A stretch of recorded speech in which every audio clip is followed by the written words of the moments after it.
that kind of encompass all, not all, but most other fields: criminal law, tort, contracts, property, um, tri- uh, civil procedure, and um, I'm blanking right now because I'm so tired. Fuck. If I may, And constitutional law. if I may say it Got it. very quickly, Mike. Yes. Okay, property law, patents are property law in the way that it's, do you own this idea? So it is this idea your property? Can you make it and own it? Yeah, See, that's exactly it. I'm talking about literal, actual, like, the law of ownership. Yeah. I have read so many textbooks and so many random letters and court rulings, and it is the dumbest thing I've ever seen in my life. It is. Imagine that, but it's for like the idea of cheese. You can patent a cheese. You can totally patent cheese. Not cheese in general. You can patent a cheese. You can patent a process for making cheese, and then no one else can make cheese like that. I mean, McDonald's did that with their French fries, so. Yes, this is true. Yeah, you can also patent quilts. Yes, I learned that the hard way, almost. The patent that I put out was a redesign. So we got to make up our own thing. It doesn't have to be It doesn't have to be realistic because we're not inventors. We're law students. It was because I have a brand at this point. I redesigned a new mouth guard for contact sports. Fair. Do you guys ever see those videos of that shape remembering polymer all those years ago? That when you add vacuum pressure to it, it reforms its original shape. Memory metal. Yeah. Yeah. Well, not memory metal. It's a polymer. Make mouth guards out of that. Tighter fit, won't fall out. More secure, better protection. Have I looked up to see if it's toxic? No. Did my professor care? No. Is it real? No. Good. No problem. As long as you understand the process. Exactly. Yep. Anyway, that was my day. Yeah. Turns out it's illegal in 15 different countries for causing cancer. Actually, it's funny because Oh no, my God. I'm making a joke. Okay. I was like, that would be hilarious though. Because That's the last thing you'd want to put in your mouth. Because a fun thing that I could have done as part of my senior research, do you know what it was? Not my research, my design. So we have to do a design course where we have to make a process. One of the viable processes people have done before, and it's one of the things they recommend, is you can pick a drug that exists and be like, I'm going to make that a slightly different way than last time. Yeah. That is what they pay us. That's partially what they pay us to do. Make it but different this time, because that process, you can't use that process, but once the drug's idea comes off patent, you can make it a different way. You can genericize it. Yeah, genericing a drug that's coming off patent was a possibility for our senior design.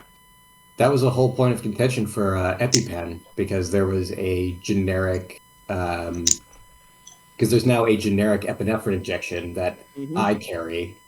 Yes. There was a whole case about it because epinephrine is essentially the only, as of right now, known safe and stable form of adrenaline that can be used as an injectable.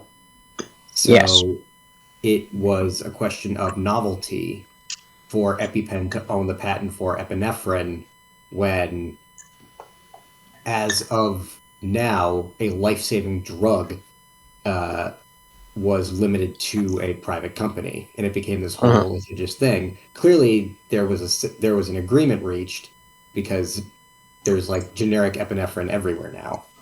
But they didn't come to an agreement for insulin. Same deal's happening with insulin. Yep. Yeah, although insulin, they remake the patent every few years with a slightly different version of insulin, or in a slightly different way of producing it, so they still own it. Yeah, it's really... Yeah, it's real dumb. And then they bring prices up as much as they fucking want. It's the worst. And considering that diabetes runs in my family, I have to be very careful. Haha, you're not allowed to live. I Type don't 1 or have type 2? it, but type 2 diabetes runs rampant in my family. Oh boy. Like, part of the reason why, like, I'm very health conscious is because of that. I mean, Yep, I don't you blame are you. keeping yourself active, so. Sorry, if I may read something real quick from a game I'm playing, The Destroyer Love. Although justice is not synonymous with violence, there's a surprising number of times where combat will be required on your path. Yeah. Valid, I guess. Time to crack a monster and hope to get to bed. Good luck. Oh my god. I am going It to work is. in like 8 hours, so it's fine. Nice. Yeah. It is 6:12, and I'm already considering drinking for this session. It shouldn't be hard. Tempting. Alright, Penny, let's get started. So I will preface by saying I am tired, and while I am up to run a game, and I'm not going to back out just because I'm tired, I did also prep this session while playing Mario Party with my family. Oh my god, you played it a So- second time now? So this is going to be a good time. Mm-hmm. It's okay. A fourth, actually. A fourth time I played Mario Party. Okay. Alright, so who would like to start us off when last we left our heroes? Oh fuck, that was like how long ago? You need me to do it again? Roll 20. Are we using roll 20 today? Not today. Okay. Alright, if you wish, I have memory. You volunteered. Alright. Feels good because I don't remember. So last time we had last time the battle had ended with everything that was there. That's where we started the last session. Battle was over, we won, and everything like that. So this session we continued on from that. So what we did was we just went around. We analyzed that these people had to come from somewhere. The money that they were being promised to be paid had to come from somewhere. And while various things were going on, such as Dwarvos and everyone recovering, healing everyone up, we determined that it was probably in our best interest to go and investigate like where these people had come from, where the gold was, and all that. So we began searching around camp. We just began searching. So we eventually found that past a forest there was a long trail, and on that trail there were several tall dragony people, like the ones that we had fought on the way in, or seen on the way in Ajan's case. They were trailing a prisoner, or they had just captured someone and were taking him towards what we then found was a large encampment in a valley. It is about a mile on each side. It contains 3 big tents and several small ones. One building where there are people. About 750 to 800 people. There are 3 big buildings and several smaller ones, as well as several small temples that are kind of in a line at one side of the camp. About 750 people. It is all painted up in red and made out of the wood of the local forest. It's obviously been there for weeks or more because they had to construct it. People were running out of it to the west, like riding out of it. There was a man riding out of a horse on it to the west after we saw them come back and give some information to a guy who was like a reddish dragonborn, reddish draconian, I think. And yeah, so all of that happened. We observed the camp. You guys went back to deliver that information to Byron and Robin. Robin is injured, I believe, like a broken leg. Is that right? I don't know. Yeah, not in. Go ahead, Pancake. They're not doing well. Apparently not.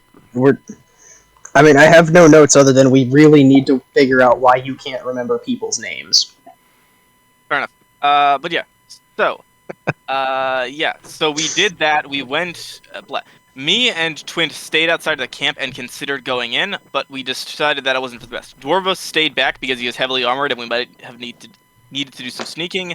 And after analyzing the symbol with Byron, he determined that it was of the old god, whose name I have on my sheet, but I will not grab it. I'm not going to grab it right now because I don't have my sheet up quite yet. But yeah, so they are the old god. They're Tiamat. We don't know that they're a dragon, but they're the god of dragons. They're evil. And the 5 colors represent 5 kinds of dragons. Then Ajan, who had gone with us, went back to warn them about like all of this happening. And they convened, again, learned that it was dragons and all these big, scary things about the massive camp. Byron says that they don't really have much of a way to evacuate the town. They may have enough ships to do it, to get everyone out, but it is looking grim. they also don't want to abandon the town just on rumors or our statement of seeing this big thing outside, this big encampment outside. And while they are likely to attack, Byron has no confirmation that they are aggressive to the people, so she cannot, in good conscience, evacuate the town that they've known and loved for so long. So that is it. We eventually came back. We found Sword Guy. So that was Byron's. Byron is a knight. Byron's trainee came with us. He's a little bit dumb, and very eager to die. Apparently, like to go adventure and die. But he's okay. Fell asleep and had his face doodled on by someone. I forget who. I think Ajan drew a penis on his face. Yeah, I think that was me. Ajan drew a penis on his face. Hilarious. But yeah. So at the end of the day, we all returned back to camp, and we went to the brass crab. We talked with Robin and Byron about all of this and how it looks grim, potential evacuation routes, what we could do about the camp, and determined that there's not all that much, at least right now, to do. Especially because we were all tired because this was the same day as that battle earlier. So there wasn't all that much we could do about it now. They've sent word to it, and we also found out that this port leads to a river that basically leads everywhere in the continent. Like, after this junction on the river, which is kind of the start of it, it leads down to several other massive cities. So if they get control of it, which I think our current thought was that they were trying to get control of this encampment, because it would give them a way down the river to everything. But we know that they've been supplying enough food and resources for these people, so they are obviously getting supplied by somewhere. They're obviously getting supplied somewhere where there is a larger group of these people. They don't seem to be like raiders, like they're coming here to raid or that they've been moving quickly. This is like a clear long-term encampment. Keep in mind, they're like everything's painted red. Everything is painted red, yeah, which we determined to mean that they are fire dragons, or red dragons, or related. Probably fiery. There's some correlation, yeah. Well, I think There's a lot that's of about fire it. at the camp. And then, okay, there's a few more things. I screamed into the void. We learned about the basic types of magic, which are source, divine, and I forget what the third term is. But it's like wizard magic, like calculated magic. Arcane? Okay. Arcane, yeah, it was divine, arcane, and source. Source is like what monsters use, like it's mental magic and stuff like that. Arcane is like wizards calling upon or using and channeling things in known ways, like casting spells. And divine is like clerics being gifted power from some separate entity. Also, Okay. Y is having a depressive moment. Ajan tried to meditate with them, did not go well. Dwarvos took a big fat nap. He went to sleep. I sleep, and I think at the end of the session we all went to bed. Yeah, at the end of the session. And Twint, we all did like a little something before it ended. I think Dwarvos just went to bed, and then Twint might have done something. I stuck No, around for a while. Twint reconciled with the fact that the camp looked really, really, really shiny to him, and then had a dream about his god, saying, "Didn't that camp look shiny?" No. What? Did that not happen? I think it was a little forced onto me. Okay. Look, man, all I said is the camp looks really shiny. I know. I'm not saying Twint wanted to go into the camp. I'm saying Twint realized that the camp was very shiny, and his god showed up to him in a dream, I'm pretty sure, and said, "Wasn't that camp really shiny?" That I was very focused on outside of the camp. The god just pointed inside of the camp. I'm thinking about The god- how do I get inside? He's like, inside's great, isn't it? It's so shiny. It's got so many values. I haven't even gotten inside of it. What the fuck you mean it's shiny? The fuck? No. We watched it from up on a hill, like, and saw them moving things around. Yeah. Anyway, I was watching the people, not the things. That's between you and your god, buddy. I'm just recalling what happened, and that happened. Fuck you. He's not entirely wrong. All I know is, Pancake kept telling you that everything looks really shiny, and then you had a dream and your god was like, wasn't all that stuff shiny? And I have no statements about Twint in this, but that's what Twint heard. Everyone says, oh, camp is shiny. I'm like, I am very focused on everything else. Alright. We yeah. just need to know exactly how impulsive the 13-year-old rogue is. I am Yeah, not so- impulsive. I am focused. So, I think Dwarvos might have had a dream with his god, too? Nope. Maybe? No, okay. Dorvos didn't have a weird dream. I think he just Nope. talked with Byron about like the emotions and how they all felt about this. Y'all are killing me.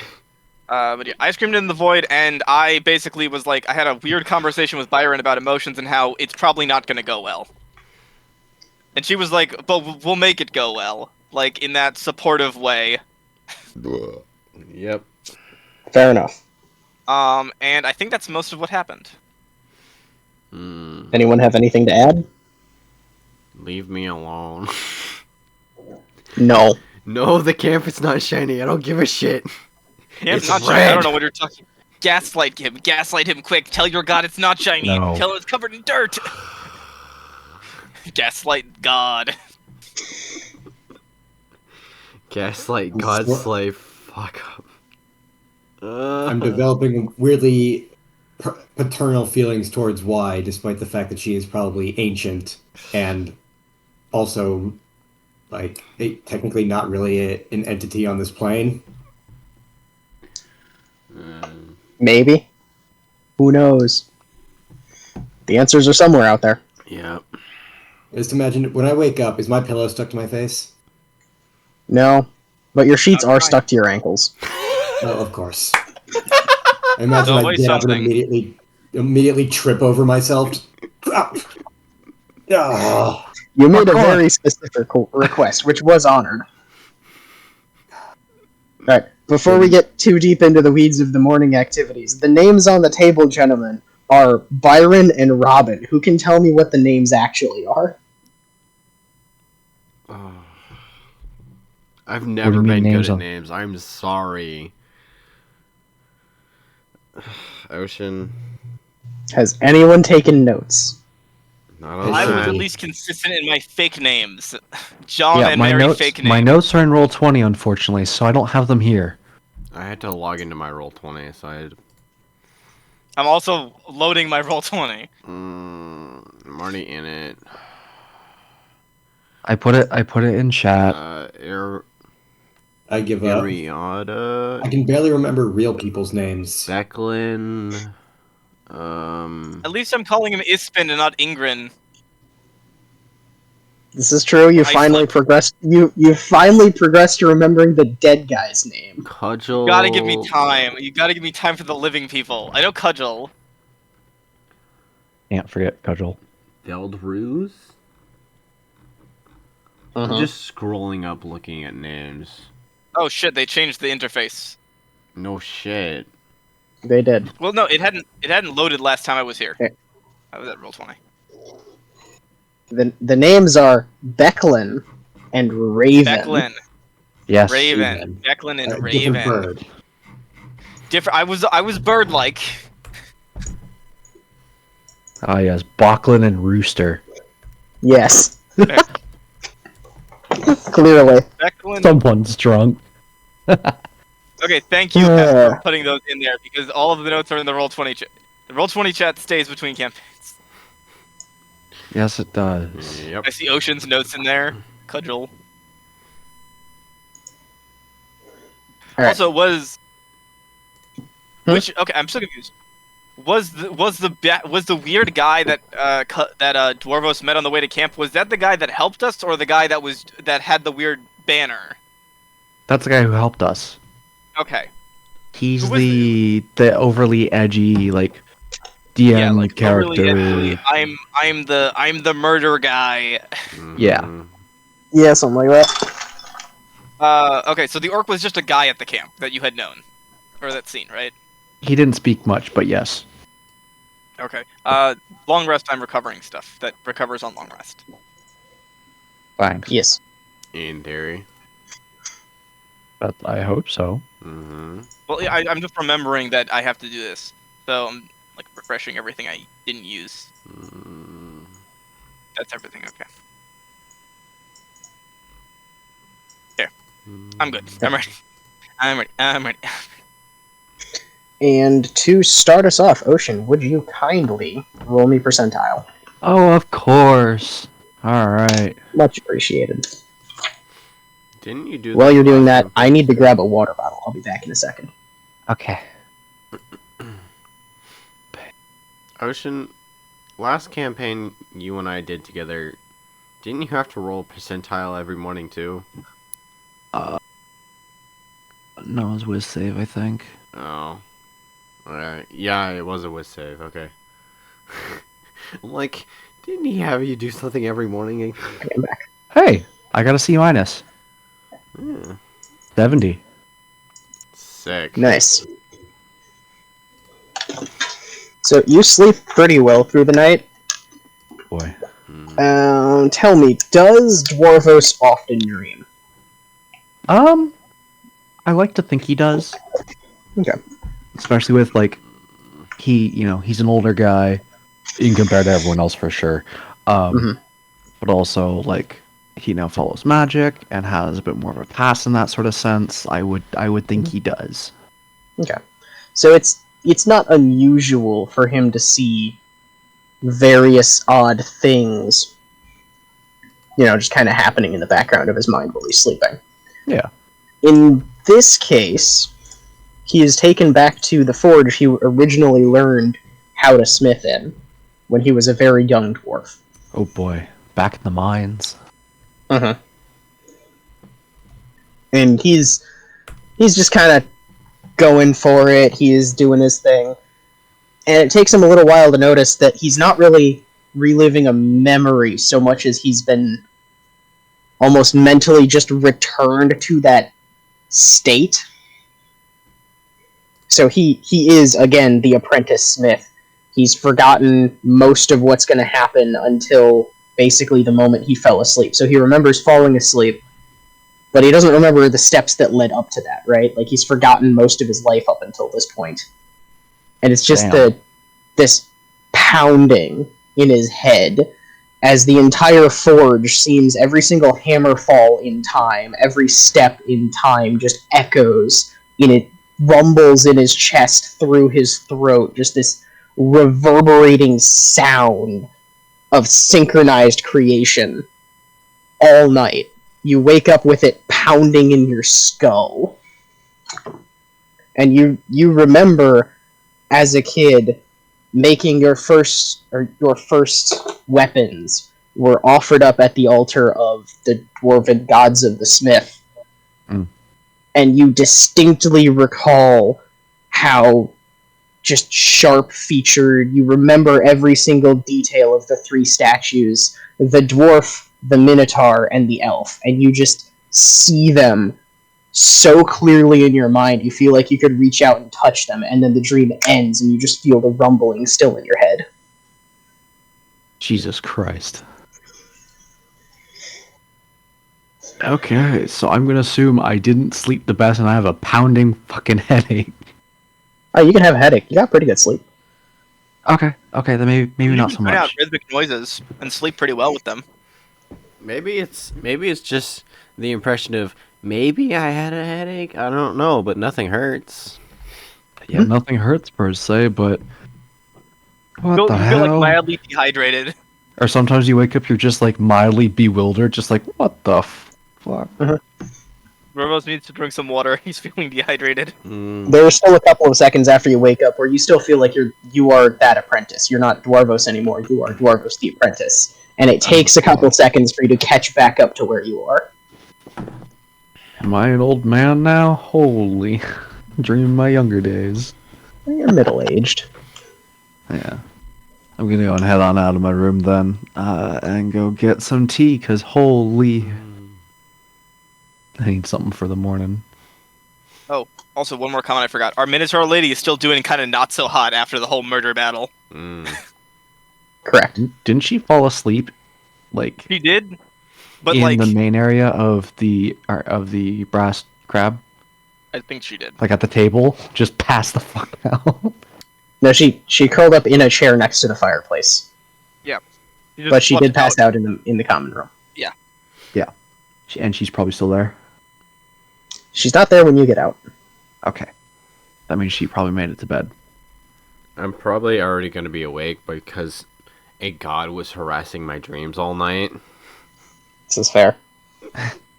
Yeah. I am a pickpocket, so I look at people and not buildings. A pickpocket, not a thief. There's a difference. Yes. Wait, the god is still adjusting, you know. This is new for him too. Mm. It's been like 300 years since he's done this. Yeah. New to this. I'm just as new as I'm new to blacksmithing. Yes. Oh no.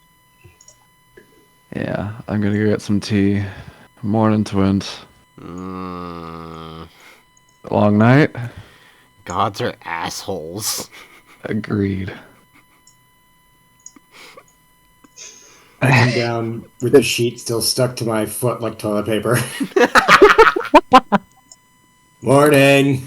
It wears off like halfway down the hall, so you just leave a sheet there as you march in. I take You a guys look talking over. about- I think you left something back there. I just like, I like I'm sorry. kick it back into the room. Well, if you guys are complaining that gods are assholes sometimes, how about spirits? That's your problem. Is she here by the? Is she here by the way? You can't see her. Dwarvos, however, you do see her standing on top of Ajan's head. Okay, good to know. Good to know. Don't say She's on my anything. head. Don't say She's on my head, anything. isn't she?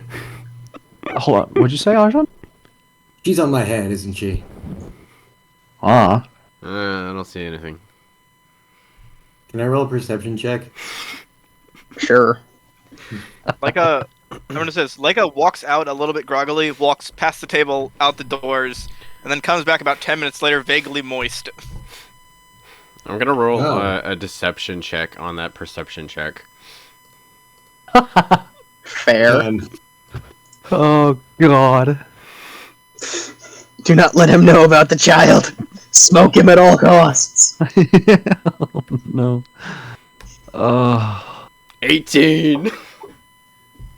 Oh, thank God. Okay, I thought maybe now we'll get a break from her.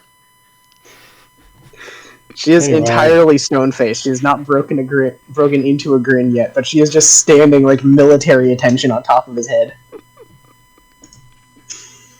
Entirely unaffected by gravity as he looks around. Airs and get myself the strongest morning coffee I can. Mm. Fair. So it's a little bit late in the morning for a fishing village, but there's nobody really active or moving, except for the one bartender who you have yet to see actually sleep. Mm. He appears to be, he just looks like a normal human. You just realize as you're doing this that you've never actually seen him anywhere but behind this bar as he reaches under, pulls up a bag of beans, and starts, violently mashing it with a mortar and pestle. That's Morning, one way barkeep. to do it. Morning. You burn the midnight oil? You're up early? Usually am. Gotta beat the customers. Ajan, right? Yeah. I never got your name, friend. Kelly. Nice to meet you, Kelly. It's a pleasure. Say, Good work out there. Thank you. Do you know the buzz of what's going on in town? Has word broken out about, Everyone knows. Found out yesterday. Okay. Well, seems like it's pretty hard to keep that down. The entire Yeah. village gets attacked. It's kind of hard to keep that a secret. Yeah. Well, what's the buzz going on around town? Are people talking? Or are people just scared and hiding in their homes? He just glances at the completely empty common room. Yeah, that It's literally Gestures just us. gestures vaguely. As he is gesturing, he pulls up a kettle of already boiling water, like he was prepared for this, and pours it over the coffee. Which you see he's got a very, not makeshift, but a very primitive looking pour over setup, basically. As he's making your coffee for you. Nice. Pouring technique is impeccable, though. Ah, Thank you, friend. man of his craft. Not a problem. Enjoy. Least I can do for y'all. Just gonna take a nice sip, and gonna just convene with everybody else. Would you kindly roll me a Constitution save? Me? Yes. Okay. You did say you want to have a cup of the strongest coffee you can get. Correct. 4. Ugh, got the jitters. Okay. Oh no. So here's what we're gonna do. You're gonna make a slight amendment to your character sheet. Oh no. Okay. Oh no. Until the next long rest, you have disadvantage on perception and insight checks. What did he put in this coffee? However, your movement speed is now 45. Oh my god. Holy fuck. You asked for the strongest coffee, and also, it is not over extracted, it is not bitter, it is like the best vague, like just this side of dark roast you've ever had in your life. It also kicks you in the teeth. Does everyone else feel really good today? I feel great. You know, we should go for a run. We should go for a hike. We should go get tattoos. Also, I will point out, Ajahn, you're even faster. You're a monk. Yeah. So I have 40 feet of speed natively, so I get 5 extra feet, You get 5 And- extra feet of movement speed.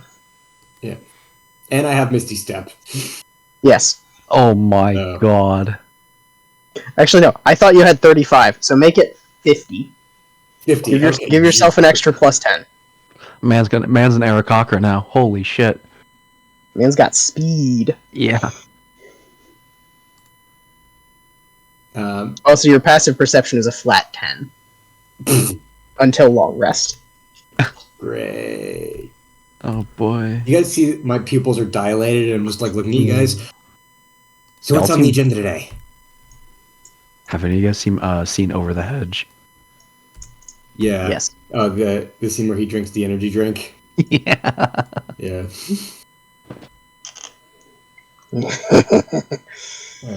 Oh my So, god. anyway, whew, okay.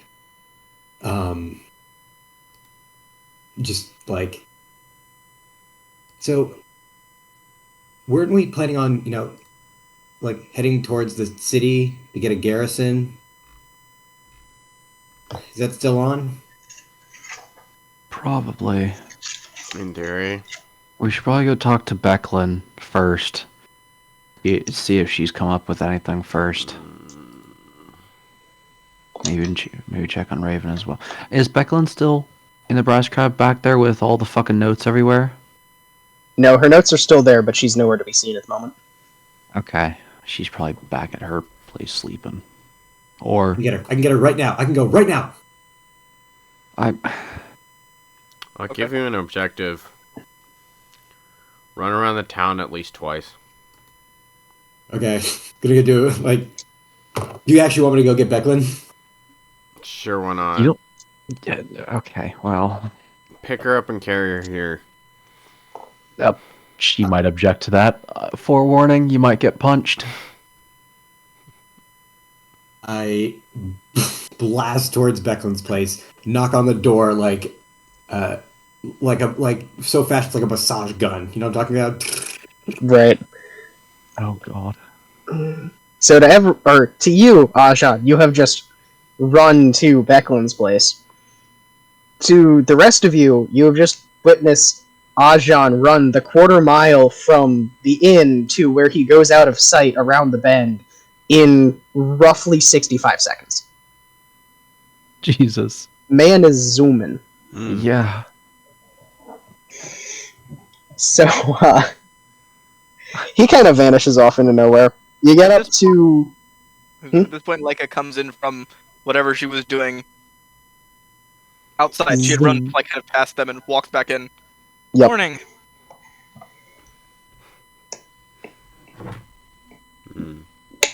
The bartender waves. Morning. Get you anything? Whatever you have prepared. Don't want to bother you.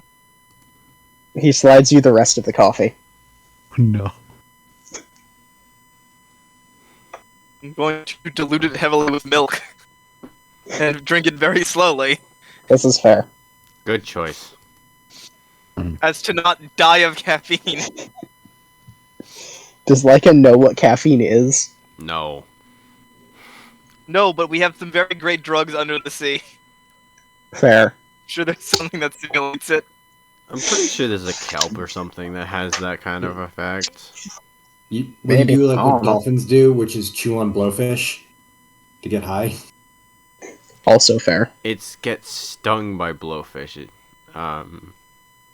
Do they? Semantics.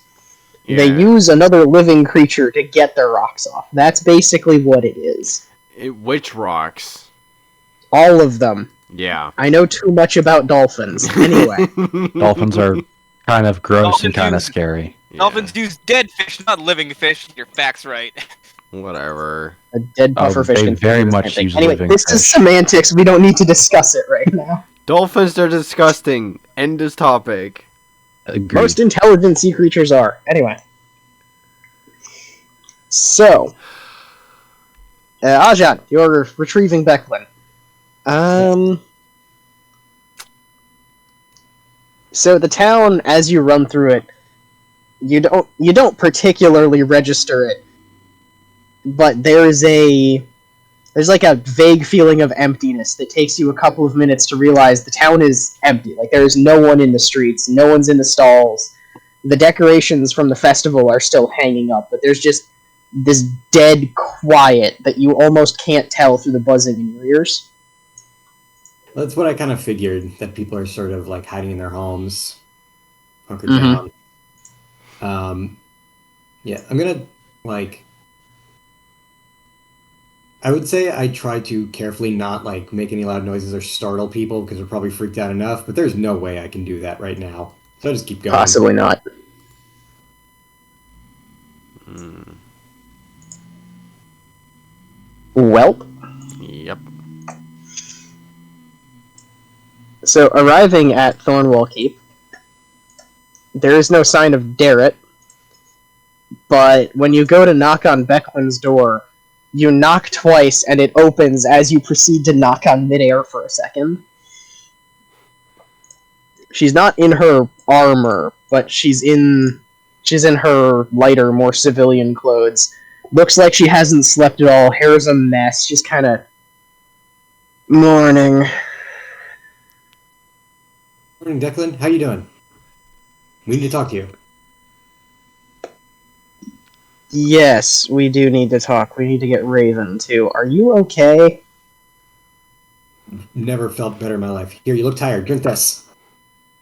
Oh All no! that. She sniffs it. Did you get this from Kelly? Yeah, it's great coffee. You should drink it. It's delicious coffee. She makes great coffee. He. It's a dude. Oh, he makes great coffee. I forget. Old Kelly's grizzled doing man, you know. Yeah. He makes great coffee. He does. What were your exact words to him? Strongest coffee you got. She nods, takes a single sip, and hands it back to you. Thank you. Oh, thank you. Okay. You gotta go? Do you need help? I can carry you. You need to be carried? I can carry your stuff. You want me to carry your stuff? I will be fine. Thank you. I'll just take a minute to get dressed. Okay, yes, sir. I'll head back. I'll tell them you're on your way. And I'm off. Oh. Just like it was just a short cutscene. As you're running off, Becklin's just like shaking her head, staring at you. Sometimes I don't get today's youth. And then she like closes the door. I'm 30. But You're young. And- for an elf, yes, I'm actually very young. But You're a child. You're For an younger elf. than her. You are a youth. Mm. Hey, I come was back. sitting at the brass crab the whole time, just sipping Yes. something, probably water or tea, something. At Ajan, as you get back, Kelly is in the process of distributing cups of milk to everyone. Yeah, as I just kind of like ask for that. It's like, Yep. yeah, to dilute the. Mm. To dilute the black tar liquid heroin in a cup she has made. Oh no. You do make some pretty good coffee. Oh boy. Kelly, your coffee was great. Approval. I got approval from Becklin. You're awesome. Much appreciated. Mm. Spent a long time working on it. I can taste the love and feel the love and feel my And thoughts. taste the feelings. Taste the feelings, too. Context. Motherfucker can taste color. Just let me know when the walls start talking to you. And he wanders back behind the bar. You want me to tell you what they're saying? Sir. I'm not interested. Okay.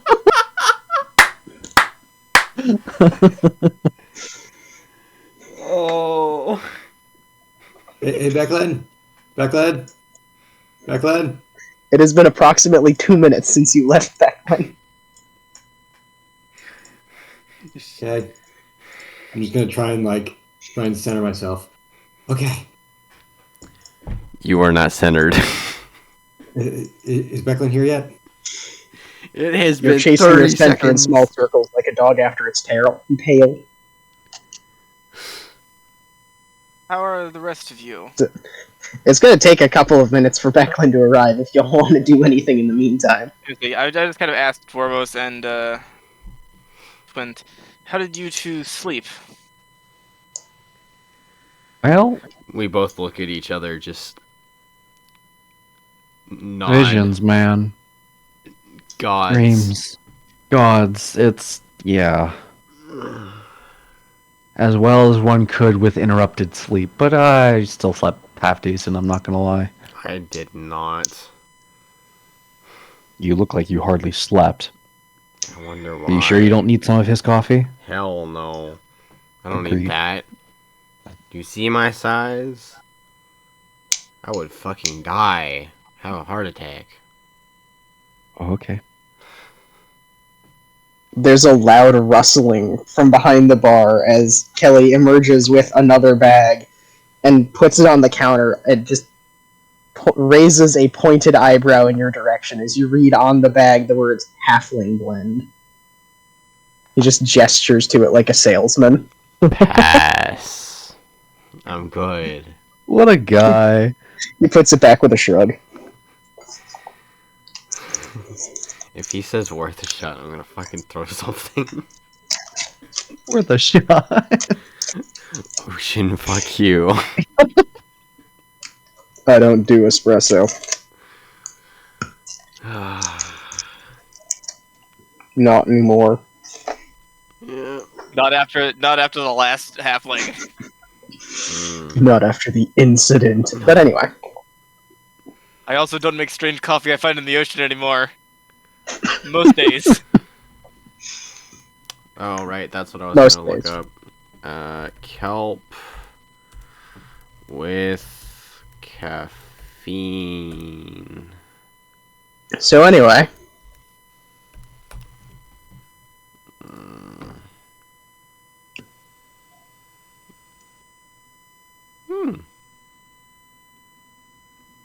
Apparently there's caffeine in seaweed. There is. So anyway. How's everybody else doing?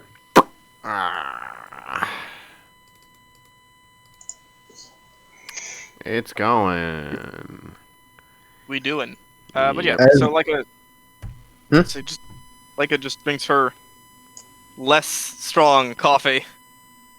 Fair.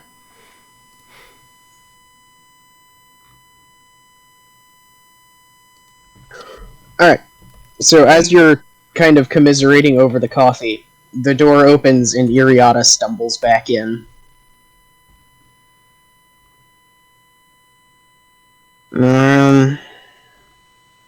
Morning. Feeling any better than yesterday?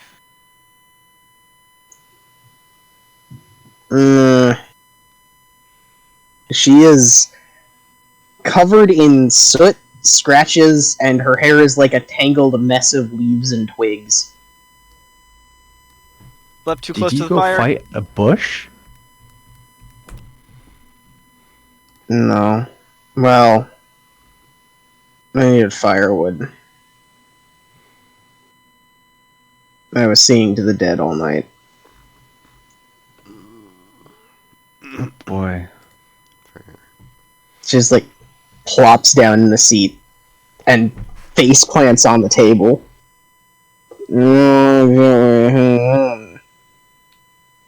You should probably. I looked to the bartender. She should probably get a cup of tea. She should probably get some sleep. That too. This is a good enough replacement. He just puts a cup in front of the table, or on the table in front of her, and walks back to the bar. You didn't see him prepare it. He just has something he's put in front of her. I don't doubt she will drink it though, and I'm not gonna stop her. It's her God's given right to drink whatever the fuck's in that cup. This bartender man. Oh no.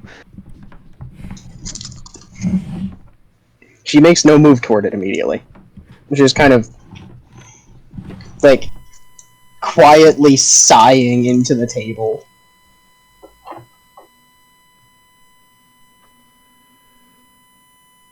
You right there, friend? No.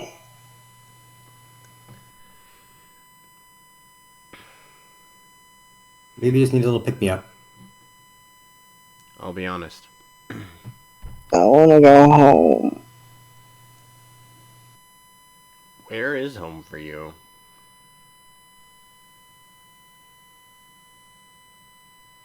I live in Saris. I want to go back. Stopping you.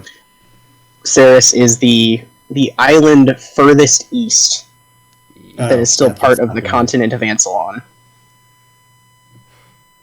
It's several hundred nautical miles from your current location. Yep. It's also the capital of Minoan Saris, which is the Minotaur... Not quite an empire anymore, but the Minotaur Confederacy.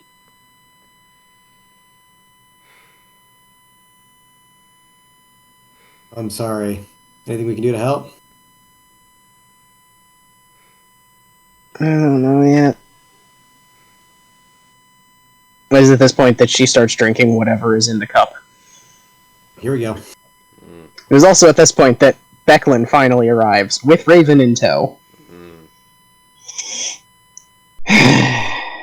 Right.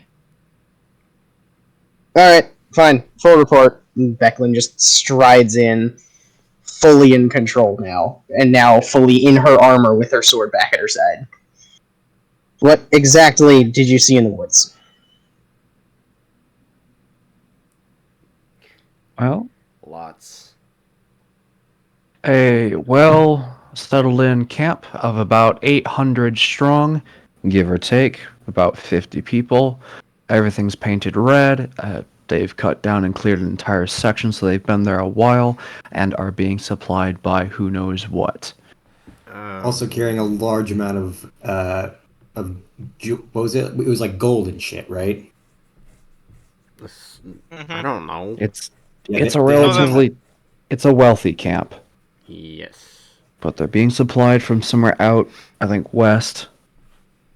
Can I make, like, what's on the table that we're sitting at? Assuming we're sitting at a table. Well, you are sitting at a table. You can either be sitting at a random table or at the map table that's in, like, the back corner of the room. Probably the map table. Fair enough. I go straight over. Also, it's east. Saris is west. The supplies are coming from the east. I got my directions mixed up last Okay. time, and I need to not do that this time. Okay. Yes. Supplies are coming from out east somewhere, up in the mountains. Can I make Understood. like, a small like mock-up of their like camp with like random bits and bobs with like, assuming there's a salt and pepper shaker, like key Sure. points in the camp, all that, I'm sure you can get like a pencil or some writing utensil. like 4 pencils to make the square shape, then like However you'd like to do it, it's not hard to get the material. yeah. Just like the square shape made of pencils, then like a salt pepper, salt shaker for like one key point, pepper for the other, like a cup for Fair another, enough. whatever. Yeah, that. Mhm. Just sort of mock up a thing so it's easier to look at, Oh, and then Okay. I guess like smaller things for. What did you change? Yes, so I moved us back to Vogler. cool. Yeah, just a mock up of the camp with like small little bits for like guard rotations or whatever. Mm-hmm. There we go. All right. Having done that, what next? Dorvos, continue your explanation.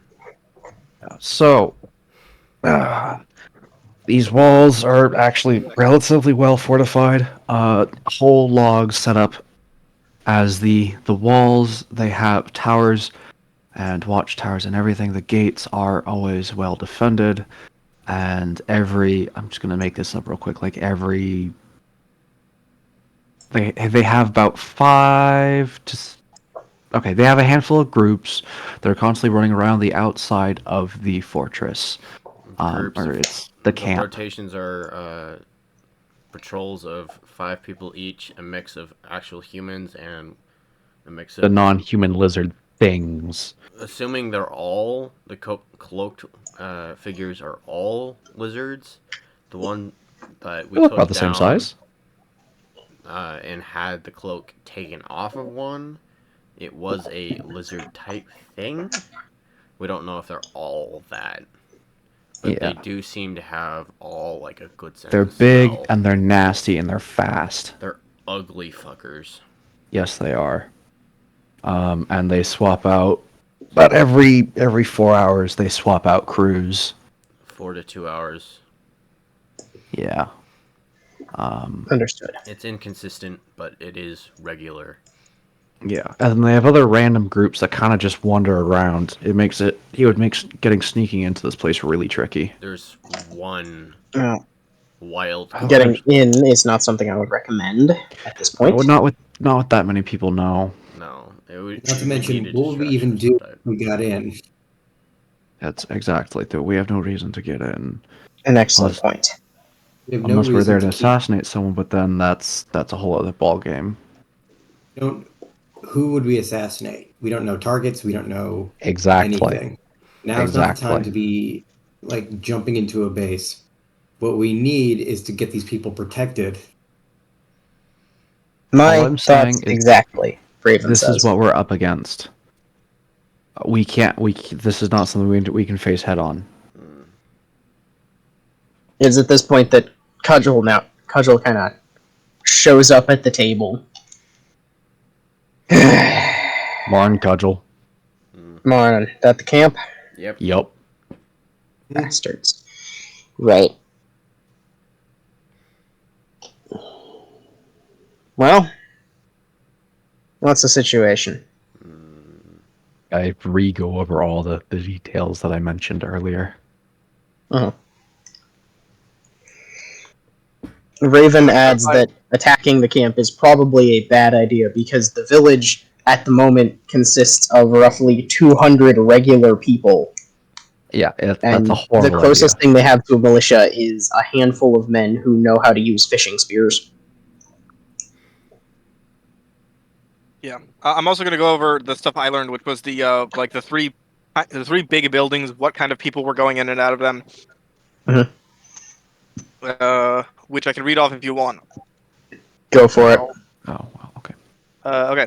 So there were three big buildings and several smaller ones. The one of the larger buildings, there were a few people who ran in and out of it, like constantly. One of the large buildings had groups going in every few minutes, coming in and out.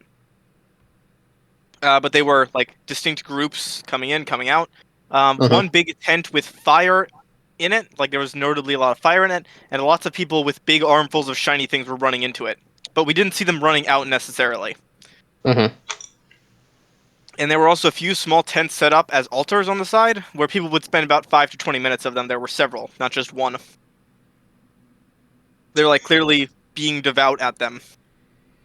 Becklin nods along to your description. As you go, Cudgel adds commentary. Command tent, mess hall, probably a forge.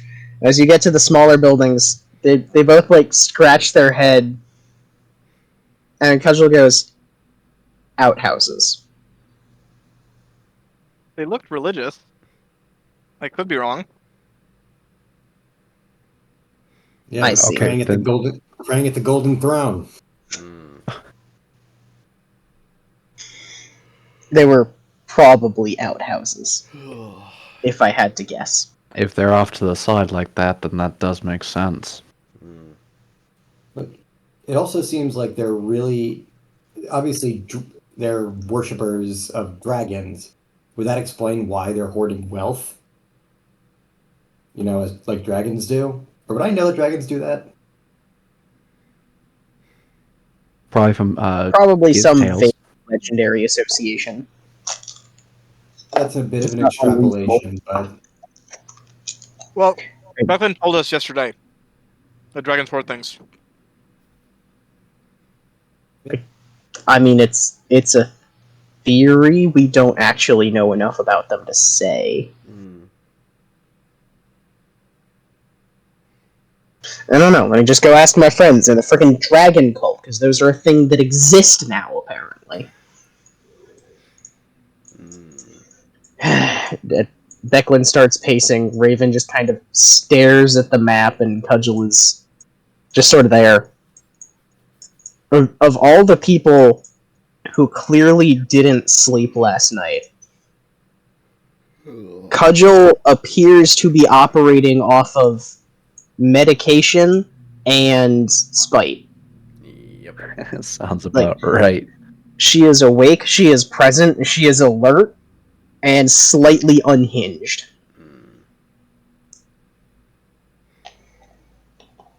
I And that's Don't- the legend. like have an account that close.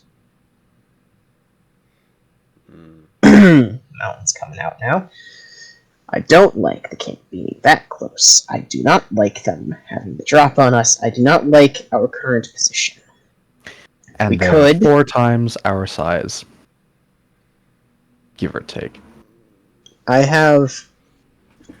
have 2 legions still.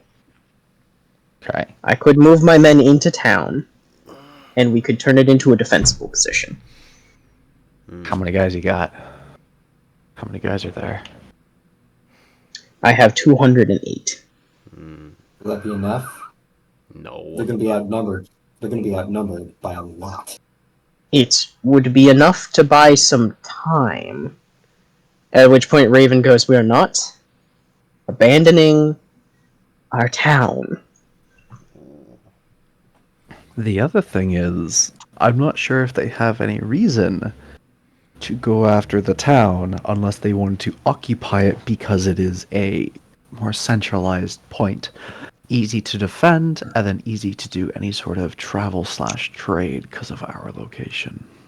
Also, access to food. That too. Becklin nods at you. I don't like the idea of an occupation. We've all seen what that leads to. Yeah. No, thank you. No. So where can we get more forces? Well, Kalaman. that's literally our only option. Mm-hmm. Closest option. Going on a trip? It's 25 miles upriver. It would take 2 days. A day there, a day back. Yep. A lot can happen in 2 days. And then however long a response time from whoever we contact. Oh, They'd have to God. cross the Vingard. Kalaman's on the other side of the bay. Yep. Yep. And they would have to send a whole lot of people across the bay, which... Oh boy. Whether or not they'd be willing to, Doubtful. For a town like this, I'm not sure. I'm not necessarily for a town like this, but simply the existence of a opposing force that large could pose a threat if they decide to move on. Therefore, they If might it's see it on as a this threat. side of the Vanguard, Kalaman still has wheel watch on the roads. That's the only bridge. There are some fords, but they're probably watched too. They wouldn't be worried about them invading yet. Yeah. Might be able to convince them to get rid of the threat early before it grows, because we don't know if more people are showing up by the day. Because No, we based on don't. that camp has been there at least 2 weeks. That camp is settled in. That's I not don't new. know. How did we not notice them sooner? For that large of camp, who knows? You guys have patrols moving into the woods? We're a fishing village. They have no reason Well- to. What's here? Well, there's your reason to. Hmm. The reason you always keep someone posted in a crow's nest. Cudgel kind of chuckles at that. Everyone else just sort of stares at you. You don't keep anyone in the crow's nest. Cool. Who He's would have in a boat. expected this? Apparently. Why are they? We don't know why they're here, and they are. Why would we have expected them to be here at all? Look, unfortunately, it's a little beats me. bit past that. Here's what I think, though. And by the way, I'm thinking at 1,000,000 miles an hour. The fact I of the can matter see is, by the way, my foot is tapping rapidly, like a Yes. fucking double kick drum Oh in my a Good. god. Santana concert. Um, You have achieved double bass with a single bass. look, You are now a member of Traffic. Anyway, here's what I'm thinking. Gather up who you can in the meantime. We go out, get a garrison going. No, people who can actually defend. Because the longer we sit on this and this just being an unknown, the more your people are in danger and the more they can hole in even more, gather up more, you know. We can't just sit on this. And I know I'm saying that as someone who is I am fully prepared to run there myself. But this is genuine. it's an option. Becklin just sort of defers to Raven, who is still staring at the the diagram of the camp. It hasn't really said much.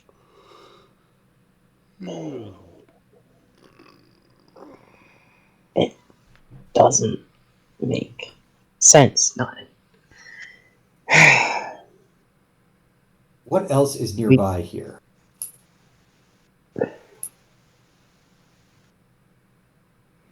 Nothing. It doesn't make sense. It doesn't make sense. Well, There's nothing here. are We you have no sure? valuables. There are no resources aside from the woods, and there were larger forests so much closer to wherever they probably came from. The fact of the matter is that they're here. They're probably So- here because they wouldn't be threatened by any large group. Is there something underground? They have time to Possible they're- brew. That's what I was thinking. Is it possible they're looking for something? Possible. I haven't had time to excavate everything under Thornwall, but I've found nothing that indicates real value there, unless they're archaeologists, which I doubt.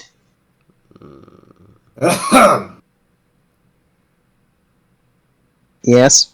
Like I know he's humming at me Yeah. because I'm an archaeologist. I don't know much about the surface or Stonewall, but if I can kind of give my thoughts, As you Floor is were? yours. there's no reason for them. There doesn't really seem to be any reason for them to be out here this far, this close to the village, unless it's for the village itself. That, like, looking at the map, I think we went over this. There's no real other big towns around here that would be worth doing anything like sending a force this large after. And that's Correct. what worries me. I'm checking with Pancake. On that. Yes. There's no No, real this is other. the only village in this area. The next village is like 4 days ride. Yeah. So if there's something that close, it's here for this village. And if it's that big, it would take far less than it to get this to wipe this village out. Means that they're going somewhere. The only place to go is downriver. Yep. That's the only real reason that makes sense. They wouldn't send a force that large to retrieve something. They would send a group that knew exactly what it was or where it would be. These would make less noise. It would alert less people. You think they're growing their forces in this location because no one's close enough to really deal with them until it's too late? Until they're on their way? What would their objective be? If they want Callum and they're on the wrong side of the bay, they would have had to cross a wheel watch to get here, or find some ford that was unguarded, which seems unlikely these days, but I Highly don't unlikely. know. This might be a pit stop for them. I think they have to be here for this village and the river. They don't need food. They've clearly got enough if they've been there for weeks. They don't need other resources. They've clearly got a lot of those, including gold and valuables. The only really reason for them being here that makes sense, that would indicate anything, would be disposition. Something about this position they want. Now, Control A. this might be a bit of an extreme situation, but we have a lot of questions, and there's a whole camp of soldiers out there who have answers. I proposed sure if doing we- something like that last night, but you guys told me not to. Roll. Well, We The also fact need is to that- reconvene. yeah, we needed to reconvene. We definitely couldn't do it right. We couldn't jump the gun, but maybe we can come up with a plan, or at the very least, just get the town secure and then formulate a plan.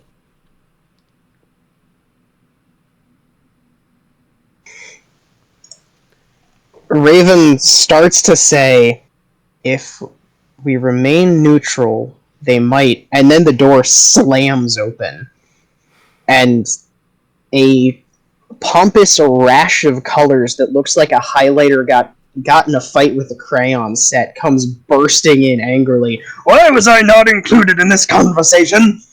And it is Because big, you weren't pompous. important. Icarus. Uh, Someone of our noble standing should have been included from the outset. You see his son is like halfway hidden behind him. you're important? Question mark. Last I checked, you haven't been involved in, like, anything. He completely ignores the two of you. His son kind of sneers in your general direction, and he leans over the table in like the most fake I understand what I'm looking at chin stroke for this scraggly little beard you've ever seen in your life. We must attack them immediately. 800. All of our forces. No. You know what? You go ride out and see how that works out for you. Like I'm I just kind of I'm just gonna raises- coldly tell him 800 headstrong, fully armored.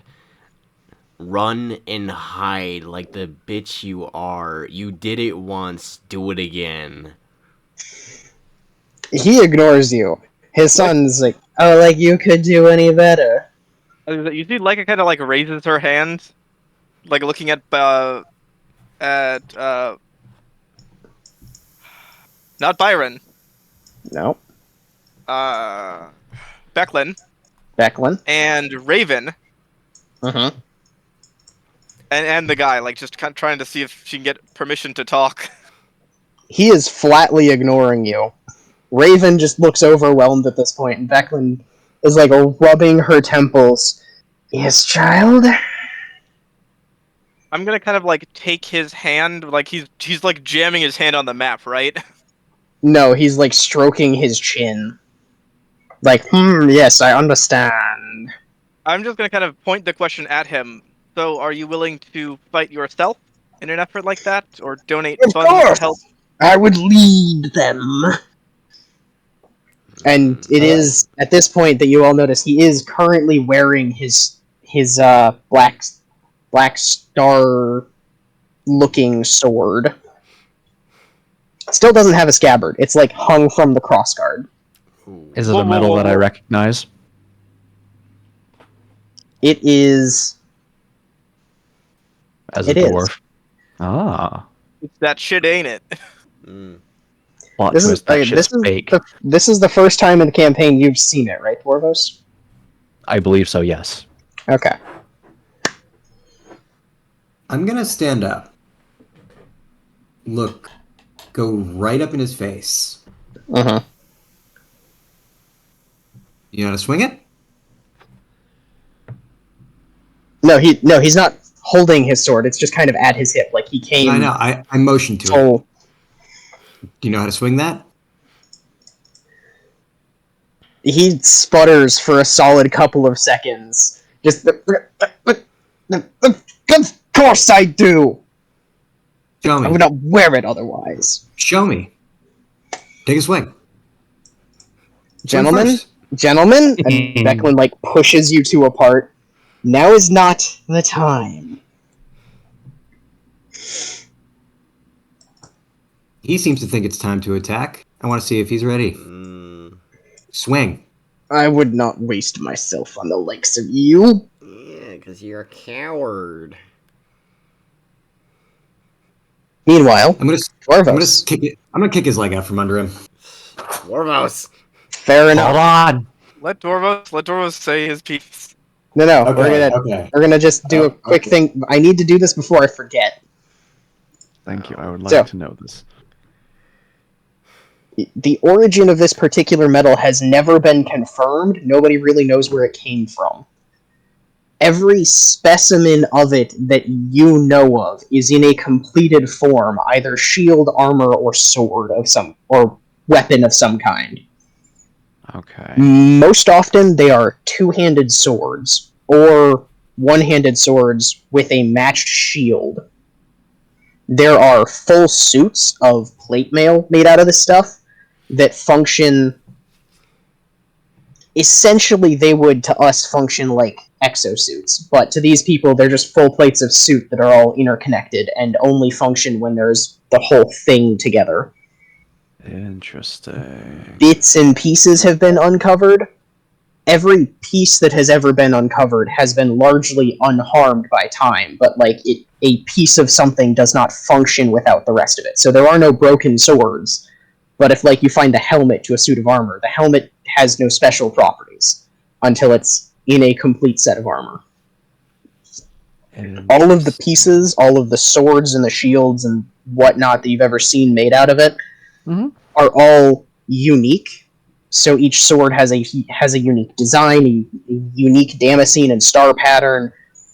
They're just all highly individualized pieces of unknown origin that all seem to come from pre-cataclysm. They're found in ruins or ancient temples or tombs of long dead dignitaries, the names of which have been forgotten to history.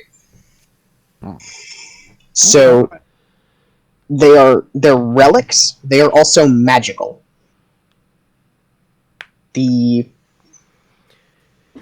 In mechanical terms, this is equivalent to a +5 sword, basically. However, it's missing its shield. Yeah. It's So missing. right now, If just it a sword. has a shield, it's missing the shield. If I may pancake real quick, Go for it. I know you have told me about this out of character. I think it Mhm. may have come up at one point if I knew about this. Do I know about this in character? There's no reason you wouldn't, but you wouldn't be as familiar as Dwarvos. You'd have Okay, seen so- them around, but you know them as antiques you dig up from the dirt. Okay, so I am roughly aware that they are magical. I've seen this before. I'm roughly aware that they are magic and important, but I don't know any specific properties or anything. Okay. Yes. Dwarvos in particular, you would have seen these used, because you were in combat quite a lot. Yeah. They're mostly owned by nobles, by, big important people who own them because they can pay for them kind of thing. Some bags. What I'm trying to sell to you is that if someone on the battlefield has one of these, that is considered in itself a war asset. Swords made from this stuff can cut through almost anything you have ever seen except more of this stuff. The only thing capable of fighting it is more of it. And most importantly, you have seen these swords kill people. And the way they do it is odd. They will cut through all of the non-organic material, so they'll slice through armor, rock, bone, pretty much anything hard that you would get caught up on. They'll cut right through it, but they won't leave a mark on the flesh. However, any limb that gets sliced with them goes dead and can never be recovered. And if at any point it hits your spine or your heart, your eyes burn out of your skull and you are dead. Jesus Period. Christ. Okay. All it has to do is hit you. Ajan, hit me, man, hit me. Do you have a set piece for a sword like that? This is a family heirloom. I don't need to justify myself to you. To be clear, swords will function on their own, but all of the stuff gets more powerful if it's part of a matched set. No, it's just a sword. No, it is a magical sword that will kill you. Good. But the armor makes you faster and stronger, and the shields make you immune to practically anything, because they're shields made out of an indestructible super metal. Yep. What I was getting at is if you have a single greave from a set of this armor, that greave will have no real magical properties. It will just be an exceptionally hard greave. Okay, gotcha. But if you wear it as part of a full suit of armor, it will be a super weapon. Yeah, it's like an exosuit, like Tony Stark style. Oh, you are impervious to damage. You can jump super high. You can deflect anything. You can rocket punch or whatever. Yes. And, That sounds about right. and I did just challenge him to take a swing at me. You did just tell him to cut you with it. Yeah. Take a swing. However, he is doing his best to not look scared of you. And given the current state of your insight, you can't really get a real read on him because you're too jittery, but everyone else in the room can tell he's not even reaching for the sword. He's just like blustering, I don't need to justify myself to you kind of thing. He very clearly does not know how to use it, is what you're saying. I'm not saying he doesn't know how to use it, I'm saying he's not using it right now. Or making to use it. Yeah, I'm just gonna sweep his leg. Just knock him over. An instant before you do that, Becklin meets your leg with her fully armored thigh, and just kind of shoves you back into your seat. Sit down, just like full hand blade gestures to you, center of chest, sit down, does the same thing to the Karis, shut the hell up.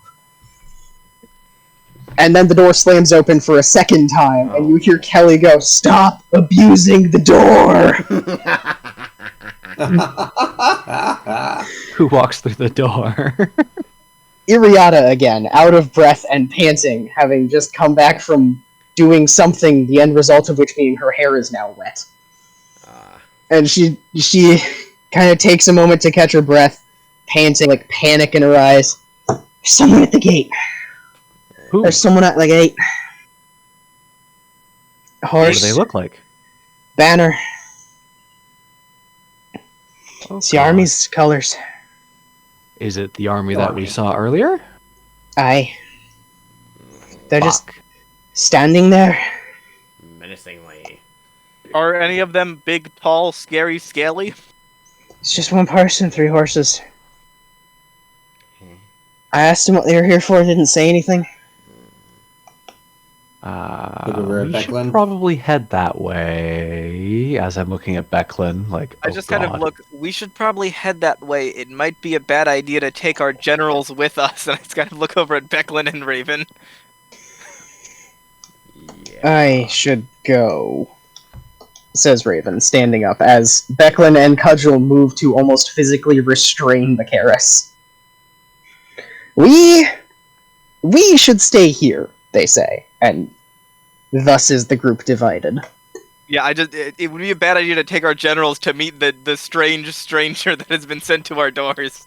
That's true. It could be. Having you say that specifically, like, his feathers are thoroughly ruffled at this meeting, obviously, but he's Baccharis is more willing to stay having heard you say that. Yeah, like saying it is genuinely a very bad idea.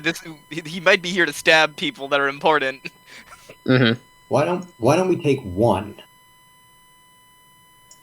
Raven said she was coming. Okay. Raven is going, yes. Okay. You point at the pompous twats. Stay here. By the way, is the kid just some chubby little kid? No, I don't know if I have a good picture of him immediately. Picture I don't- Helmeppo. I have a picture of his dad. I should have a picture of him. Pre-glow up or post-glow up? Pre-glow up. Yeah, okay. I imagine Is he it- looked like Helmeppo. Let me find a picture of Helmeppo. You tell me if it's right, Pancake. Who? Okay. You'll see. I was thinking more like Stelly, which is kind of the same vibe. This is Helmeppo. Yeah, Oh god. just pompous twat. I look Thinking, him is dead that in the eye, and I'm like, Is that right? "You're alive." Yeah. In my mind, he's just some short, chubby kid who's a fucking sausage of a human being. No, it's not quite. Something like that, though. It's close. Okay. So the Oh, kid like- is the one on the bottom. His dad is the picture immediately above him. He's still like a bad haircut, Yeah, twig yeah. thin. Yes. he is. Yeah. All right. I'm just gonna well, I'm not standing around here. I'm not standing around here to let him wait. Shall we? Unfortunately, let's go.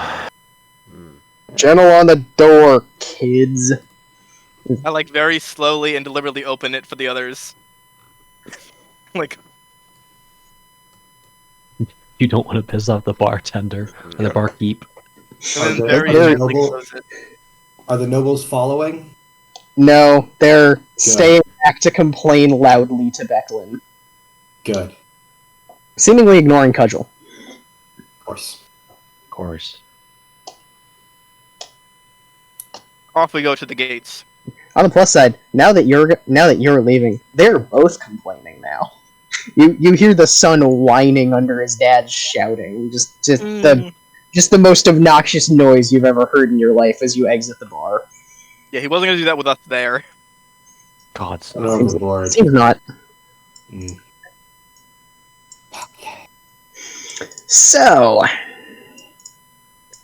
Up to the making your gate. way to the gate, the town is still silent. Is there anyone on the streets? There are a couple people. At this point in the day, people are attempting some semblance of normalcy. But they're Boy. slow and they're sluggish, so they're, as Not opposed to, great. oh hey, bustling town, everyone's up and about. There are like a couple dozen people you see making their way towards the docks to start the day's work. About 4 hours late. Damn.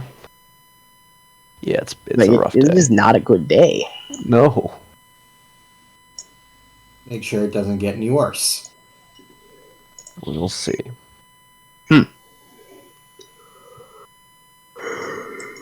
So, from that, it takes a couple minutes to get to the gate. And Iriata is trailing along quietly now. As you arrive, you see pretty much exactly what she described. There is a person on a war horse leading two more horses kind of astride. The two horses in the back are carrying massive banners holding the five-pointed spiral that you're now becoming quite familiar with. Unfortunately. And all of the horses have a red human handprint on the left shoulder. What kind of shit? Something. The person on the horse, is it human? They appear to be. Okay. They are in full... Just a general note, the battle armor of this particular army looks a little bit mid-century samurai, with like the wooden studded skirts and the like bulky shoulder pads and kind of flat, almost kind of breastplates, but just like slatted leather and wood. Interesting. Okay. Okay. They're wearing a helmet, which is evocative of a dragon's head, but with kind of like wings folding out from the back, but like heavily, heavily embellished. Feudal era Japan sort of like bright, bold colors, shining white teeth, evil eyes over the forehead.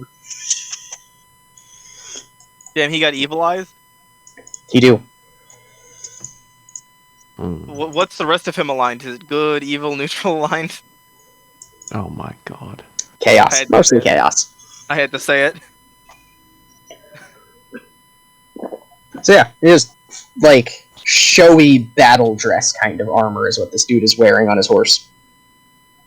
And Interesting. he looks for all the world like an unimpressed teenager as he watches you approach. You can like just see his eyes through the slit mouth of the dragon helmet.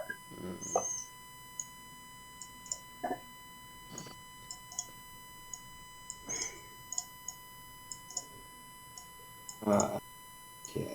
I'll go and speak up. What do you want?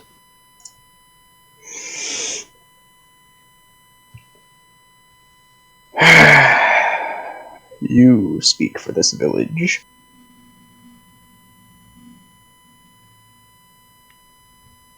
I look over to Raven to see if she wants to speak up. She just looks tired. She doesn't want to deal with this. But it's very clear she's getting ready to speak, but she just does not look at all herself by this point. Okay, well, You could speak up if you want to. If you want to take that off of her, otherwise it's going to be her in this conversation. Oh god. That one's up to you. So As of current, standing question: Yes. Does anyone wish to speak? Yes, do any of you wish to speak instead of Raven? I can speak. Better if I didn't. Yeah, no, you don't. I might. Shut your mouth, coffee boy. I kind of give Dwarvos a look. If he wants to speak, you're welcome to, Dwarvos. But I'm also Yeah. willing to. I'll do it. It's fine. It's fine. As of current, yes, that would be me. Then know me. I am the voice of Takaisis and the radiant Kansaldi Fire Eye, the glorious queen of our domain. Be blessed, people of Vogler. You will be asked to house our forces this night. You will play host to the Grand Awakening. Grand Blessed Awakening. be Belephion, voice of Takaisis, who gives me these words. Blessed be Kansaldi, daughter of Takaisis, who leads us by her vision.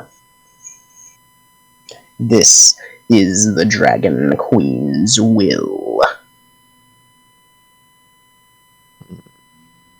The Red Dragon Army does not seek shelter, it demands it.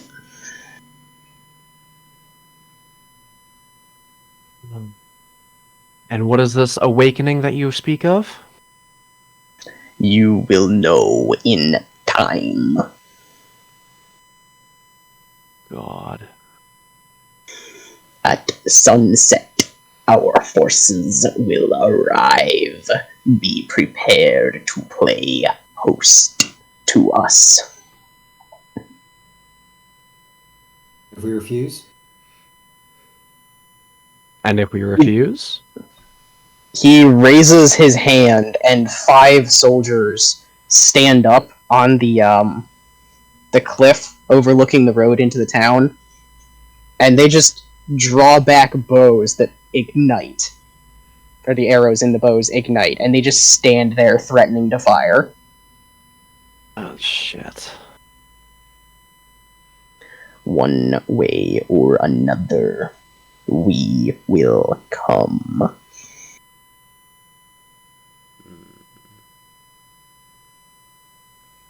I take another look at Raven and give the kind of like the oh fuck look. She just nods. Sunset, huh? Okay. Be prepared. Thus speaks the voice of Takaisis. And then if nobody's going to say anything else, he's just going to wheel the horses and walk away.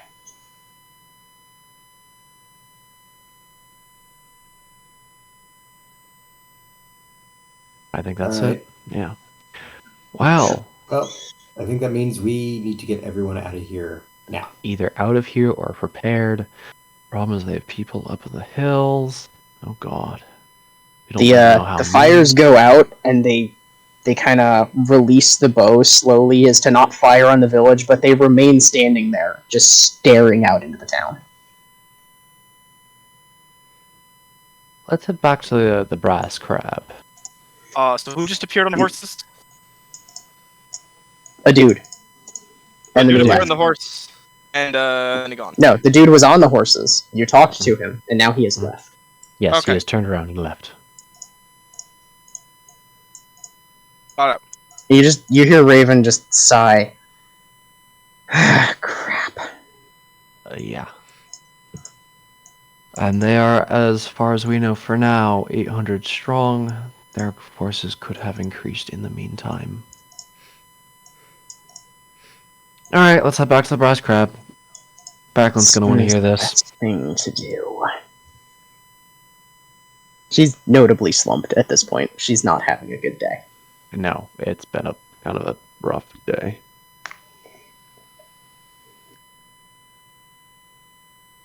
So yeah, we're back at the brass crab. Vicaris is gone, and Good. so is his son. Figured. Becklin and Cudgel are commiserating over a pair of drinks at the table, and they both snap to attention as you walk back in. Moose? No. It's bad. It's really bad. The offer to firebomb their supplies is still up for grabs. Yeah. So, What was said at the gate? news. A speaker for the Radiant Consolidate Fire Eye, Beaker of Takaisis, or something along those lines. Takaisis. Takaisis. Has stated that at sundown they will be showing up at our front gates of the town and demand basically shelter, everything, basically taken care of and all that jazz. Occupation force then. Yeah. So that we will be the first ones to see the awakening. Yeah. I don't think. So when we asked, like, hey, what if we don't? What if we don't? They have archers at the top of the hills above the town. Fire archers. Wow. We only saw 5 of them, but I'm assuming there's more. Where did the 2 nobles run off to? Who knows? Where did the 2 nobles run off to? And I've asked the 2 that were here at the bar. Back to their manor to sulk, I don't know. It don't matter. They didn't talk about going to the camp still, did they? They're ranting and raving, and they'll probably never shut up. I'm just glad they're going. I don't care where they went.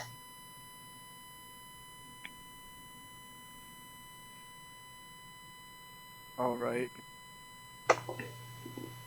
Cudgel gestures at the map. I can move in my forces. We can fortify the town and buy time. We need to get the people out. Yeah. I don't want them around for this. None of us do. No. Becklin and Raven sit down in the corner, and Cudgel's kind of running over the map with her fingers, figuring out scale. You said there are soldiers here on this cliff? 5 of them. Arrows, 5. bows and arrows. I'm assuming Magical some bows and sort of arrows. magical. Yeah.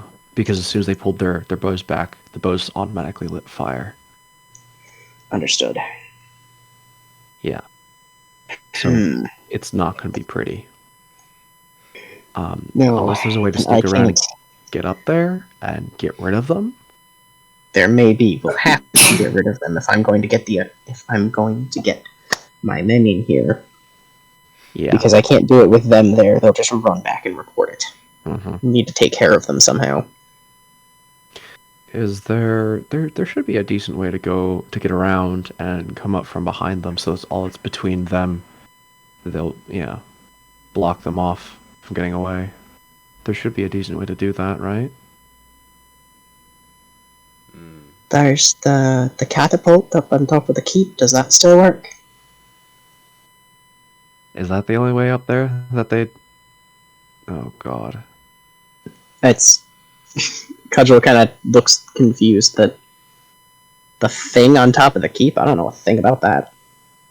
You could, if you could get past them without being seen, then you could probably manage to get behind them and take them out. If you could think of a way of getting past them. That's gonna be tricky. We could take the water. That's just pure cliff. Well, we could take it to a part. Well, the shores. We could either charter a small boat, or I could go underwater at the pier's edge and sneak around towards where there's not cliffs. If there's anything in a mile. If you're confident about climbing the cliffs to either side, but those cliffs run for almost a mile in either direction. Yeah. Before the land levels out again. If you're confident in your ability to climb, it's not a bad option. True. That would get us out and around. It would. I mean, that would just be you, though, unless you can also get us through, or several other people. Because I don't think you wanna 1v5 with that. That does not sound fun.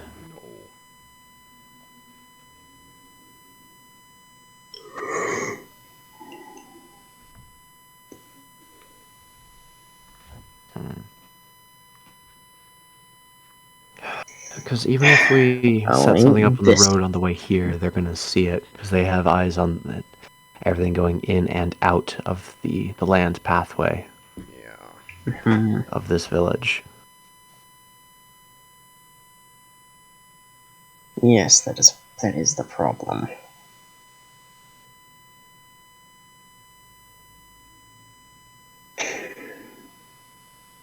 I really don't see us being able to do anything without getting rid of them, though. Yeah. Because, Cudgel, we can't get your men involved without them knowing if they're alive.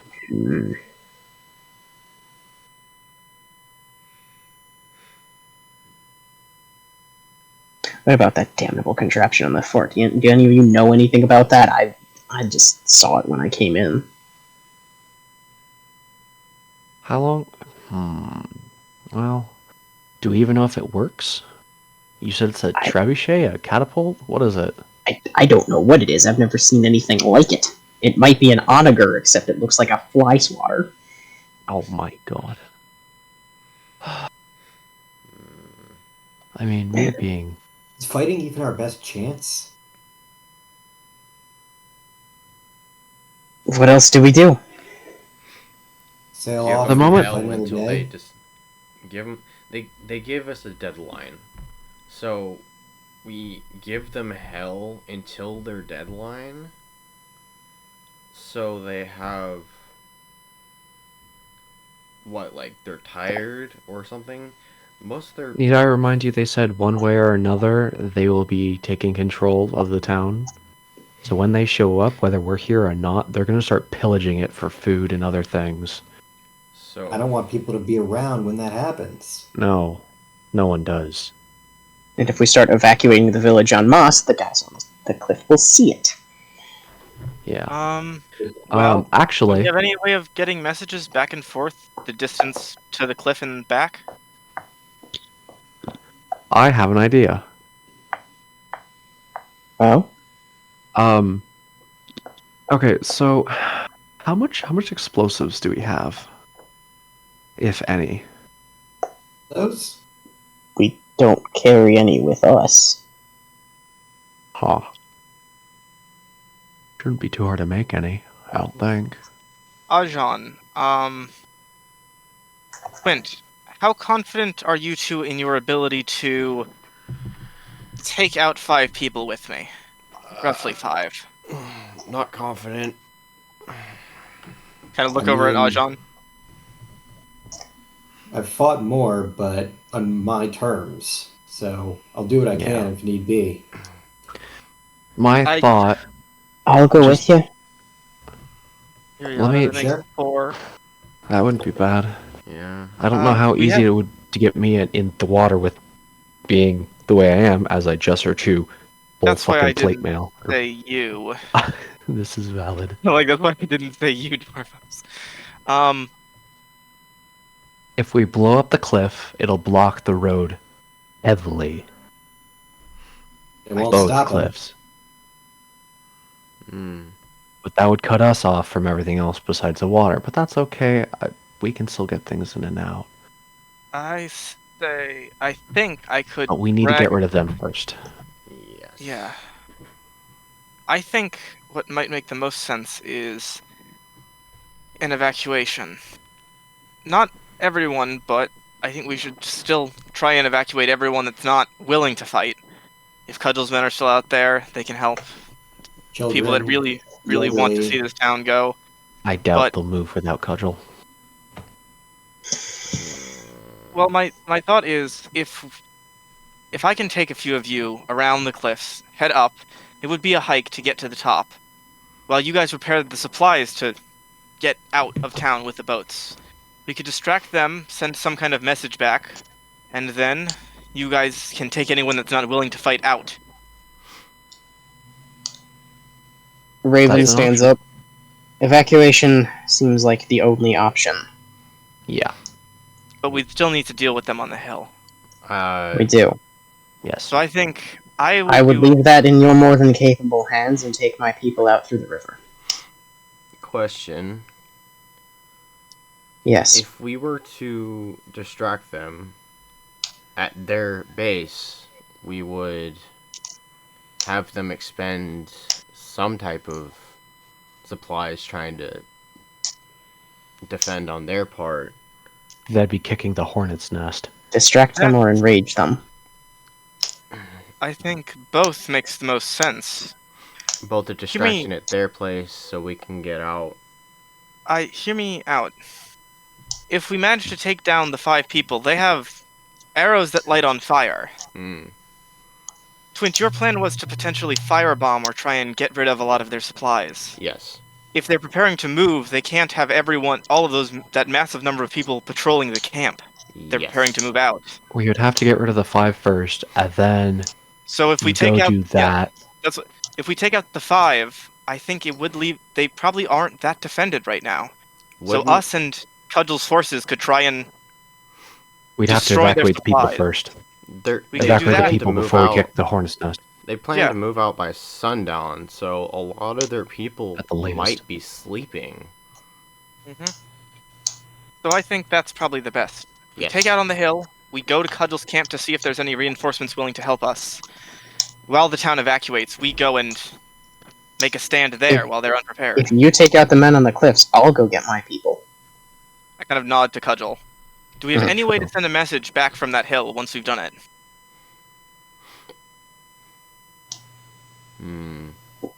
The only way I Why- can think of is if you shoot just an arrow into a specific road and someone watches for said arrow. Well, to send a message that we've taken the people on the cliff out. Cudgel's just like, it's right there. Like, we can see you. This Oh, is You'll true. know. That- They that'll can work. see. You can just wave that.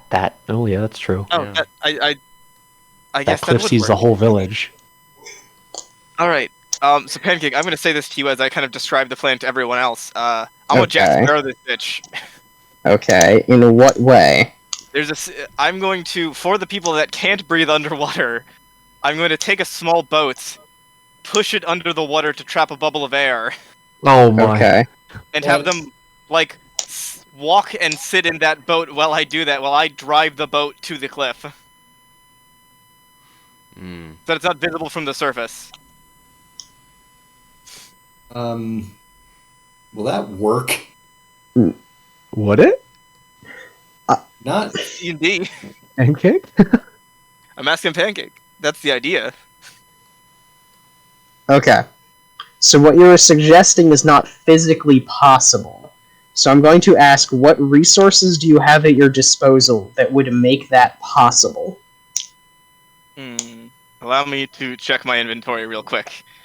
For tools with which to help make that possible. And also, she's gonna ask everyone else to empty your pockets. Like, what do we have here? Oh, A- God.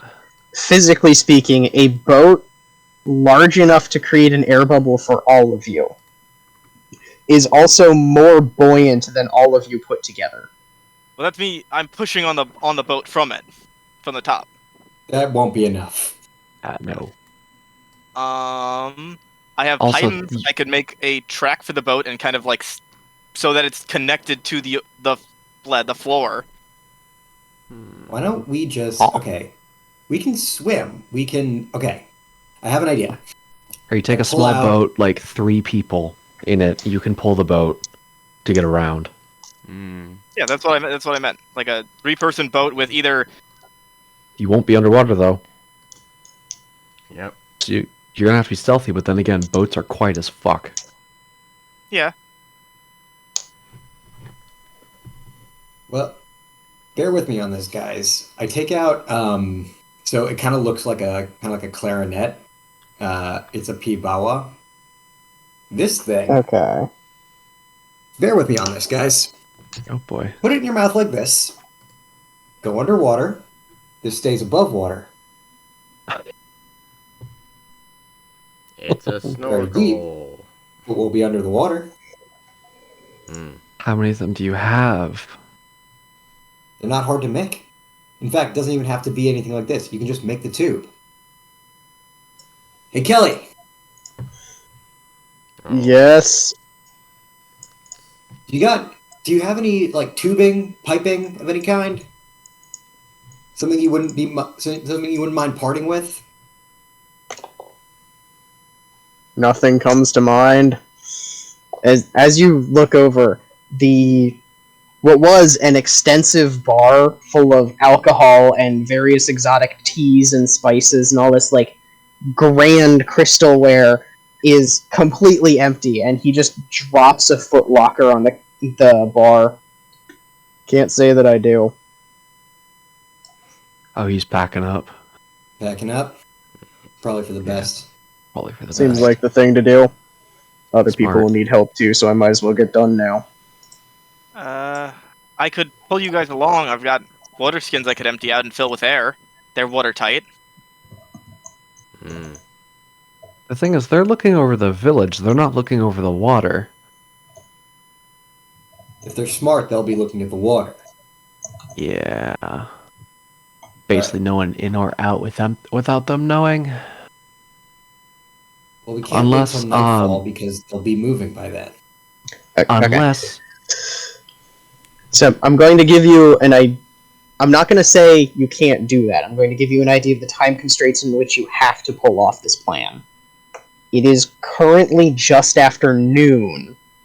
Sunset is in a couple of hours, like 7, 8 o'clock. Yeah. So Okay. we have not all that much time to do this. I think. How far is it to like an area of the cliffs that would be obscured, like from the docks? I'm asking this to you, the DM. Judging by the map carved into the table, the cliffs themselves extend about 2 or 3 miles inland. oh god. Theoretically, if they are not looking in your direction, you could just swim to the edge of the village and climb up there. How far back inland you go with this plan is entirely your discretion. It's how far back you believe you need to go to not be seen doing this. Okay, so we could like theoretically. I guess Iriata can't swim, but I can drag Iriata with some extra air. Minotaur.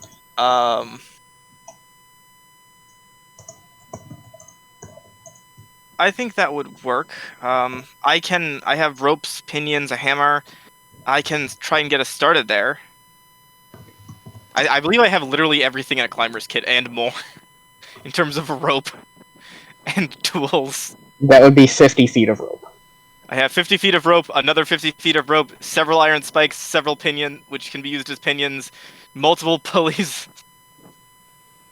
You have 100 feet of rope total to do this with. Yeah. You like take the rope out. You're climbing over I have water, some you'll be rope, fine. too. He's got rope too. I have some rope as well. I got 50 Okay, feet myself. You have 150 feet of rope Do this, to guys. go roughly 3/4 of a mile the circumference of the village. Well, I meant like up.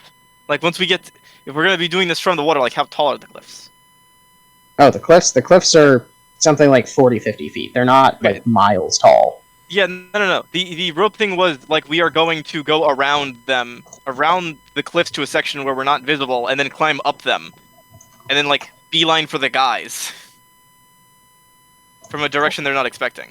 Or you guys can disguise yourselves. Have a fisherman take you in his boat, disguise you as just another thing traveling in and out of the village, right? Like some shipment. And then as you guys get around, you guys can then pop out, head back up towards the village, but heading up the hill to the cliff. Something like that. That's Maybe actually just a boat probably with the a tarp best on it? idea. Basically, make it look like just another Yeah, shipment. I could drag you guys, put a Have a tarp fisherman. over.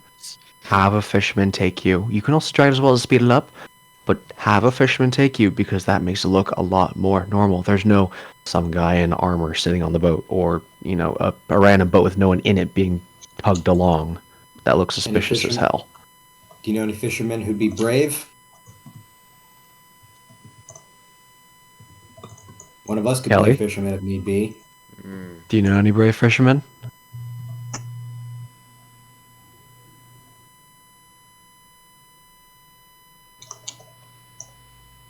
Pancake.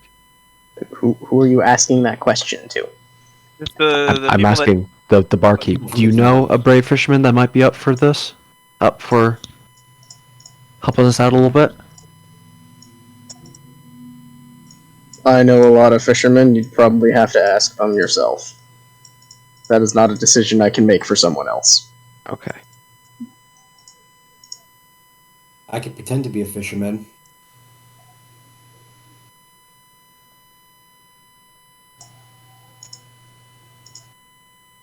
That would work, actually.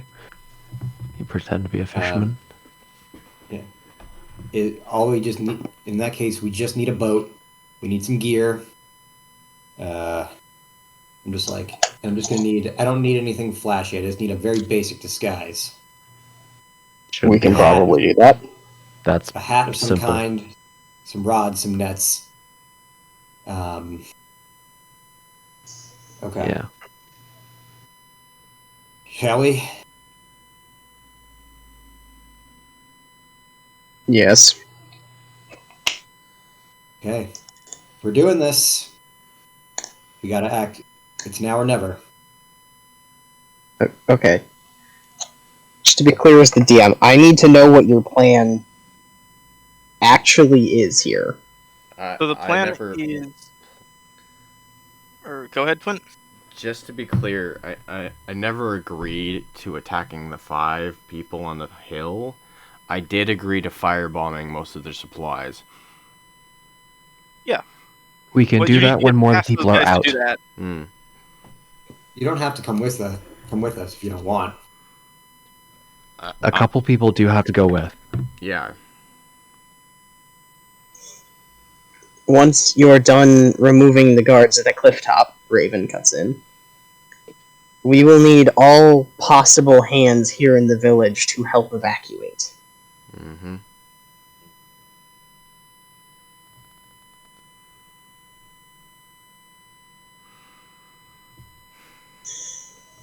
It's your call. So, the plan, just pancakes so you know. Okay. I think the plan is to disguise a handful of us as a fisherman, doing a standard drop off shipment, whatever, down the river, down the side of the village, past the cliffs, and then so we can then like some people can get off the boat, head back up towards the village, but up towards the cliffs, so they can come up behind the archers. Basically, plan is roughly get behind the archers, take them out, and then Cudgel will go get his men. Yep. And I guess at that point, Twin will come in and help Cudgel's men do like a stand against them, which will involve the firebombing of the camp. And while we're making all of that happen, they will like fucking bail. Yeah, something like that. I don't know. We'll see. To be clear, Cudgel is not volunteering to help with the firebombing of the camp. Well, Cudgel's line is you remove the people from the cliff, and she will move her people into the village to help fortify it while everyone else escapes. Yeah.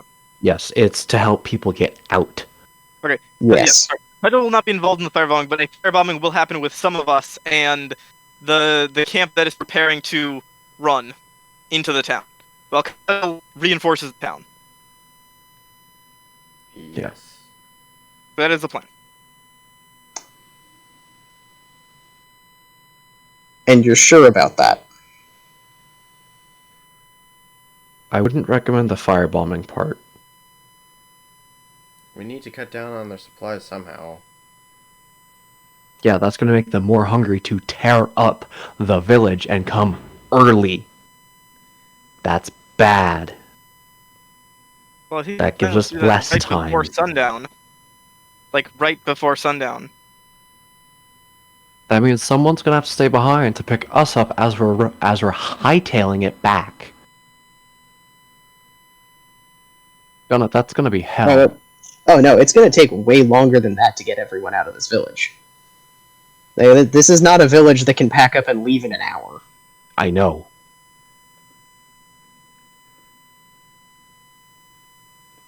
No, as in people need to start leaving, like, now. But which is why we need to go remove the 5 people at the cliffs. Yes, some of us will need to go do that. I say we need to do that now. So that'll be me, Iriata. There's something I need to do in the village. I'll be staying behind. Yeah, you and Twint will be staying behind. Me, Iriata, and Ajan will be... Only 3? Oh boy. 3 versus 5? Did anyone else want to go? Byron, what about your assistant boy? I'm not sure if he's that ready. Derek can accompany you if you need him to. If he wants to. He is readying Thornwall at the moment. But he's available. Okay, that makes 4. That should be fine.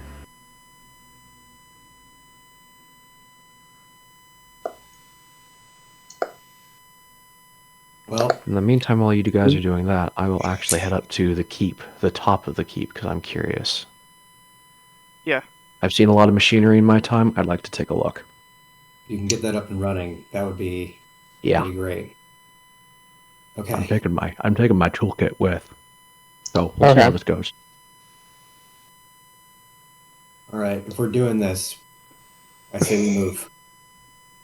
We're gonna get up and go grab a fishing boat. You guys need to go talk to some of the fishermen, see if you can borrow their boat.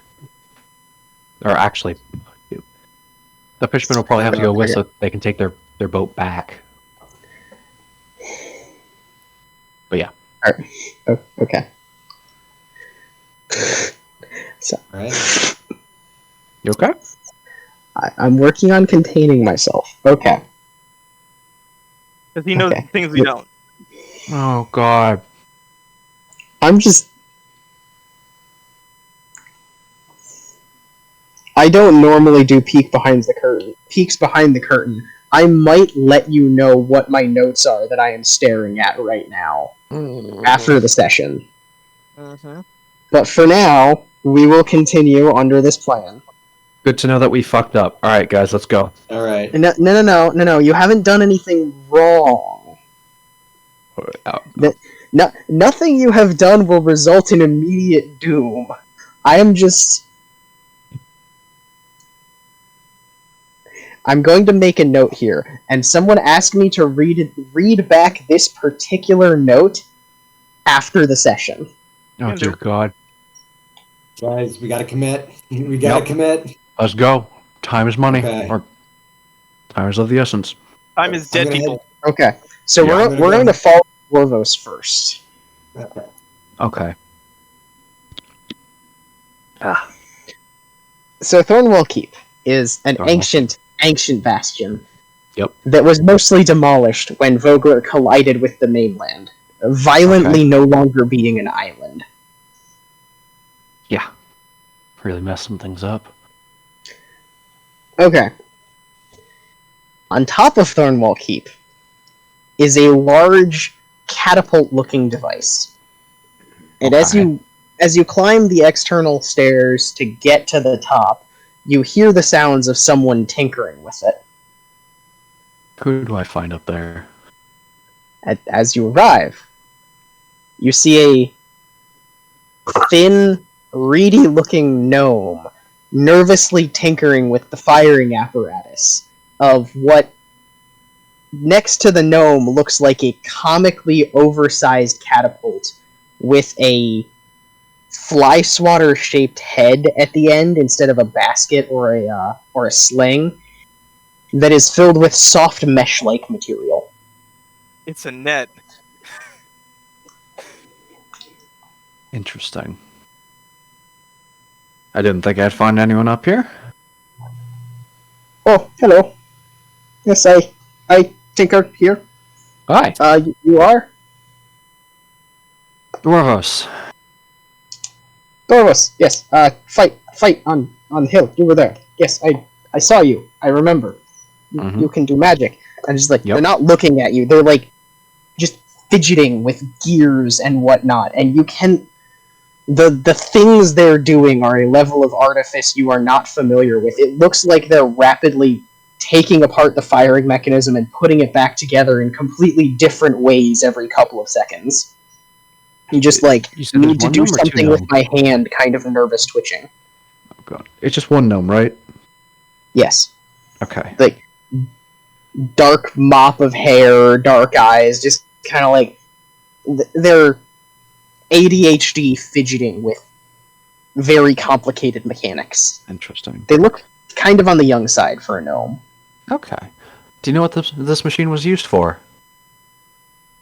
I built it. Oh, you did? It's mine. Gnome flinger. Oh.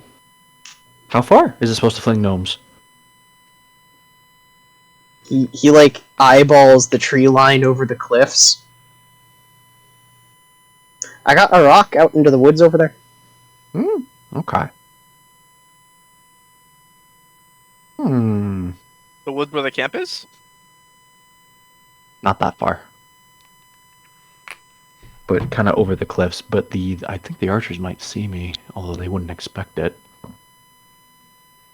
You can see the Interesting. archers from here. They have taken far more relaxed positions. They're not like actively standing sentry over the village anymore. They've got a camping fire set up and they're cooking. Am I able to see them? Yes. How many of them is there? Is it only the 5? It's just the 5 you saw earlier. Okay. Wasn't sure if there's more. Aw. A gnome flinger, you say? Yeah. Does it currently work? It does. How big of an object can you fling with this?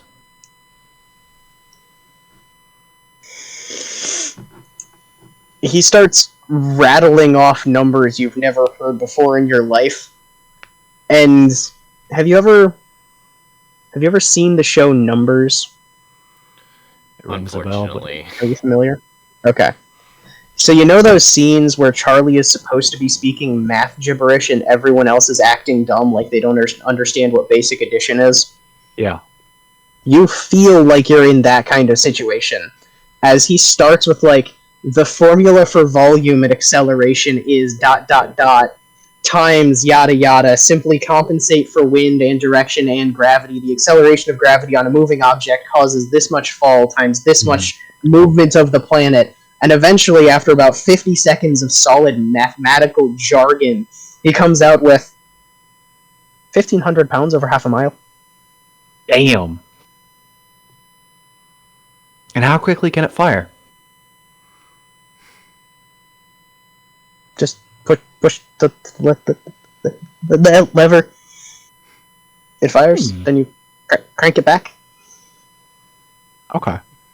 So we can fire probably every few seconds. Doesn't take long. Not hard. He nods. I might want to let the others know. We are gone. I know you are. Except for Twint. Where am I? Did you go with us? I thought you said you didn't want to go with us. I didn't want to. I didn't exactly give myself a place to be. You must decide. Did you go with me? Or did you go with them? Or did you stick around in the brass crab? Those are your three options. Well, you have more than three options. Boy. Whichever Actually, one gets me to...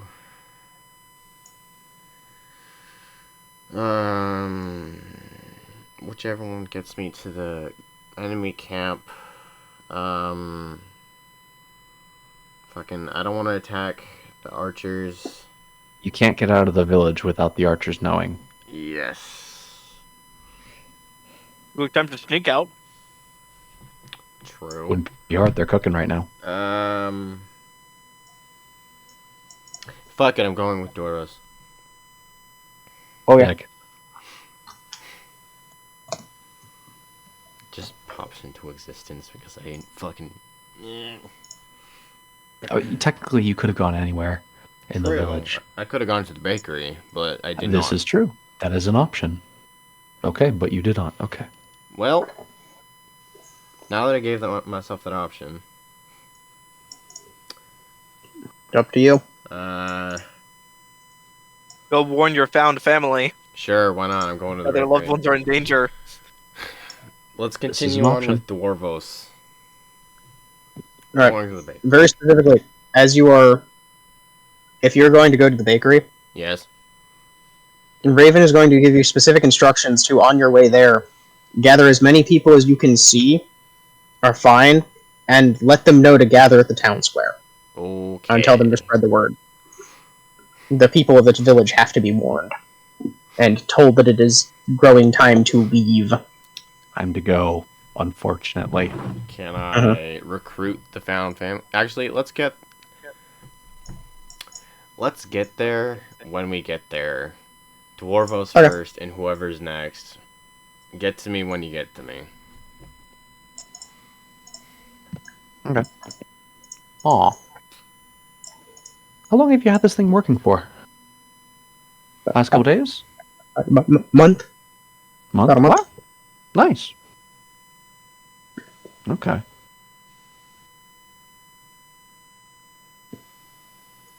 Royal Design College champion. 2 Certainly years in a did row. a good job. Certainly did a good job. This thing is certainly a piece of machinery. Transportation masterpiece. Okay. Quarter mile.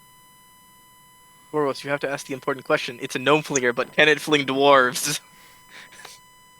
You said 1,500 pounds. I don't weigh that much. I weigh like 300. Maybe with all of your supplies and armor. Yeah. Me, a dwarf and a halfling.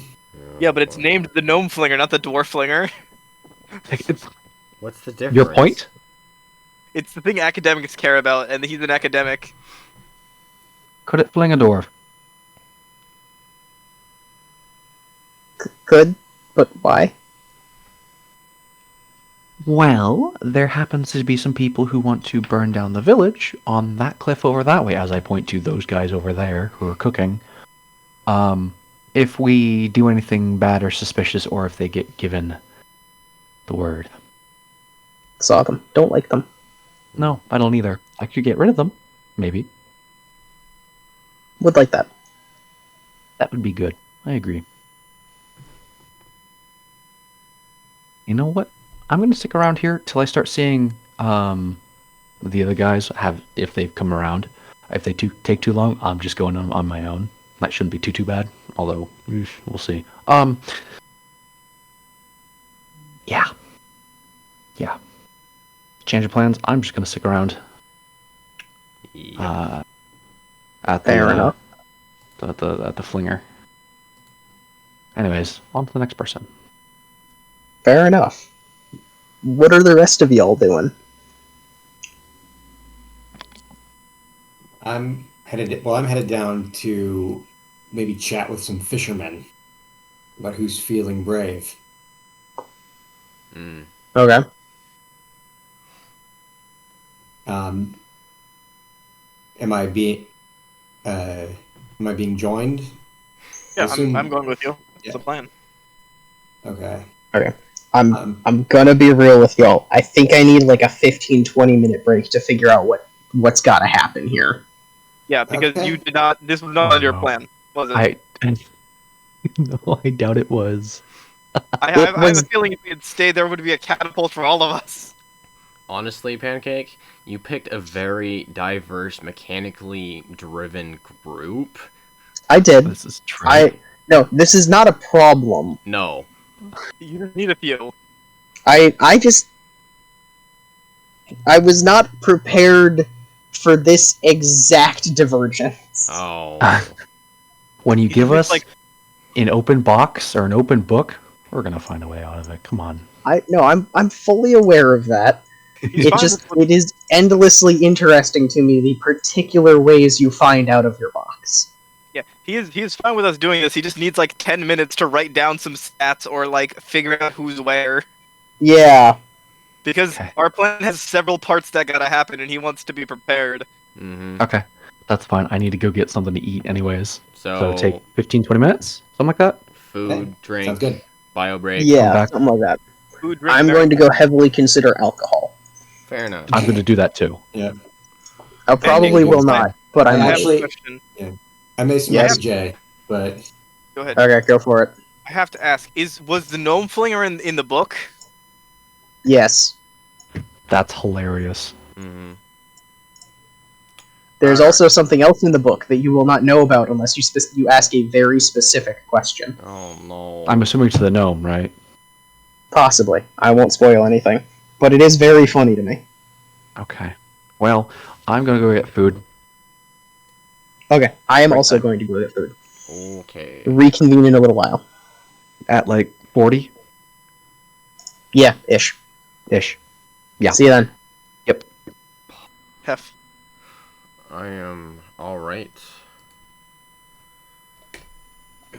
I ordered myself Actually, I went to the store after work and got myself a case of the Sprite Cranberry.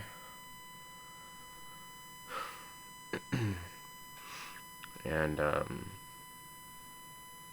it's currently sitting behind me. Let me go grab it real quick. Bring my microphone with me.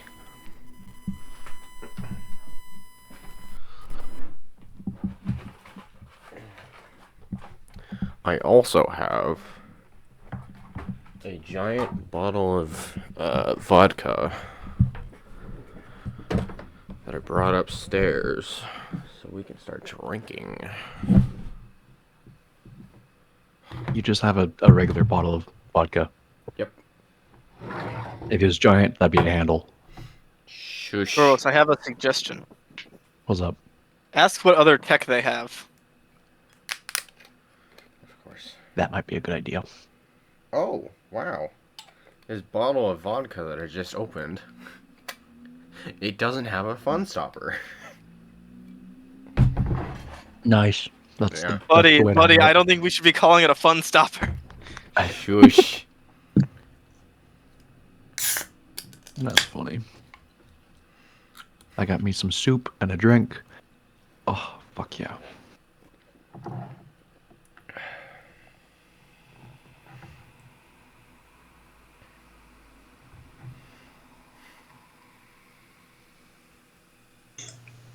Alright, you little chat goblins, what are we up to today?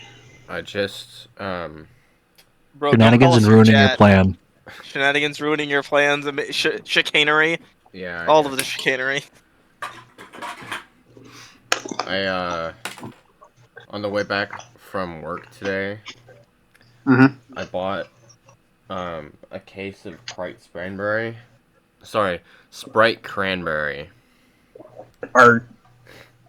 Okay, and good start. previously I bought a bottle of vodka. I see. Yes. Fair enough. And my previous job, before I started working for my current job, um, I would eat ramen noodles by themselves Mm-hmm. without the flavoring packet. Mm-hmm. I have so many that I have just started drinking hot water with a ramen packet in it. Not So in bad. front of me, I have 2 cups, one with Sprite cranberry and vodka, and one with chicken noodle broth. Keep in mind the broth is Understandable. warm. Yes. Understandable. Oh, I didn't put miso paste in the. It's fine. I normally put miso paste in the ramen broth, but it's whatever at this point. Understandable. Yep. Did you get yourself a drink, Pancake? I did. I also got myself dinner because I made dinner before I started the session, and then everybody Ah. else ate, so I have now gotten my food. Good. Nice. What you got yourself to drink? Mm-hmm. Cool.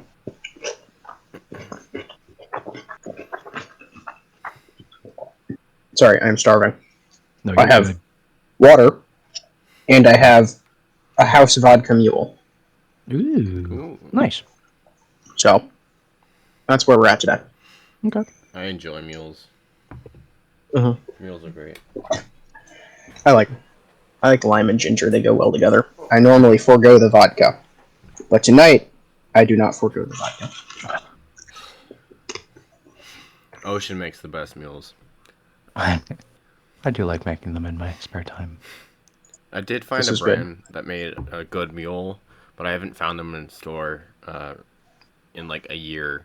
So I just drink whatever he makes, if I do. Fair enough. It tastes a lot better than the ones that come out of the cans. I'll tell you that's for fucking certain. Oh yeah. Yeah. Well, the hardest part about making mules is finding a good ginger beer, but once you find one, it's on point. Mm-hmm. Yeah. My go-to is Bundaberg's. It's an Australian brand, and it's amazing. Nice. I just get our local one is Summit. I can only find them at Aldi, but it's not an Aldi Ooh. brand, so I'm not entirely sure where it's from. Actually, Bundaberg is the exact one that I'm currently using for. Yeah. Nice. It's Yeah, in those are the good. short, roundish bottle, right? Brown The bottle? short, round, brown bottles. Yeah. Yeah. Kind of look like a sailor's brew. Yeah. Yup. I'm looking at them Nice. right now. It's about the same shape and size as like one of the brown bottle kombucha bottles. Yep. A Yeah. little bit. They're Fair great. enough. I got me some soup, and I got myself some spiced eggnog. Nice. Well, it's screwball, but eggnog. Screwball's the brand. It still tastes like peanut butter. It's They egg. might be using Screwball for it, I guess. I don't know. Man, I don't know, man. I just work here. It tastes good, so I drink it. Okay. Yep. So I will refresh myself. Okay. The current plan is not to Jack Sparrow turtle a boat underwater, correct? Oh no! We put that aside. We're going to the Okay, skies. got it. You are going Damn to. you. Pancake, damn you for watching Mythbusters. What? Okay. Anyway, Mythbusters did an episode disproving it. Mm. They didn't do a good enough job. Let's continue, guys. So you're now going to borrow a boat, I think sail it around, and then climb the cliff, correct? That's, I believe, the Yes. plan. Yes. I think the plan was, or a better word for it was charter, because we need a sailor to go with us so they can take the boat back. Because they're going to need it to get everyone off. Yes. Yeah, Okay. everyone out. So charter, So not borrow.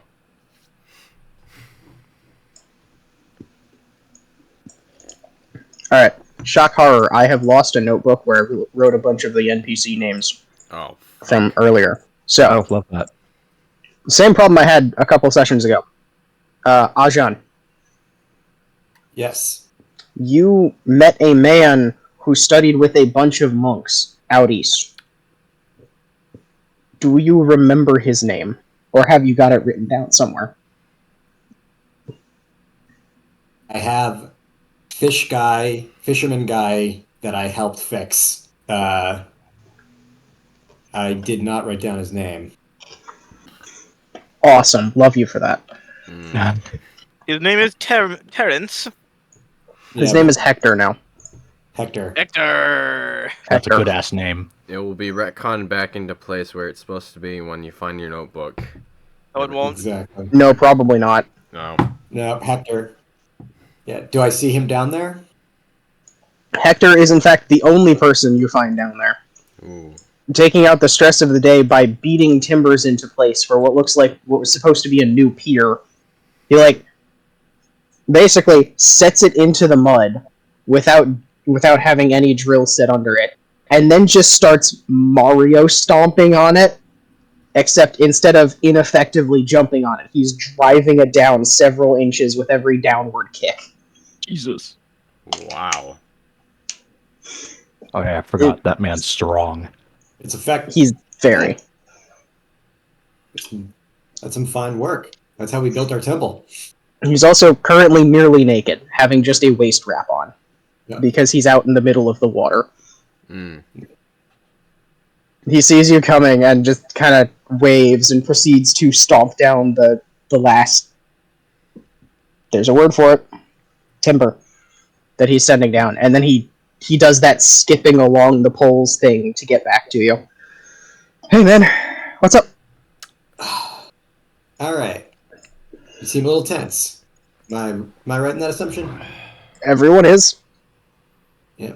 You want to do something You about know, it? lot going on. You want to do something about it? Yeah, I'd like to. Perfect. We're gonna need a boat and a fisherman and a place to hide. Think you can provide? Almost certainly. All right. I point What up to are the we doing? cliff. You need to get us there. We're gonna scale it, and we're gonna give those fuckers a bad day. Sounds like a plan. Let me go get my boat. And he kind of jogs off. I dap him up before he goes. I Nice. was like, this man is down with it. Yeah. Oh. Yep. All right. All right, guys. We got us a boat, a brave fisherman, and a place to hide. Mm. So, All right. Are you going to go collect Barrett for this plan?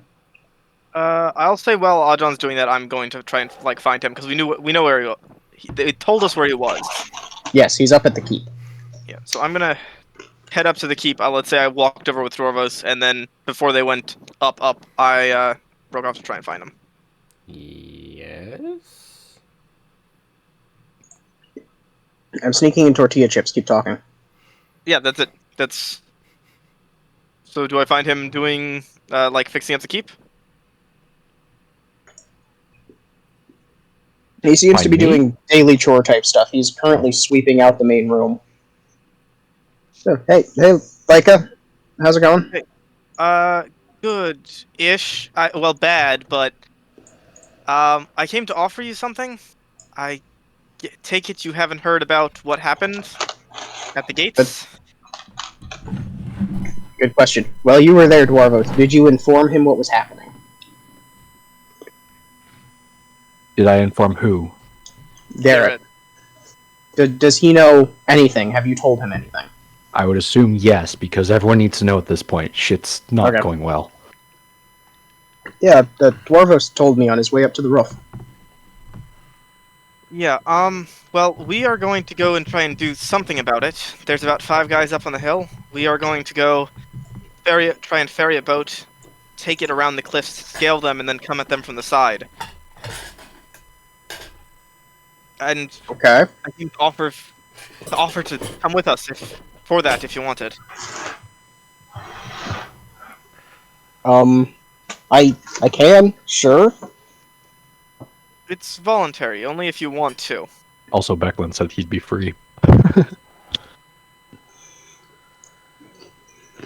He's been volunteered. He has not yet been voluntold. Yes. Yeah, I'm asking him if he wants to, not voluntolding him to do it. Sure. You want to get where? Around the cliff. There's a hill up on the... And I like walk him outside and point up to the cliff. Or up to the hill. Yeah, no, I know about them. Have you talked to Theon? Who?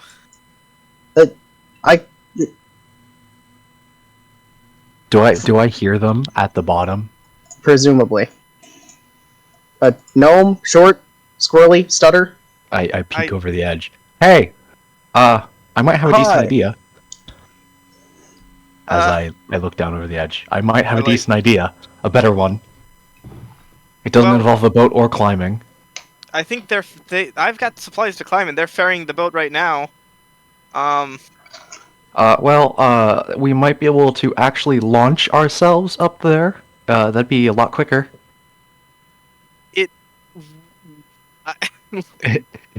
Launch? Yes, launch. Get up here real quick. I'll be brief.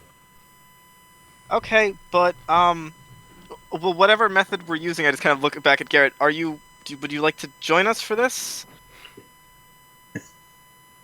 Sure. And then I guess we're going up there first. It'll be brief. Don't worry. Come on up. And I guess I take Garrett upstairs. Can you roll me insight real quick, please, Leica? Sure. I can do that. A couple drinks in the gullet makes the day go by better. Indeed. My insight is...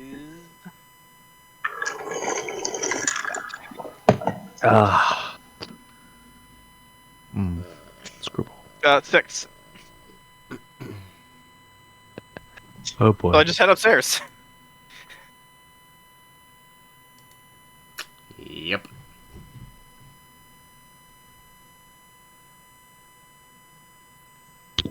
Alright, so, one sec. You can't read anything specific in his expression, but when Dwarvos specifically says the word launch, you do see panic come over Derek's face. he's afraid of heights.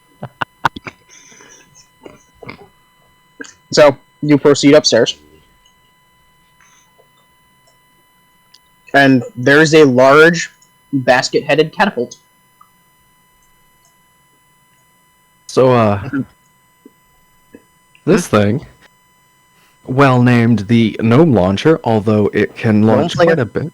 Huh? Oh, my apologies. Gnome Flinger. Gnome Flinger. This is this gentleman's invention. He kind of put it together. It's pretty cool, I'm not gonna lie. A lot better than I can do, even as a dwarf. He's done a phenomenal job. Kind of Built it from scratch. Very proud of it.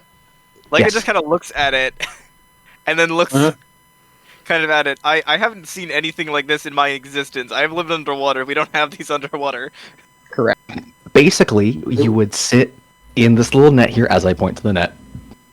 It gets drawn down, and then we point in the direction we want to go, and then it can launch you about up to a quarter mile in any direction. Half a mile, You like right? have an almost terrified look on her face for a second as she just says, "I'm more of a land and sea person than an air person." Ah, suit yourself. Okay.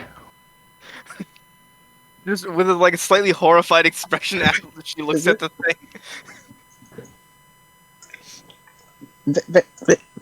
Very safe. Tried it myself. Oh, nice. I Ask She about the says- landing.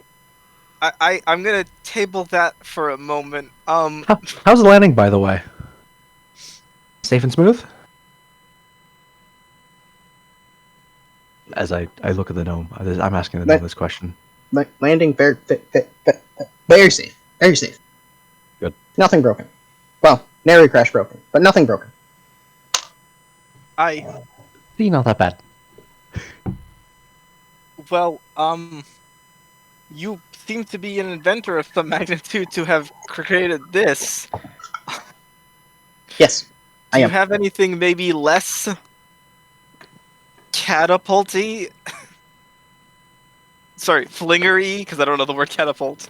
That might be of use for defending the town or fighting these people. Have nary crash. Have gnome flinger. Inventions. Very proud. What? The first. He like actively brightens and runs over to a little chest on like the outskirts of the top of the tower. Reaches in and pulls out what looks like a backpack frame with some unholy contraption of ropes and cloth, you think, just jammed in under a bunch of ropes. What's this for? Nary crash. He hands Nary? it to you, Dwarvos. It's a And then parachute. He yanks a cord, and not a parachute, but a bunch of hot air balloons, miniature hot air balloons, immediately inflate and start dragging you upward.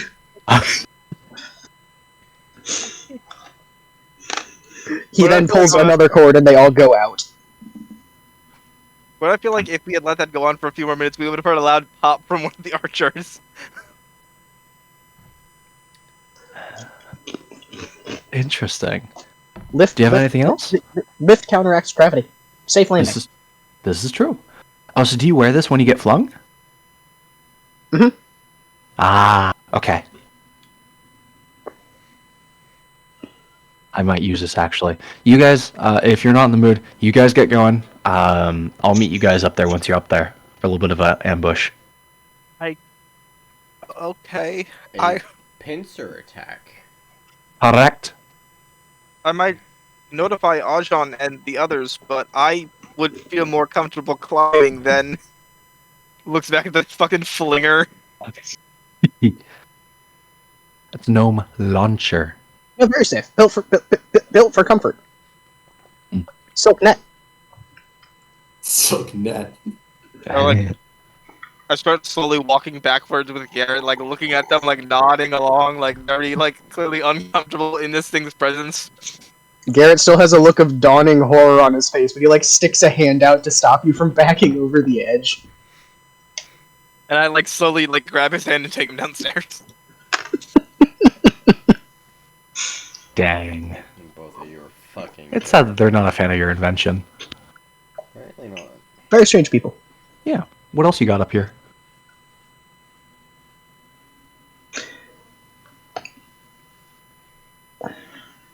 One sec. I'm gonna on the way. Just like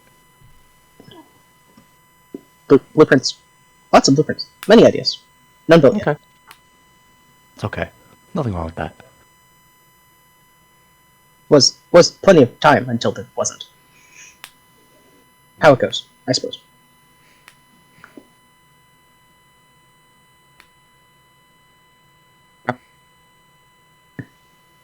As yeah. You guys should probably get going. we're gone. Okay, We're good. gone. I have left with this man. I don't think either of us want to be in that thing's presence. Yeah, I just imagine you Okay. get back. I'm just like, he's gonna do what? Dorovos turns around and they're both fucking gone. I just wave at them, or I Yeah. can see them down the docks. I just kind of wave at them. I just kind of ask as we're heading down. I ask Garrett, do you have a history with that, perchance? I'm sorry, what? I kind of asked Garrett as we're heading like up to the boat. Do you have a history with that, perchance? That thing terrifies me. I don't like the idea of things going in the air that far. We loaded a rock the weight of a cow into it, and it threw it so far we couldn't see where it landed. It could be useful for keeping the army off, but not. I don't think it's that precise. I'll leave that to Dwarvos, and I'm going to tell them the rest of the plan. How it's like we're going to go down to the boats, charter a boat, climb up, and attack these guys, and then Dwarvos will go get his men and fortify the town while everyone escapes. It's not my men, it's Cudgel's men. Cudgel's men, what? Not Dwarvos. Cudgel's men. I don't have an army, are you kidding? I'm not that important. Damn. Not Yeah, yet. and we're gonna. So yeah. So they're Not going to do yet. that to try and fortify the town and give people time to escape, and we're going to go try and... Some of us are going to try and make a distraction at their camp while that's Okay. happening. And I explain that to Garrett, and then we get to the village. And he just nods along. Okay. We can probably do that.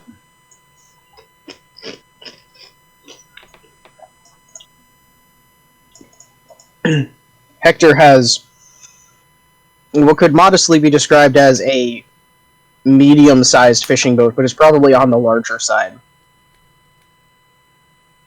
If you imagine one of those forward canopy normal fishing trawlers, like a modern day one, it's Okay. about that size with a big square cabin up at the front.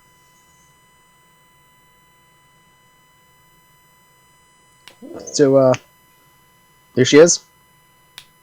It's perfect. As soon as we Oh, go, there's who.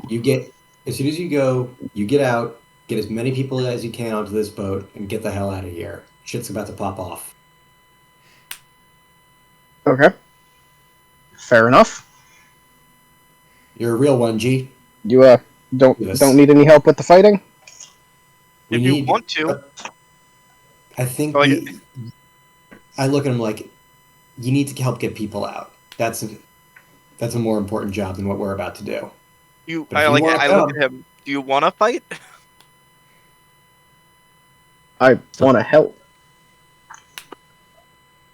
Well, you can come with us and help fight, or you can, help evacuate people. It's your call. I think the Both of which evacuation is are very happening a little helpful. bit later. The evacuation happens after you guys Yeah, kill after them. this. So, Oh, okay. Well, so so in you that could case, help us fight and then go evacuate people. yeah. Well, if you do to those guys what you were doing to those timber planks, I think we'll be just fine. If you stomp on them, Yeah. fair Mario enough. stomp the guards. Skulls, We setting grapes, sail? same thing. Yep. We setting sail? Sure. Let's go. Do this. Cut to me. Alright. Okay. Twins' turn. It is. Time to As raise they sail hell. off, and Dwarvos begins waiting, I guess. So, Twint, you were told to spread the word of a town meeting Yes. in the square.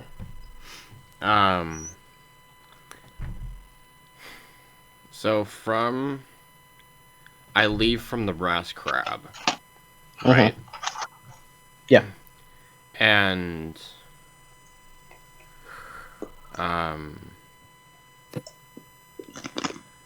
I think I want to knock on doors. At least every couple of houses, and just say spread the word. There's a town meeting. And then when I get to the bakery, let's start from the bakery.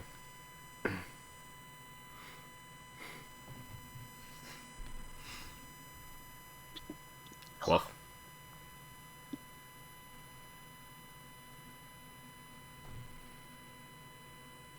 Sorry, I forgot I was muted. I was chewing. yeah, that's fine. You're mostly met with grim, tired-looking people, kind of careworn, but they all nod quietly, thank you. Mm. A couple of them just nod and then start filing out, letting their neighbors know. Mm-hmm.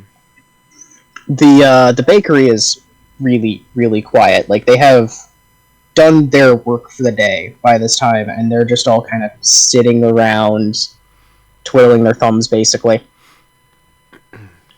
A lot of the kids actually are. They seem to be somewhere else, having just wandered off to try and occupy themselves. Mm. Ron is at the bakery along with Glance, her oldest daughter, but Mhm. most of the others seem to be kind of scattered to the winds. That's fair.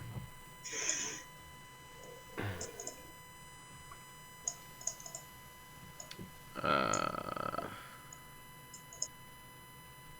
Twinge, it's good to see you. mm, would it be afternoon? Yes. Yes. Good afternoon. I think, if you're okay with it, I would like to recruit you and your family with help on spreading the word. There's going to be a town meeting. How long from now? About an hour. There's going to be a town meeting in about an hour, and we need all of the townspeople there. Okay, something to do anyway. Come on, Glance.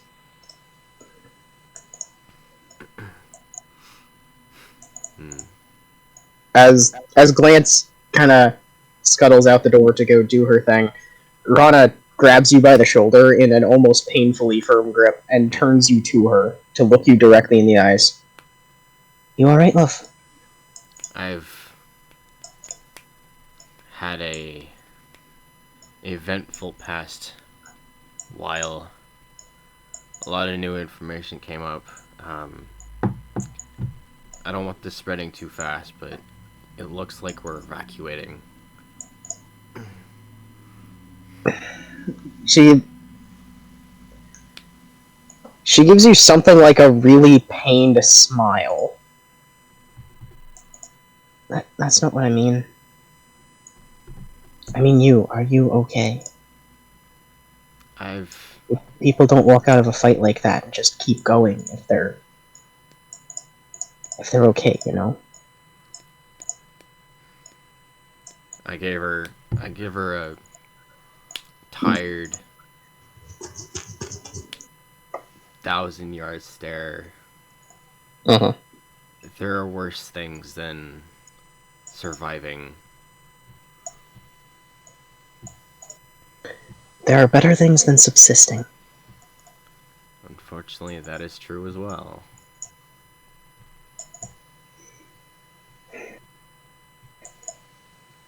Here.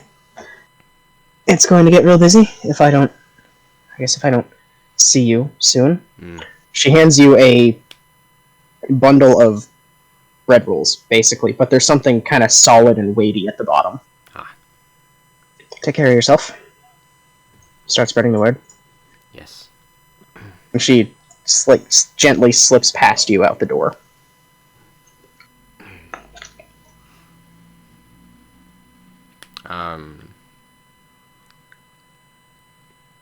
I think I'm just gonna stand in their kitchen for a minute, just nod to myself and walk out to continue spreading the word. Okay. And probably like, I don't know, a block away, look in the bag, see what the thing she gave me was.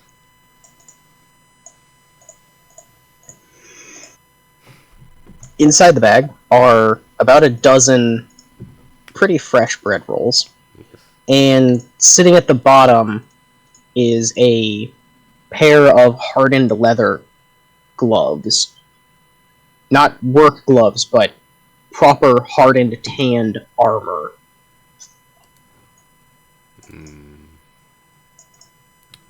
The back of the vambraces are emblazoned with, actually I guess it'd be the forearm face. Yeah, the face of the vambraces are emblazoned with a series of curling vine patterns in white dye. And the joints of all of the fingers are also kind of white where the leather is cracked through with wear. So basically like gauntlets, but leather? Leather, more or less leather vambraces with gloves attached. Ooh. Are they magical? I mean, how would you know? Oh, that's true. I'm gonna see if I can find a good general picture. Oh, I see. Kind of arm guards with gloves. Mhm. Interesting. I actually found a really good picture. Ooh.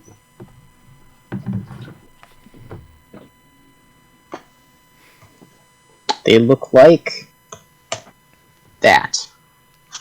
Ooh. Bad. Okay. Nice. Yes.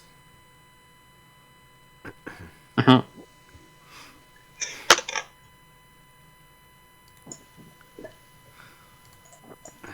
So yeah, Do I run any during my rounds throughout the town? Do I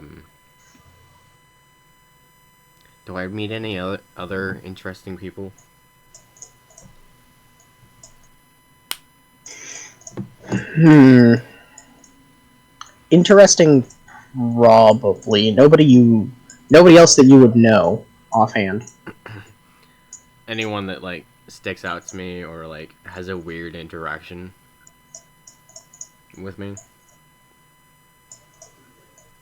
They generally all carry the same tone, so no, not really. They're just a lot of the villagers are just tired. It doesn't seem like really anyone slept last night, and a lot of the responses you get to the town meeting aren't really sure or thank you. A lot of them are just like hollow-eyed, vacant nods. Mm. Like they're just tired. These people want this to be over with. Yeah.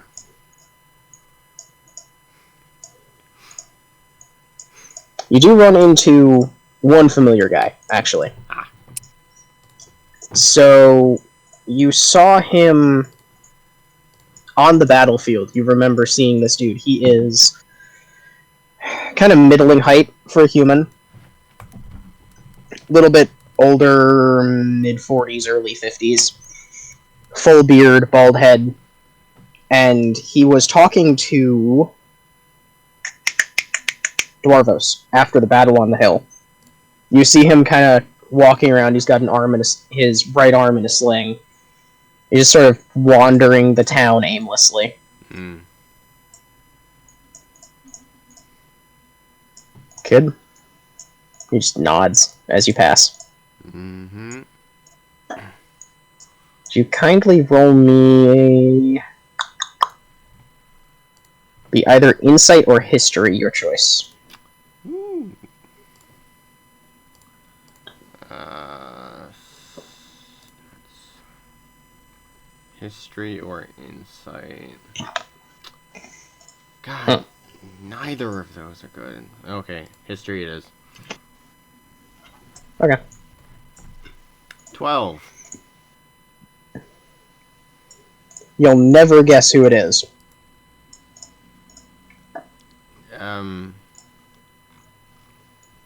Is it Potlid guy? Is it? It is, in fact, Potlid Guy. Yes! Yes. Oh, I was muted. I was panicking. I asked you, like, is it Potlid guy? I guess It is, in fact, Potlid Guy, yes. Potlid. He survived. He is alive and wandering. He's alive and wandering aimlessly Mm-hmm. through the world.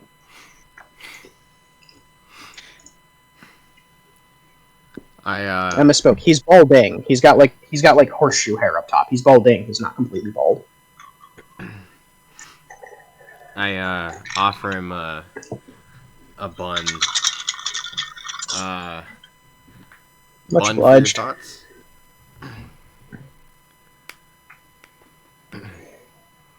When I left the Legion, I never wanted to fight again.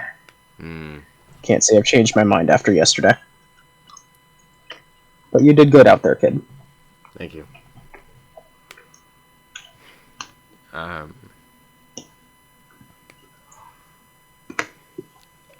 are you faring after all of that?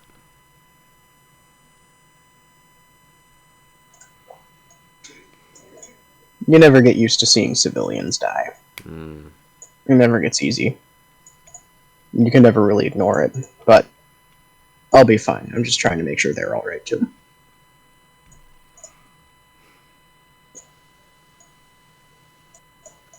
I never did catch your name.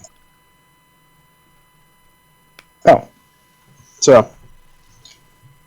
Jean. My name is Jean.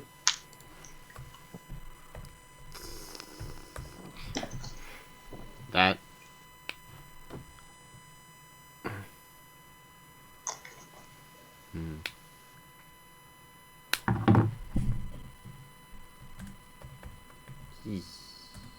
Pot lid guy. Enter. Okay. I raise my hand up to him. Twint. He shakes it. Your hand feels very small in his. Mm. Pleasure. Thanks for the help. Yeah. And for the roll. I appreciate it.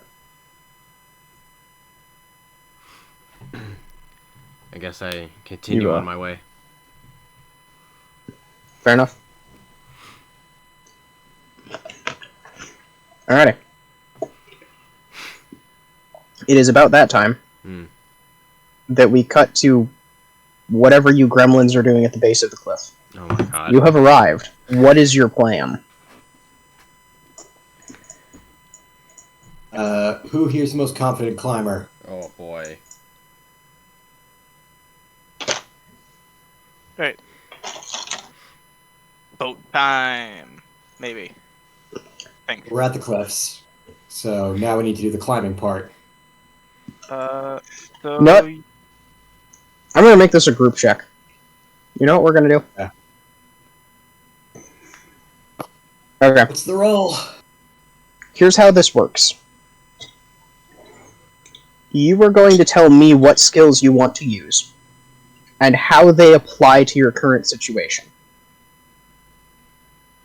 I will then set the DC for the roll after you've told me what skill you think is most useful here. I say. And you need. Sorry. You need to accumulate 3 successes before you get 3 failures on these checks. Okay. All right.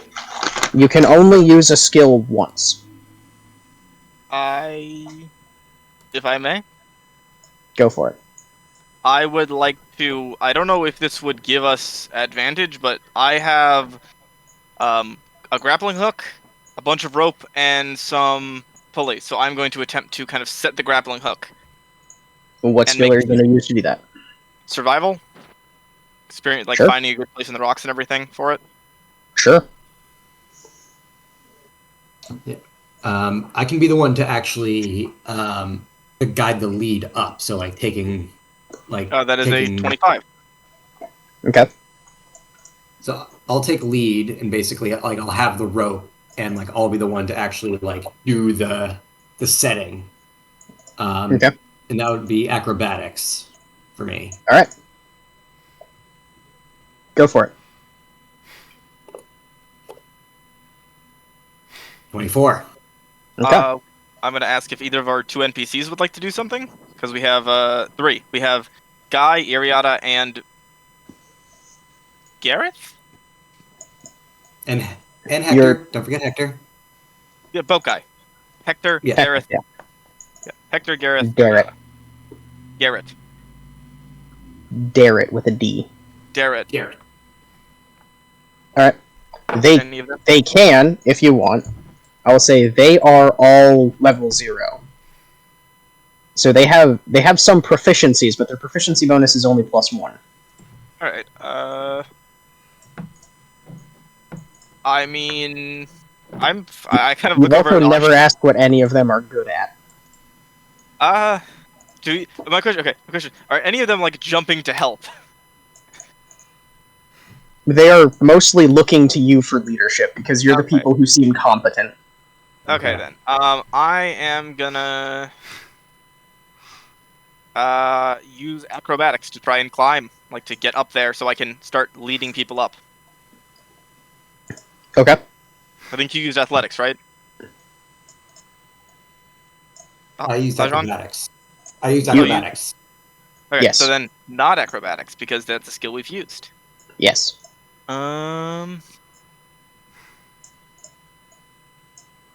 I use? No, that You can that use would. sleight of hand, just Oh, I flat know what I can do. dexterity.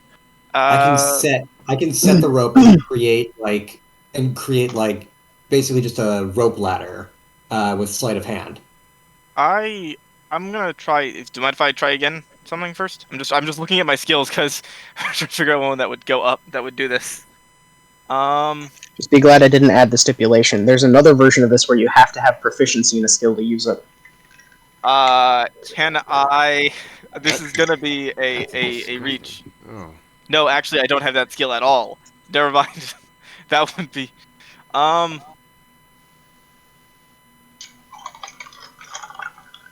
Uh. Can I use perception to like try and find and use good handholds on my way up to make sure everything goes smoothly as I'm climbing up? Seems like that would make sense. Right. I'll be back in a That's few minutes. 7. My food just got here. I'll be back in like 2 minutes. You can count on Cool. that. Send it. That is a 7.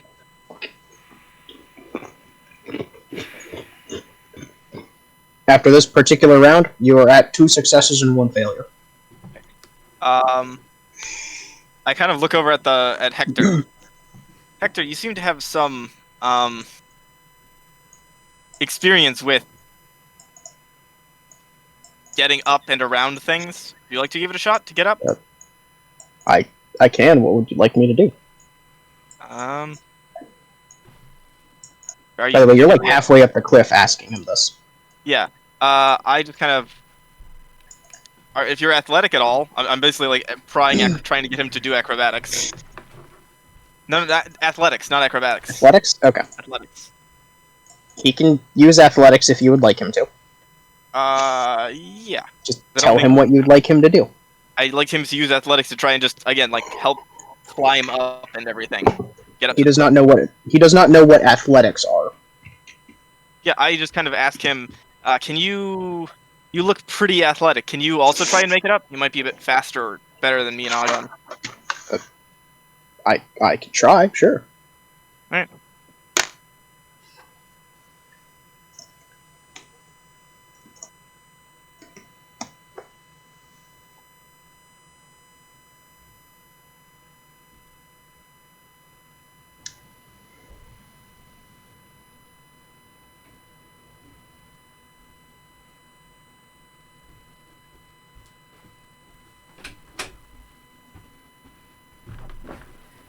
How does his attempt to get up go? It's a very good question. It is the question that is on you, Mr. DM, man. It sure is.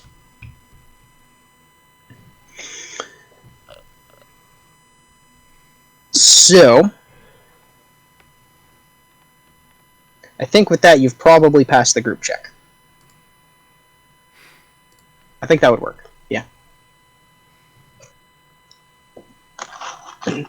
For future reference, I really like using these. I will get mean with them the more things you try and do, because these are really fun, and I like challenging people like that. That's fine. I'm gonna be honest. I was gonna say I use perform to like dance my way up the rope, like very agile, very performative, like. But then I realized I only have performance as a proficiency because I can sing. It applies to nothing but singing. Valid. Singing would not be helpful here. Now, I sing at the rope.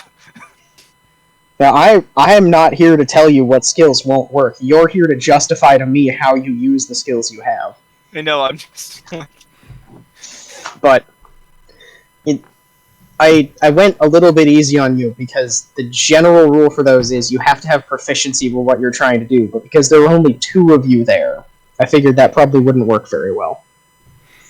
But that is a mechanic I'm going to be making use of in the future. That's fine. I encourage you to. In the meantime, you have reached the top of the cliffs, and you are now facing the scraggly brush of the woods. Yeah. So if we've got this is does that assume we got everyone up? Yes. Okay. So yeah, As a we group, lower you have succeeded. we lower the rope, Perfect. bring everyone up, undo the ropes, and yeah. So into the forest we trek, Yep. and yeah, start making our way toward or trying to make our way towards where those guys are in the forest. Yes. Alright. How are you attempting to approach them?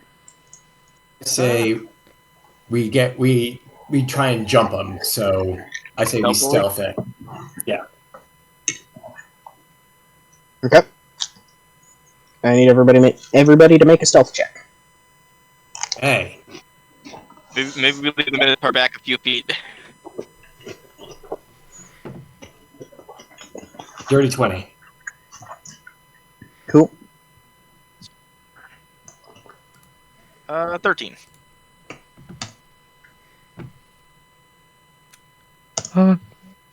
We left the Minotaur back. It's fine. It's fine. It's fine. Yeah. It's totally fine. Oh. It's totally fine. The worst part? 17 Iriata. 17 is Iriata. Yeah.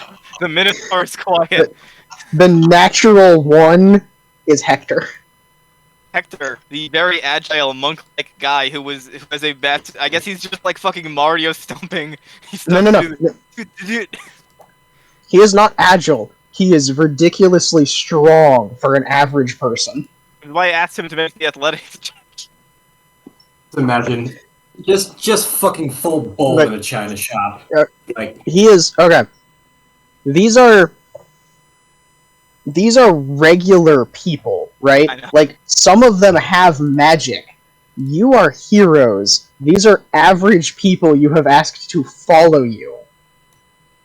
There is a system I use. If they follow you long enough, they become proper followers. But they need to have an actual person they're attached to. Right now, they're just like a gaggle of commoners following you. Iriata's a little bit more. She's been hanging out with us. She is, but like none of you are the leader of the group, and none of you have taken charge of her. So she is basically just an undirected apprentice of some magical discipline you don't know yet. Fair enough. yeah, okay. Okay. Yeah. Like, so here we we go. how does this go? I will rather telegraph to you. If you feel like you need help or extra party members, you can recruit these people, and they will gain class levels once you recruit them, but you have to put in the active effort to get to know them for that to happen. That's okay. Got it. Like, otherwise, they're just people. Yeah. I did talk with Iriata about faith and minotaurs and all that. Yes, you have. But you're right. She's just kind of a little bit PTSD today. Yeah, there's that. Anyway, that's stealth attempt. Anyway, she's doing okay. Darren and Hector are not. There's a moment where Iriata, taller than all of you, because she's a little bit taller than all of you, holds up a branch, right? So you all kind of slip under it. And then, as Darren is attempting to slip under the branch, he accidentally kicks her in the shin. She drops the branch, and it slams directly down on Hector's head. Oh no.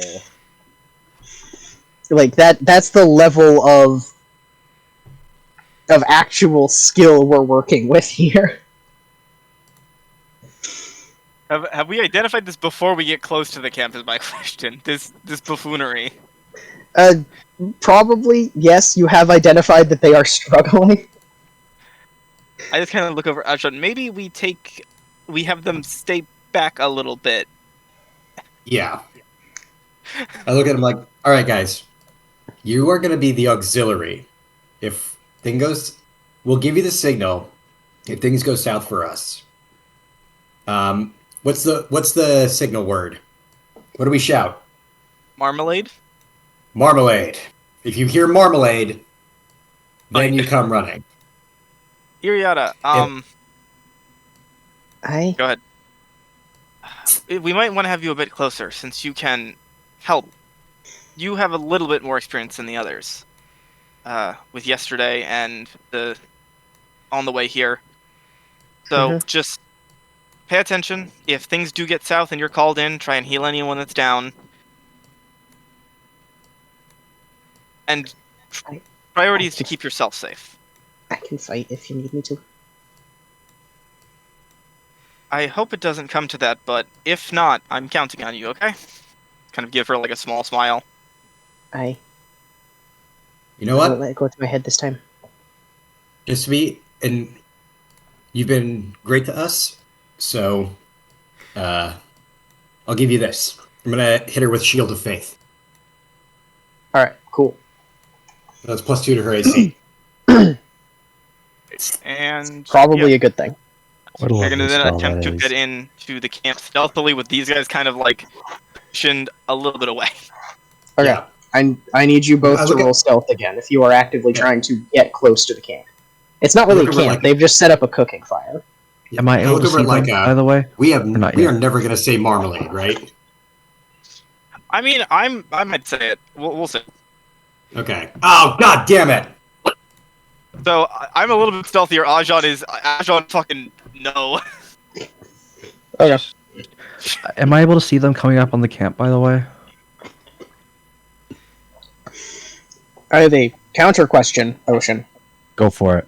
What level of readiness is Dwarvo sitting at? I have the backpack on. Currently. Helmet on. Okay. I currently have the green shield strapped to my chest because that thing's on my back. Sitting here chilling, waiting. If they show up, I'm hopping on that, and then I'll have I'm forgetting his name. The Than. gnome. Huh? Than. Than. I'll have him launch me off. Okay. So I am ready to go. You're ready to go, but not in the catapult. Got it. I can very easily be in the catapult because it's pulled back right now. You can. So, from your perspective, there is just a sudden eruption of activity. From your perspective, Ajan, Okay. you're doing fine, right? You're doing your sneaky little thing. And to be fair, you are sneaking. Your thoughts are a little bit occupied though, because Shield of Faith is a concentration spell. Also, I just realized I still have that coffee pounding through my system. Yes, you do. There is that. So you're just really squirrely right now. Your attention is being actively dragged in the direction of whatever you're looking at, basically. And it's in that critical moment of, oh look, a bird, a really pretty bird. It's a bluebird. Oh look, it's a kingfisher. You turn back and you are face to face with one of the archers who was in the process of attempting to relieve himself. Like, you caught him as he drops his pants. Oh no. And he screams. Shit! So I need you to roll initiative. And Ocean, you see just a whole lot of scrambling and a bunch of people jumping to their feet and grabbing weapons. Ajan or 17. everyone? I'm gonna Ocean get in the sees that basket. from the other side. I'm gonna get in the basket so I can get going. Initiative. Ocean or all of us? Or All of you. Okay, got Does it. that include me? Not including me, because I'm still. If you are launching yourself into the fight, it includes you. We're Okay, launching. If your intent is to launch, There will 12. be a round of... Because you have to climb into the catapult, there will be a round of combat before you enter. Dang. Okay. And also potentially some conditions on your entering. Possibly. Don't worry. I expected that. Also, I have the right character name and initiative. Oh, ID20. ID20. I didn't mean to do that. Irrational D20. Got it. Yep. Oh, for fuck's sakes. Okay. That is fine. Alright, so... Where did I put my pen? I put it right there. We have... Ajan with 17.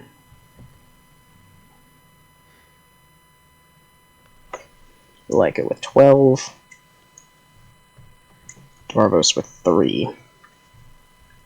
All right. I know we have you with 16, 13, 11, and 7. Okay.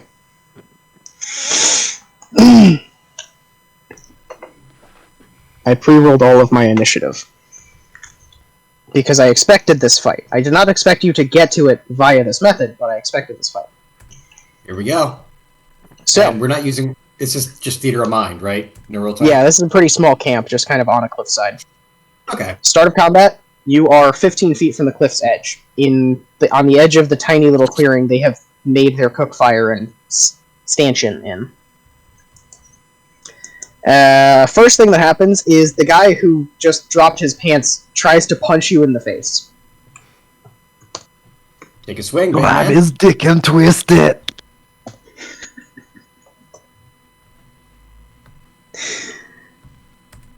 That is a 10.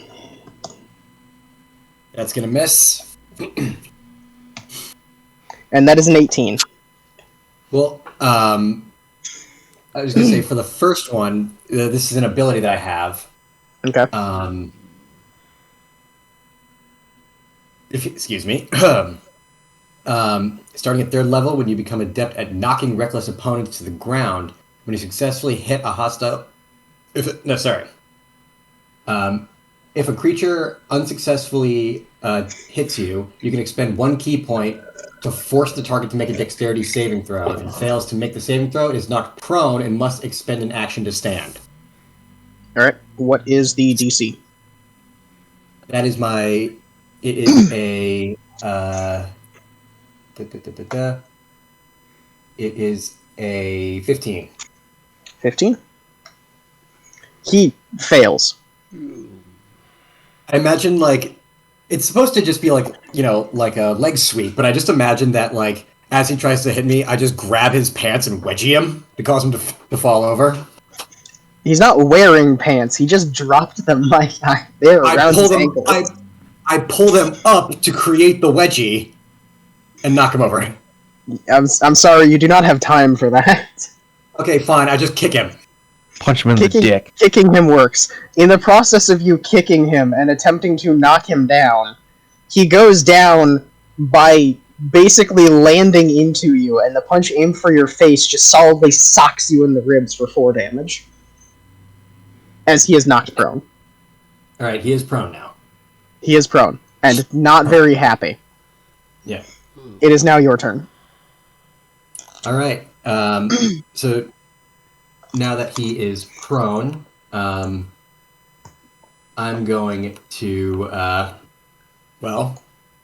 just gonna, like, basically take my quarterstaff and just fully, like, crack him across over the head with it. Okay. Go for it. You have advantage because that's a melee attack. Yep. I'm just making sure I'm adding the right modifier. Yep.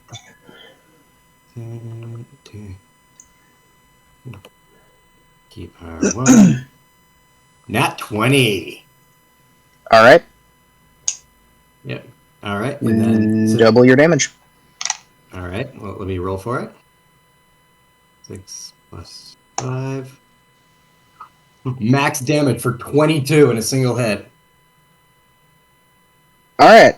So he's not getting back up. Yeah. He lets out a really weak groan and then just goes limp. Alright. Alright, so with the rest of my turn, how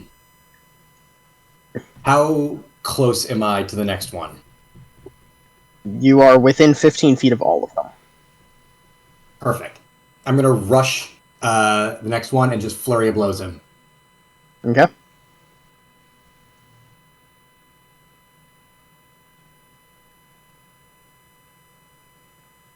$13. That is a miss. All right. Well, I got another one. Good. 26. Missed it by 1. Roll damage. By 1? Jeez. My dude, why would an average enemy have an AC higher than 20? Oh boy. 7. He takes 7 damage. All right. Yeah, I full Muay Thai, just like, miss the straight and come in, elbow to the face. Nice. All right. He has successfully face bashed. Yep. We're doing this. And that is the end of my turn. All right. The man you just punched or just elbowed rather in the face is going to attack you with a sword.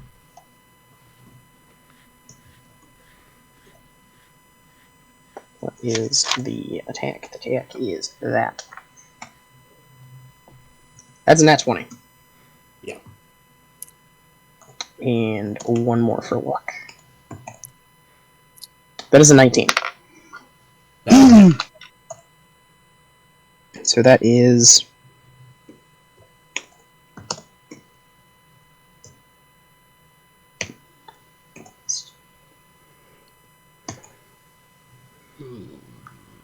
Down. That is a grand total of 25 damage. I'm down. Rip. So yeah, he just, he takes it to the face, and it clearly disgruntles him, and he replies by bashing you in the face with the pommel, and then slamming you across the side of the head. Yeah. He is then going to step over you and charge down Leica, but he does not have another action to attack with. It is... Alright, so... It is... One sec. So, before your turn, it's actually Iriada's turn. And seeing you go down, she's gonna skip.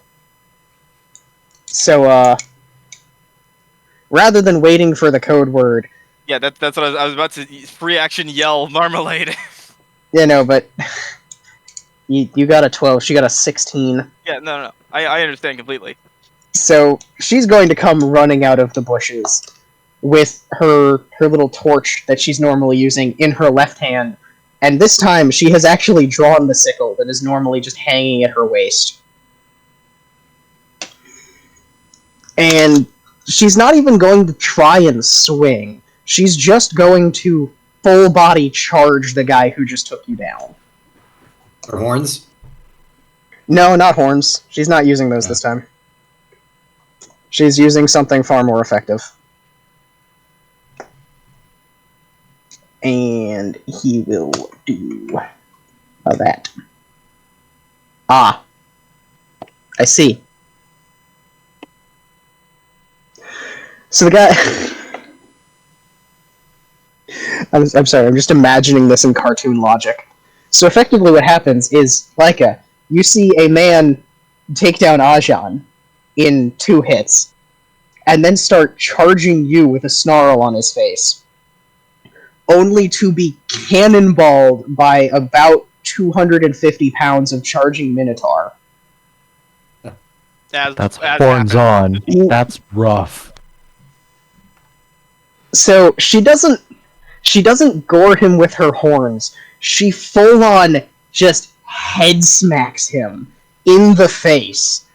There's a rush of scarlet as his nose crumbles, and he is left prone, having been clotheslined by a charging Minotaur. As she comes to a stop next to Ajan and starts frantically searching in her component pouch for spell materials as it moves to Leica's initiative. Okay. The dude is still alive, but he is prone and very hurt. Not damage-wise hurt. He's just in pain. That will do. He's prone, so this is probably the best opportunity I'm gonna get. So what I'm gonna do as a bonus action, I am just checking my spell list real quick. I am going to do this. It is in the chat for the people. Hex, bonus action, 90 feet, creature, concentration up to 1 hour. They don't make a roll. Extra damage spell. Okay. I am going to choose dexterity to run away, and target the guy in the ground. So I'm going to let out a large howling sound that reaches only his ears for now, and Okay. And then punch him, or then stab him, more accurately. Yeah, I'm gonna run in and stab him on the ground. So advantage because Alright. he is prone. Mhm. 2d20 plus. I'm checking modifier real quick. But I'm just because it's funny, I'm gonna roll another die while you're doing that.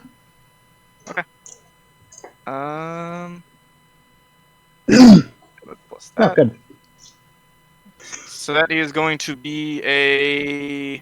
That's gonna hit. 4. Presumably. And I'm going to deal 1d6 plus 4 plus 1d6. Yeah, that is the correct damage, and I'm going to deal 9 damage to him, on top of whatever Ajan did to him potentially, and whatever Bram did. Well, she didn't actually deal any damage. She just knocked him prone on her way Fair to enough. Ajan. I She mean, you said- effectively you took the said shove he action. broke his nose, didn't he? Or didn't she? Yes. She Wouldn't has that be hurt damage? him, but it was the shove action, which knocked It's him fine. prone. It's fine. Oh, okay. So I'm going to deal 9 damage to him and get between him and the people that are eating and doing the healing right now. Okay. It is now dude I'm gonna number watch for 4's anyone turn. that's trying to get away. If anyone is trying to get away. They're not immediately running. The guy furthest. Sorry. Hiccups. The guy furthest from you draws his bow and goes to shoot you, however. Yep, this makes sense.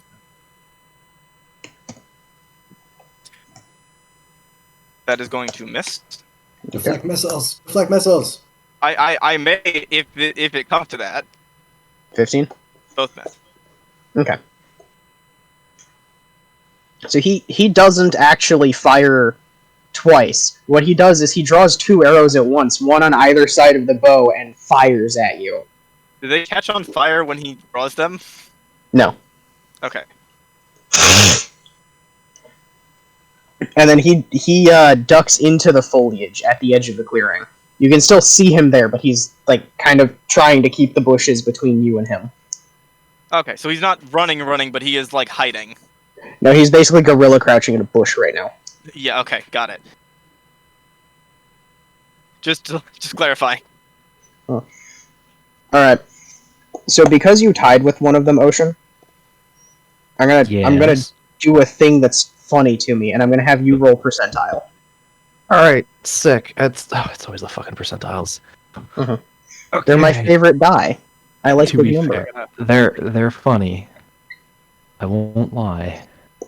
To be clear, you're not rolling for your percentile. You're rolling for how unlucky this man is. 92%. Yup. I will pose a question to the engineer in the room. Swampy. Swampy. Swampy. Swampy. Are you muted? No, he's not muted. He In normally Discord. mutes himself with like his onboard mic instead of through Discord. That's what I thought. Okay. So in lieu of that, I'm going to not run a quick calculation, but instead make a quick guess. Okay. So you're using Minari Crash, which is going to slow you down. Uh-huh. You are, however, a self-admitted roughly 300-pound dwarf who has just been launched from a catapult. Yes. Would This you is say true. 3d8 impact damage is fair? I am 300 pounds, so imagine having 300 pounds launched at you, albeit when going 300 down, pounds resisted by a very, very overcomplicated parachute. Yes, this is correct. So I imagined a bit worse than like a military parachute, which Mhm. still, that fall is really rough. It is. Yeah, you're getting dropped by something with a whole lot of force behind it. Fair. So I would say so. It's like being hit by a hammer, a really big hammer. Yeah, okay. Or 3d8. So I'll do 3d8. This man takes 11 damage. As you do not so much land on him as you fully crash into him from behind. and I need you to make a dex save. Oh, phenomenal. That's okay. That's okay. Da, da, da, da, da.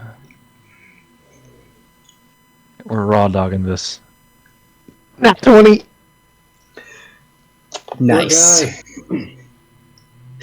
So the man you impacted is flattened and skids for several feet under you, while you manage to land on your feet. So Dwarvos landed on a guy. Dwarvos fully landed on a man. He forgot to employ his, stop thing, did he? No, I did. No, he did. That's with. Ah, fair enough. So that man is in pain. How uh, would you... I will ask you, how would you like to land something like that?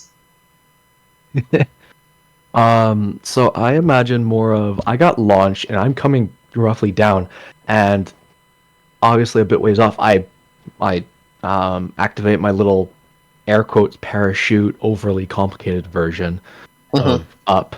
And as I'm coming down, like seriously, it reminds me like a fucking missile almost. I feel like I just put a whole bunch of weight into him and kind of like stepping on him. So like he's face down in the dirt and the grass, I'm assuming, right? Yep. The brush. Oh god. Yeah, no, I imagine I come down on him and then I just probably take one of my hands and holding the back of his head just as I'm sliding on him. Nice. Yeah, Use him like a that's how I do skateboard. I like it. Yeah. Alright, it's going to wrap back around to you, Ajan. I need to give a death save, don't I? Yes. What is it? Constitution? 20. It's just a pure It is. D20. Oh, Just a flat straight D20. Nat 20. Alright, that Two counts as 2 successes. Yeah. Alright, so you're dying, but you're not dying that bad, right? No, he's I'm not. You died slowly. before, it's fine. You're dying pretty slowly if you think about it. Yeah. There's a gaping sword wound. Actually, no, I think I'm wrong. What was that?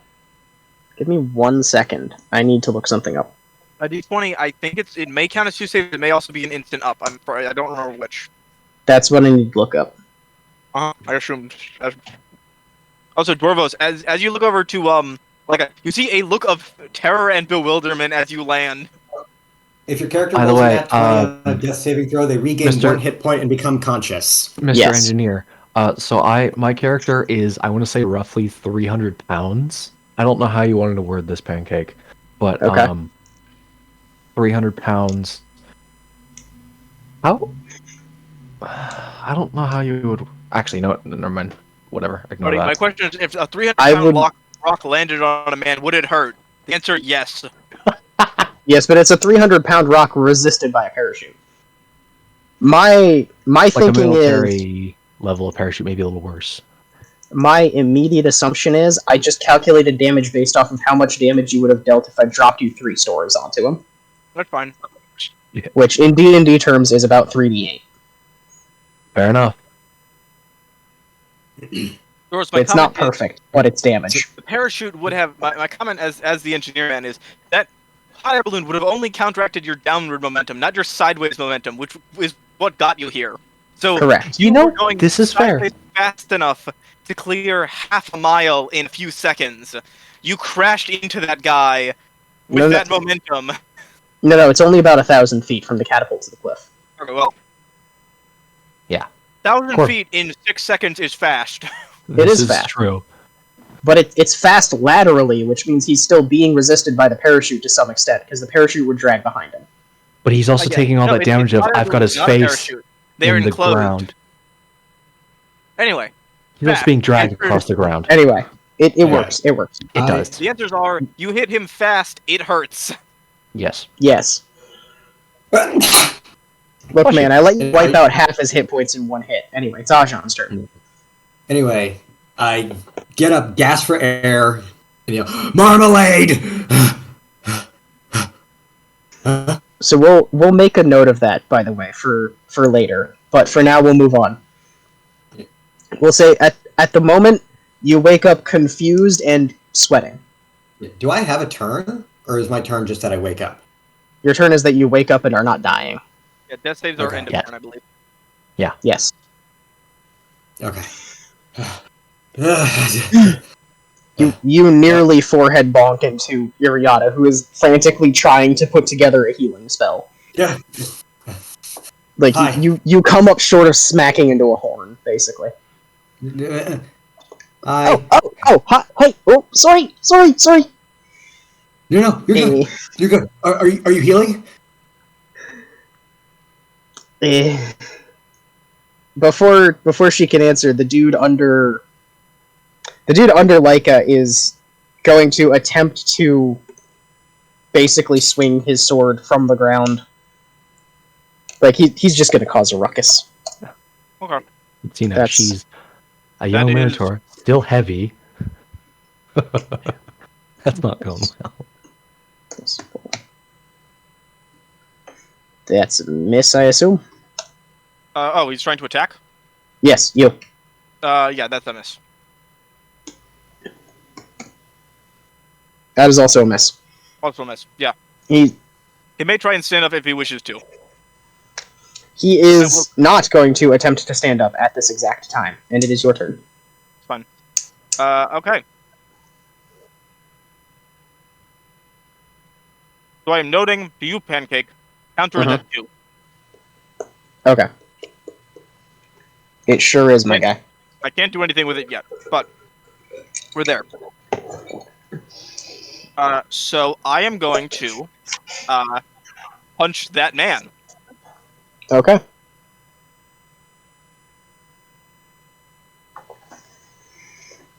Punch, Still on the ground. punch. That is a dirty 20. Okay. Damage is going to be 1d6 plus 1d6. That is going to be 14. Okay. Question: is he alive? For the moment, he is alive. He's going to respond, in fact. Okay. So he is trained in the ways of dirty fighting, and he is going to attempt to use your attack to retaliate against you as a reaction. It's unlikely, but if he rolls higher than your attack, he will take no damage and you'll take damage instead, is basically how this works. So no, He that does is not. That is a crit fail. He extremely does not. You catch him in the act of attempting to slip a dagger out of his sleeve. Your hand catches his, and you just drive the dagger directly into his chin. He's dead. Oh, Okay, Jesus. so he is dead. He was extremely dead from the damage you were going to deal to him anyway. You've just now counteracted his attack. Okay. I don't have to do this immediately. Okay, yeah. Well, I'm going to flurry of blows as well. Okay. I was checking Hex. Hex, you can move to another person, but it takes a bonus action. And I was checking to see if I had to do that on the turn I killed him, but no, I can do it for up to an hour. Okay. I can do that next turn. So I'm going to flurry of blows. There's the guy in the bushes that is currently very dying, and 2 other guys, right? Still alive? Where are... There are I think 3 guys still alive, but I'm currently on one of them. Yeah. 2 guys So on their feet, 1 guy underneath the Dwarvos, 1 guy dead at your feet, 1 guy unconscious in the bushes. Okay, yeah. This was just checking. So yeah, I'm going to attempt to charge in and make 2 melee attacks against one of the guys that's on his feet. Okay. The guy in the bush, or there's a guy by the cliff? To be clear, the guy by the cliff got a natural 1 on his initiative, so he missed the first round of combat. How close is he to that cliff? I mean, I would describe it as recklessly close. He is shove distance close, perhaps.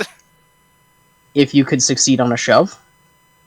Is shove just an unarmed strike? I believe. It's a It's strength athletics check. contest. Strength contest. I can make that and then try and punch him after. If you make it, he's going I mean- off the cliff. You can Well- try. I mean, if I fail. If I fail, I can then just You punch. can, in fact, try. So I'll use the first attack as part of a flurry, as part of the flurry of blows to attempt to shove him off the cliff. Okay. So that would be a contested strength check. Yes. All right. And he will use strength because his dex is no better. There's a 13. 7. Ah. The small child barrels into the man in heavy armor and fails to move him. I could try and shove him again. You could. You have that option. I think okay. I think rule of funny. I think it's funnier if I try and shove. I'm gonna try and shove him again. I think that's funnier. All right. I do picture him. He's doing like the puts his hand on your head thing as you're charging him. Nice. Just stop. Stop right there. That is another 7. Oh, good. Oh my god. Da, da, da, 3. da, There's a 5. If I may describe this pancake, he's doing the head on your hand thing, like you can't get me, you can't get me. I jump and fucking like rabbit kick him in the chest. Okay. I He- was gonna say, small child grabs his legs and just picks up one of his legs, so now he's on one leg, and just shove. All right. I will let pancake describe. Okay. He is going to attempt the exact same thing the other guy just tried, Which is attacking. which is the attacking in response, basically. Except he's worse at it. All right. So he is fully going over the edge. There is no way this man can stop that. He does, however, kick you in the face on the way down, That is fine. which will deal a solid 2 damage to you. Okay. I will take 2 damage as he kicks me back. Kick, kick, kick. Voila. I just kind of land after getting kicked, and I look up at the last guy that's on his feet. Mm-hmm. I will take those 2 damage. All right. There's a whistling sound from the bushes behind you, and the dude in the bushes attempts to shoot, not at you, but at the ground at your feet, and I need you to make a dex save. Alright. I have those. That will be...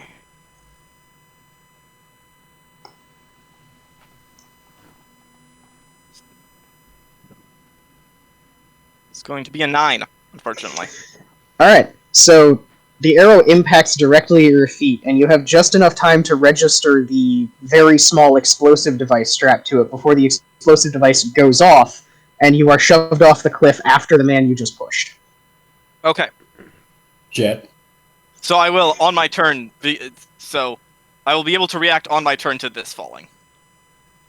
Yes. Okay, so on my next turn, I will start to fall and have to react to it. Yes, there are currently 2 people suspended in the air right now. Yeah. Coyote One of time. them still has his turn. Yeah, so it is... That was him. He's dead. So it is now Dwarvos' turn.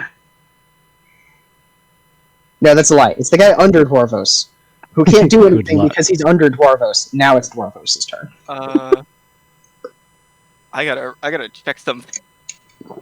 I'm answering some chicanery real quick. Jeez Louise. Pull the dead. Hold on. I have a funny idea. Do it.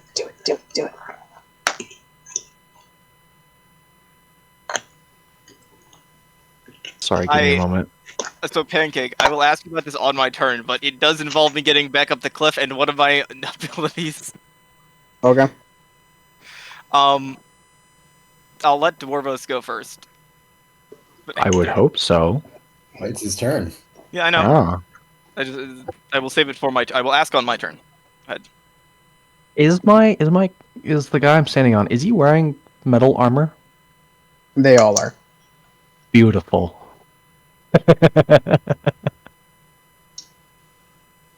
Hold on.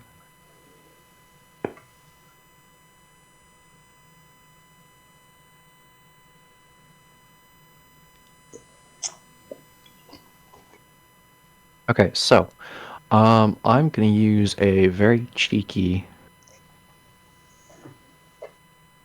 Well, can I actually? Mm. because he's kind of stuck and probably stunned, like, what the fuck just happened? He is stunned for this round. Yes, and prone. Can I take an action to attempt to behead him because he's on the ground face down in front of me like this with my axe? You can try. I will try.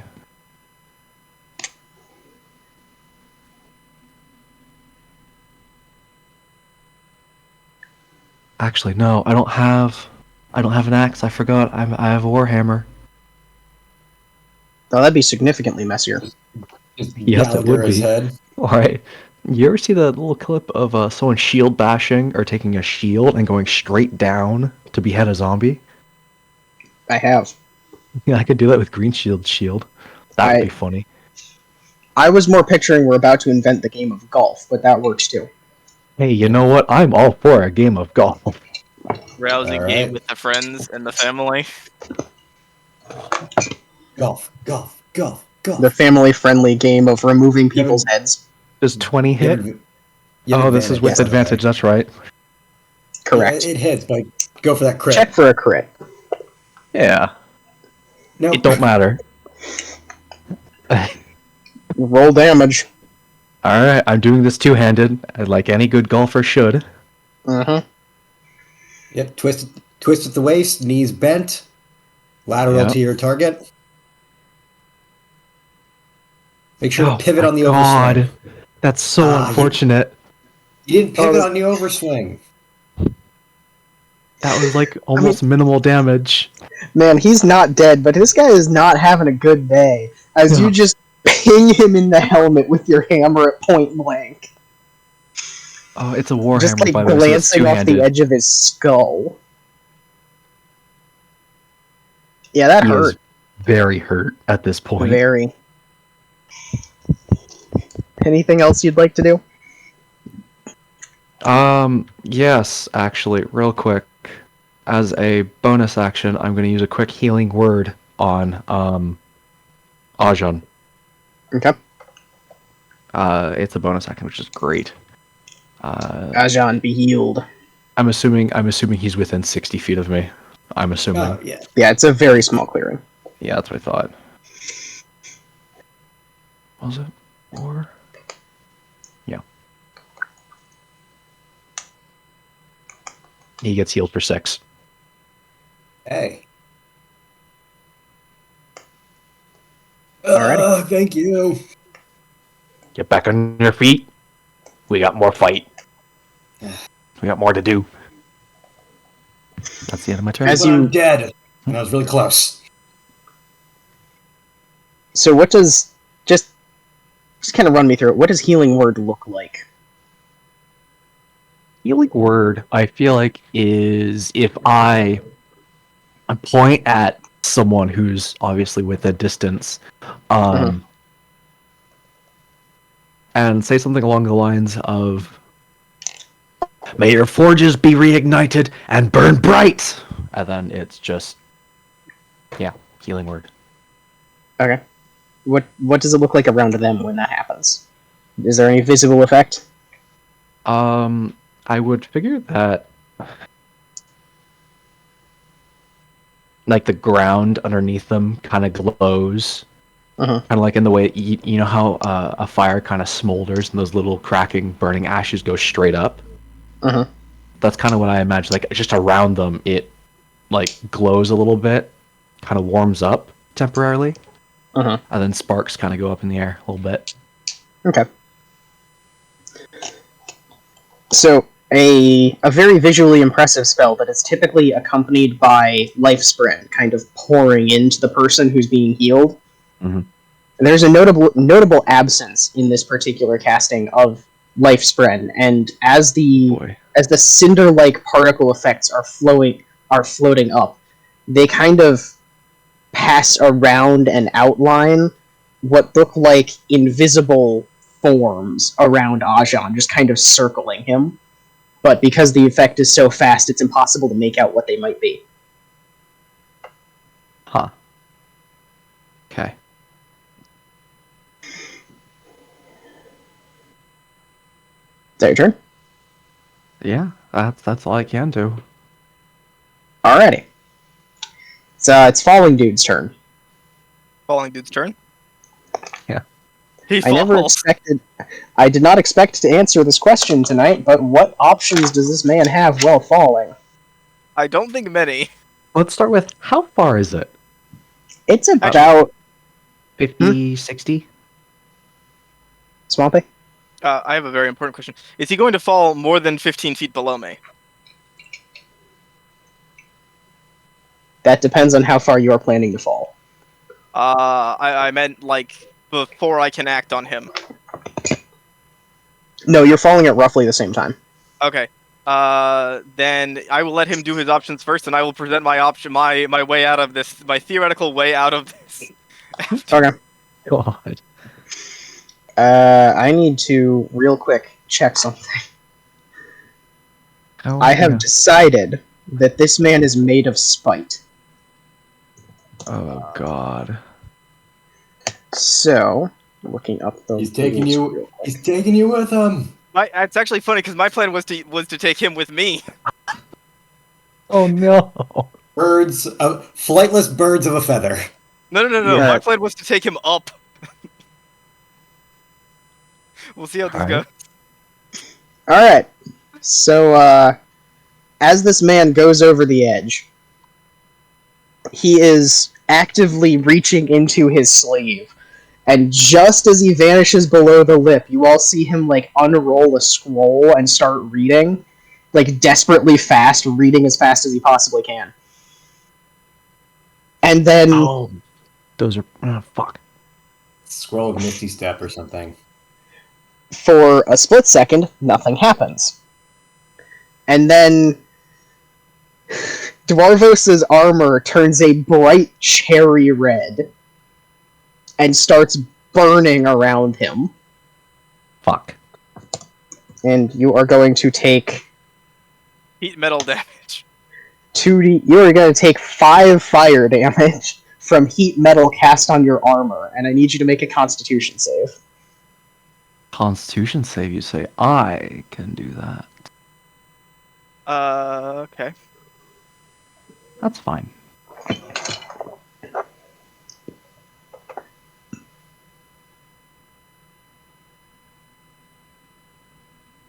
$14.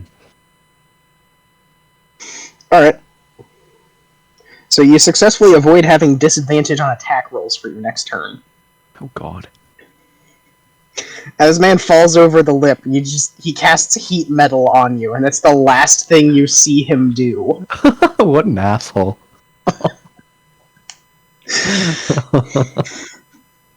It is now Ajan's turn. That's fucking hilarious. Hey, where's that motherfucker that stabbed me? He's I dead, killed him. very dead, in a pool of He's blood. dead. Yeah, okay. So, who's left? There's the guy underneath of Dwarvos, and there's a guy hiding in the bushes, who you can just barely see. I'm going after that bush motherfucker. Alright. Man's got 6 health in a dream.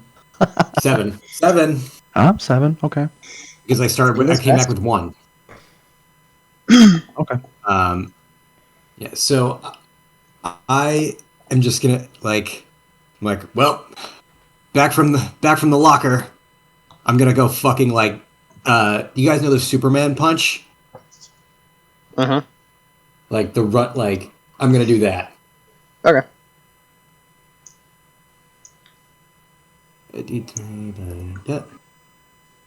21.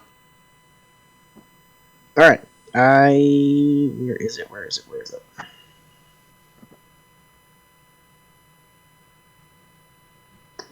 I'm looking for a thing, and I wrote down the wrong name, so now I need to find it.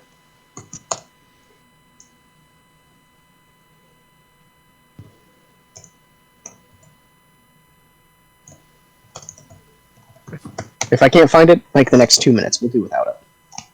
Yeah. I am going to perform the gay power. I'm going to try and double jump. Gays can double jump? It's like the running joke, like bisexuals have the power to double jump. Something like that. I forget Oh. exactly what. Oh my gosh. Wait, my girlfriend's bisexual. Can she double jump? I certainly hope so. That Ask sounds her. hilarious. As a Well, you guys are gonna bisexual, see. I It's gonna be say- funny. It's a power I've. It is the first time I am ever using one of these abilities, and I have to ask Pancake if something works. But Okay, that's fair. it'll be funny. As a bisexual, Alright. we can definitely I- fly, but it's a little hard to double jump sometimes. Alright, Ajan, you do hit him, and you can roll damage. In the process, however, you run directly into the spear he set against your charge, and you are dealt 1 damage. Ow. This man was living in this bush. It was fully hedgehogging. Anyway. Yes. Yeah. Okay. Nah. 8 damage. Alright. And I'm going to Flurry of Blows his face. Do it. Do it, let it flow. 10. That's going to miss. Mhm. 18. That's a hit. AC 17 on these guys. 7. Cool. Alright. He's hurting. He feels it. Yeah, I'm just gonna look him in the face and I'm just like, I just came back from Davy Jones' locker. I'm gonna send you there now. Okay. You can also see that Ajan is very worked up, and his skin changes from like he normally sits like kind of like a light orange to a full on like stormy gray. Like you can actually see like the tattoo, like the storm cloud tattoos on his arms start to move like storm clouds. Yep. And for my free action, I'm going to. This is actually a cool thing. I'm going to do my Dance of the Masters, which basically it. I wish I should have done this at the beginning of the fight, but Possibly. So it does a few things. It lessens all damage by 1. And what it also does is anyone in proximity of me doing it has to make a Wisdom saving throw of 15, or they're frightened. Okay. 14. He's not thrilled. Yeah. Ganame! Ganame! So yeah, he's frightened. Alright. He is scared.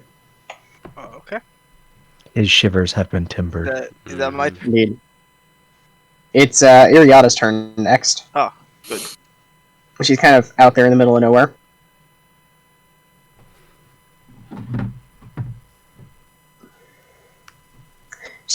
She seems to be caught between helping Dwarvos and helping Ajan in this situation, because the guy under Dwarvos is now kicking and bucking, trying to get him off.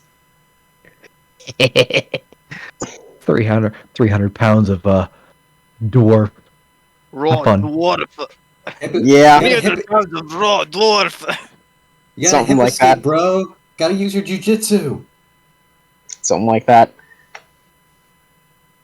I think in this situation, she's going to elect to help Ajan, since he's the one who's already almost died this fight. Wait, was she near me? By chance? She's near where you started. Okay. Because I was gonna say she may have to also roll or else she's frightened. No, she's about 10 feet away from you now. She's going to, in her classic fashion, strip the fire off of the end of her torch and just hurl a firebolt at the dude in the bush.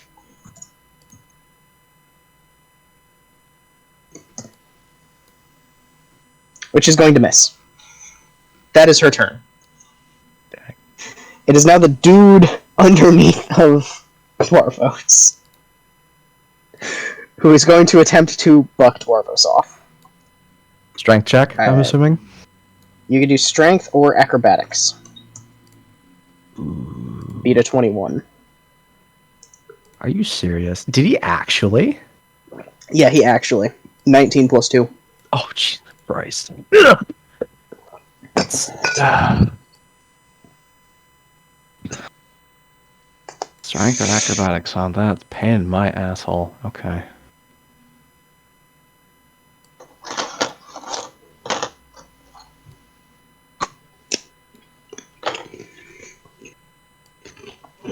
Well, he's getting me off. 11. He more or less reverse bench presses you. Looks like he's doing a push-up with you on his back, and then he just shoves himself to his feet, knocking you down. He does this.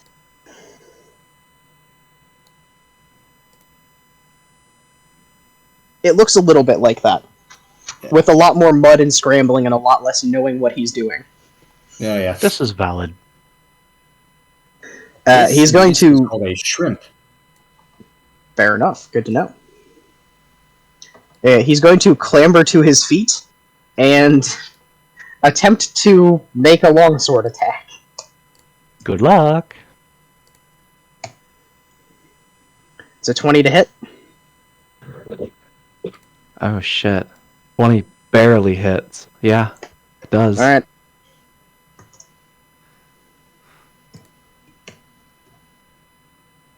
I'm sorry, that was actually a 22 to hit. He has a +4 modifier to hit with the sword, not a +2. Then yes, it still hits anyways. It's 9 damage. Okay. Ouch. Pain in my butt, but I'm still kicking. Mm-hmm. And it's Lyca's turn. Question: can fish double jump? I will attempt to answer this today. Okay. Oh, In what manner are you going to attempt to double jump? So, Pancake, we are now at turn 3. I have 3 points with which to spend. Correct. Because I can use one ability. Uh-huh. So, I have an ability that allows someone to move. First Okay. question: this was when I was designing this was targeted at using this for allies. Could I use this one on myself? If not, does the guy below me look willing?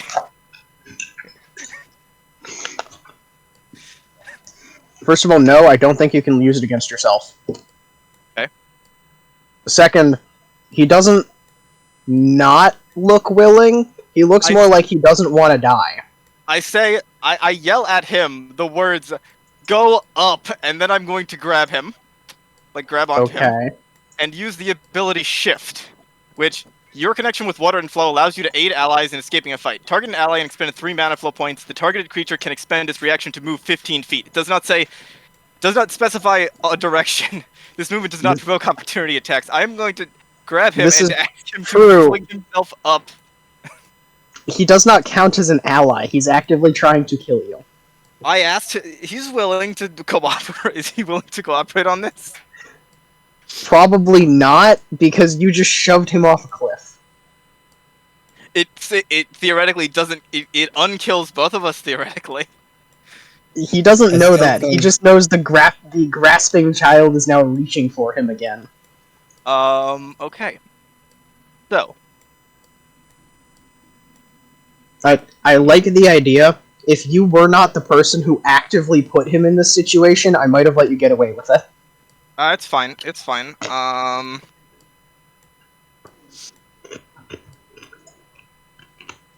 So the question is, in spite of that, what else can I do? I must think now. It's a good question. Grabbing the wall. That's the second thought. Grab the wall. Okay. I'm looking at monk stuff. Fortunately, we don't get like we normally we would have we would have advantage on falling damage, but not till later levels. It's fine. It's fine. So yeah, I am going to attempt to kind of grab. Since we haven't fallen particularly far, I'm going to attempt to kind of grab onto the wall with one of my daggers, like stab my dagger in and try and stabilize myself in fall. All right.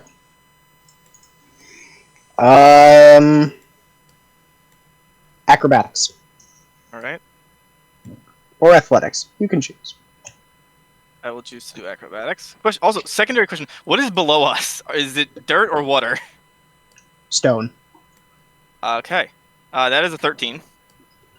Does not sound like a good time. Alright.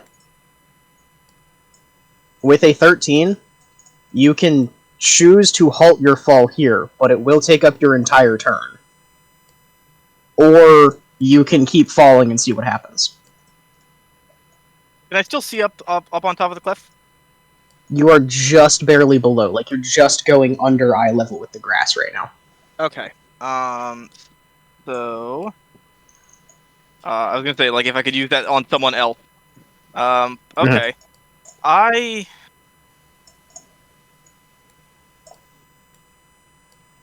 Hmm.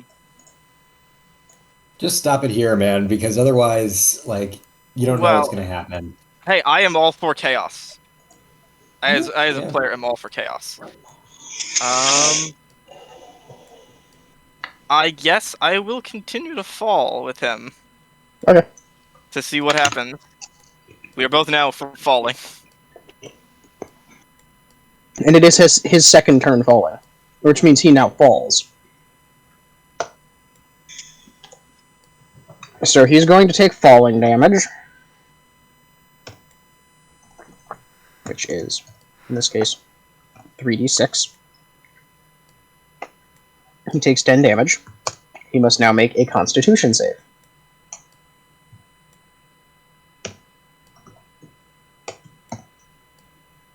He fails. Heat metal ends on Dwarfos. Sweet. Now I fall. Yes, you are now actively falling. You are also going to take 3d6 falling damage. Okay.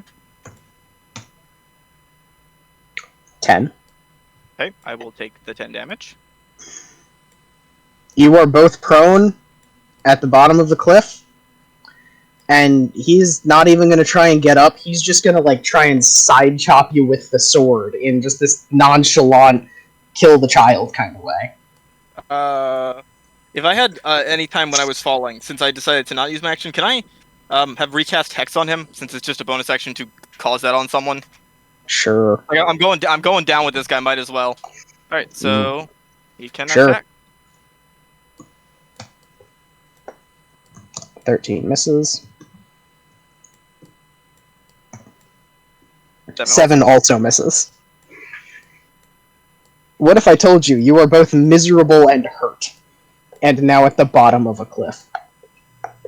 I would And also, say that makes sense. Oh, It is now look, Bush the Guy's turn. consequences of my actions.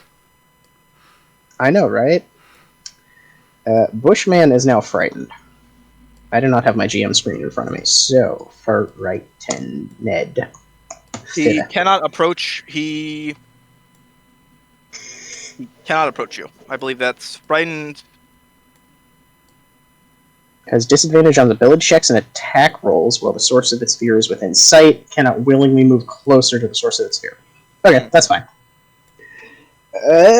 He's gonna lash out irrationally like most humans do in the face of fear. So that's 2d20 KL1. That is an 11.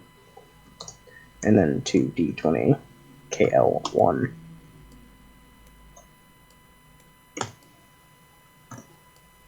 Does a 16 hit, Ajan? It does not. Alright, cool. Ah, damn, I'm out of key points. Alright. I could have swept him. You could have tried. This is what happens when you're a monk. You run out of key points. Yeah. It is. Early level monks are a bit underwhelming. We'll get You can there. still bonus attack. Bonus My man, you took somebody out in the first round of combat from full health. Okay. Yeah, well, because I crit. Underwhelming is not what I would describe you as. Volatile, perhaps. Yeah, his... You know what? Because I think it's funny. His bonus action is he's going to attempt to punch you. He's just flailing wildly.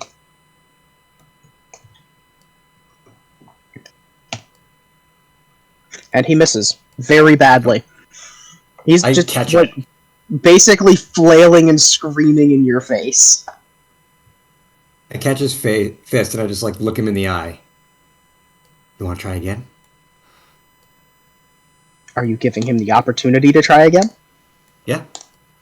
He will try and headbutt you. 18? Ties. Ties hit. Alright.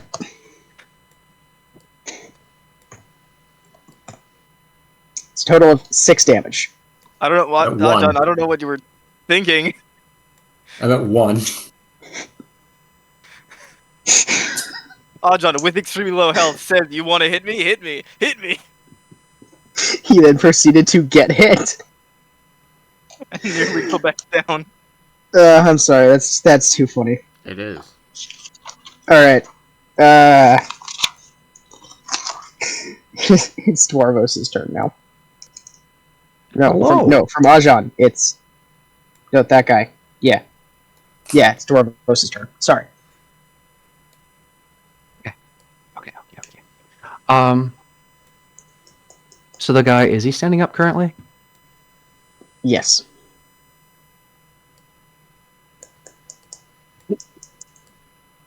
He's got like 6 health left or something like that. 7. He don't look too healthy. No, he ain't. Got a bit of an AC on him, which is a wee bit annoying. Isn't it, though? I think it is. I'm sure you do. Uh-huh. I'm sure he also thinks your 20 AC is annoying. Yes. Bro, can you imagine my DM glee when I remembered that heat metal does not give you a saving throw? I mean, that doesn't surprise me. I could have done something similar, but I was like, it's a second level spell. It's kind of neat for that. Mm-hmm.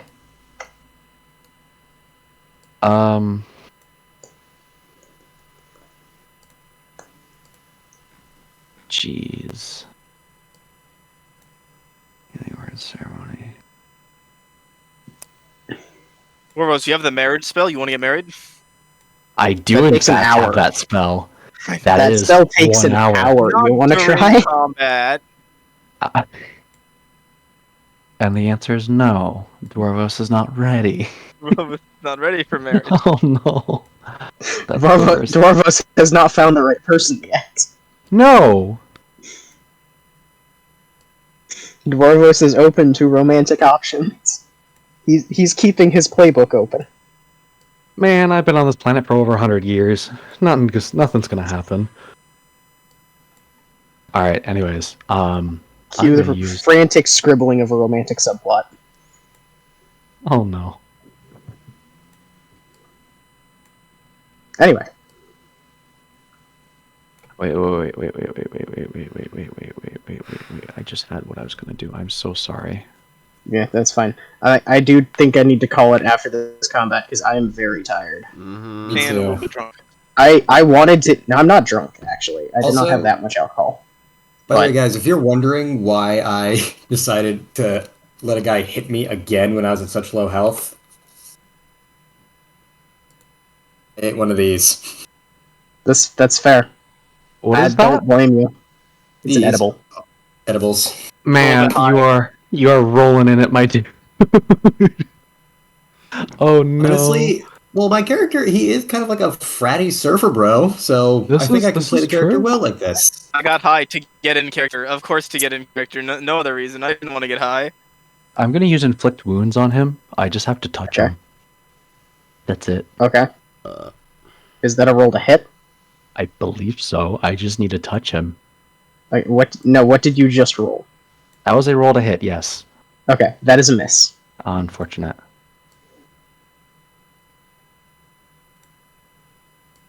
Well, in that case, that's kind of all I can do. It's all I want to do, that is. Yeah. Anyways, that's my turn. Okay. That's unfortunate.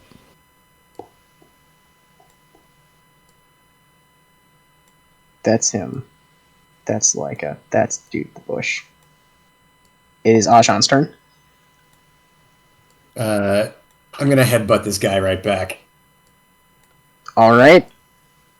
Is he going to Unarmed use his strike. reaction that tries to hit you? 25. That's a hit. 7. You have now traded headbutts, and neither of you look particularly healthy at the moment. Like fucking like round 5 of an MMA match. Just I would describe you as both looking equally decrepit at the moment. you know what? I'm just gonna elbow him in the face. Let's finish this here. Do it. 14. Miss. All right. Well, I got one more, so Do it. nat 20. That'll do it. I'm not. Do I even need to roll? What's your damage modifier? +5. You don't need to roll. Yeah. Okay. Just like full like inside elbow. Oi! Mhm. Right to his face. I don't know if you've ever seen a Muay Thai fight, but these guys just wreck these guys with their elbows. Fair. I haven't, Crack but them across sounds the impressive. face. Yeah. All right, that is one man down.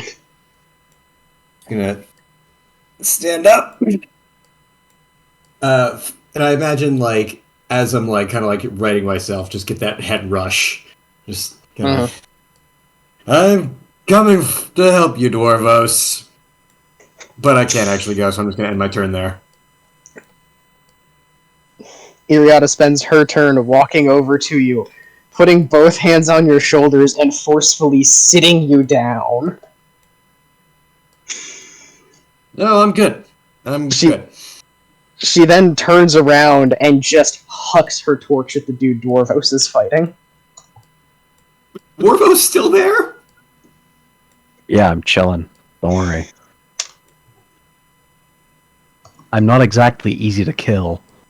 Yeah. She just, like, looks you in the eye, turns around, and hucks her torch, completely missing him, which then impacts in the dirt next to him, erupts into flames for a second, and then dies back down, leaving a charred patch around it. It's an off day today. And it is Lyca's turn. Cliff! So I am at the bottom of the cliff with another At the guy bottom of who's the- also at the bottom yes. of the cliff. I'm Yes. going to start by using half my movement to stand up. He will get an opportunity attack at disadvantage. He will take it.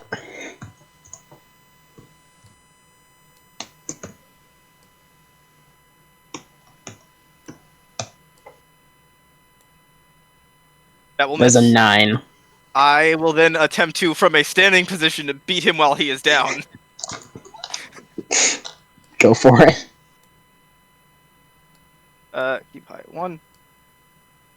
That will be a 9. I will. I have key points left. I got nothing else to do with them. I will then flurry of blows. Okay.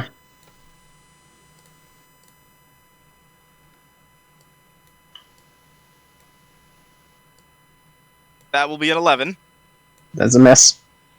It is gonna be. I honestly won't even be mad. It's very funny if I just don't hit him. It just becomes this dirt scrap at the bottom of the cliff. That's a 21. That will hit. That will hit, yes. Have you guys? I know I keep making references to things. You guys ever seen Flashpoint? I don't think so. And that will be 12 Actually, damage as I stab into him. A better reference would be Lethal Weapon. Yes, I saw it a while ago. You know the one For a where long they're fighting like they're like grappling each other in the mud. Uh-huh. Yeah, he's like he Yeah, goes to get that. me. I stand up. I miss with my spear. I miss with my elbow, and then I just drive the spear into his shoulder again. A And little he bit of necrotic perishes. energy seeping into it as he perishes. He simply perishes.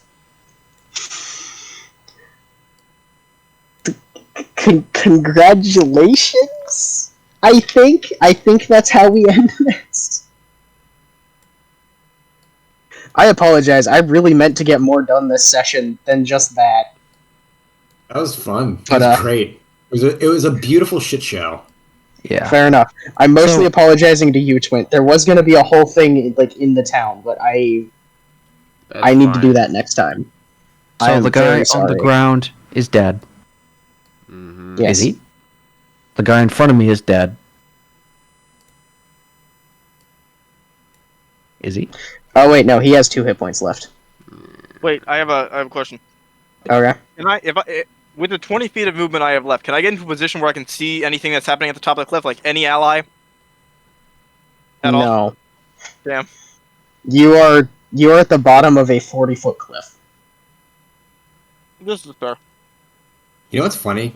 For multiple occasions, had I cast Shield of Faith on myself, I would have actually not take. I would have never actually died.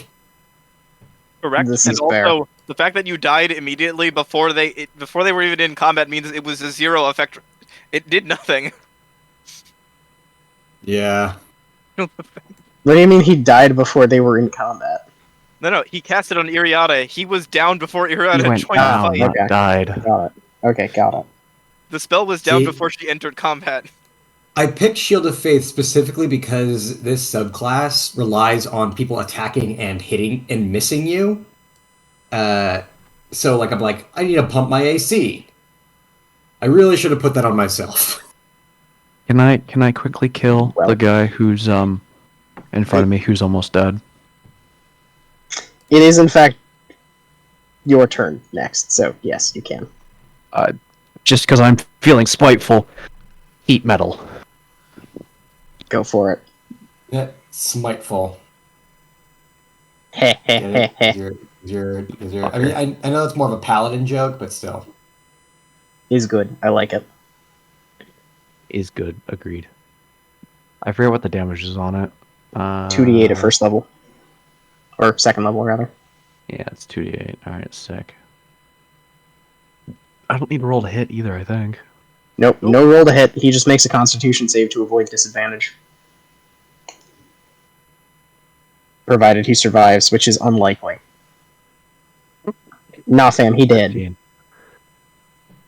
He just his armor seizes, visibly heats up, the light kind of leaves his eyes, and he just crumbles sideways. And man becomes a fucking raisin. Correct. Actually, Woof.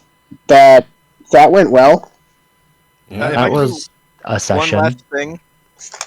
I want to do this before this ends up. I'm gonna yell up to Ajan on the cliff. Okay. Gonna get him to peek over. Trying to get someone to look over the cliff so I can see them. Yeah. It's like I imagine we just one fucked up monk to another. You alive? Look Ajan, over you the lean cliff. over the edge and your nose just drips blood down. As he I leans look over down. the edge, I'm going to use it because I wanted to use one of these fucking things before in this combat because I wanted to get to use one. I'm then going to use one of my torrents on him. I'm going to cast Scoot, which is I weave the energy of the battle into something, throw it at him, and he gets some temporary hit points. Good. He needs those. How much health does he have? One. He has 1. I am going to Here, hold on. I can do a thing real quick. wait. Let me, please. I What kind don't of want to. HP? Do your thing. Do your thing. Give What do you him the wanna do? temporary HP. Sorry. I have to find the number because I realized I didn't move the version of it. I changed it. I can just use healing words on him again. No, this is mine. Let me have this. I'm a cleric. This is my job. While he's looking that up, the note that I wanted to remember to read to y'all Yes, please. I want to know. reads, and I quote, "The worst possible formula I have ever seen produce a positive result."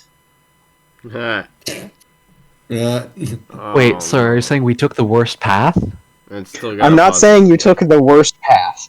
I'm saying if I put a box in front of you, asked you to open it, provided you with a circular saw, a sawzall, several knives, and a pair of scissors, you chose to chew through the cardboard.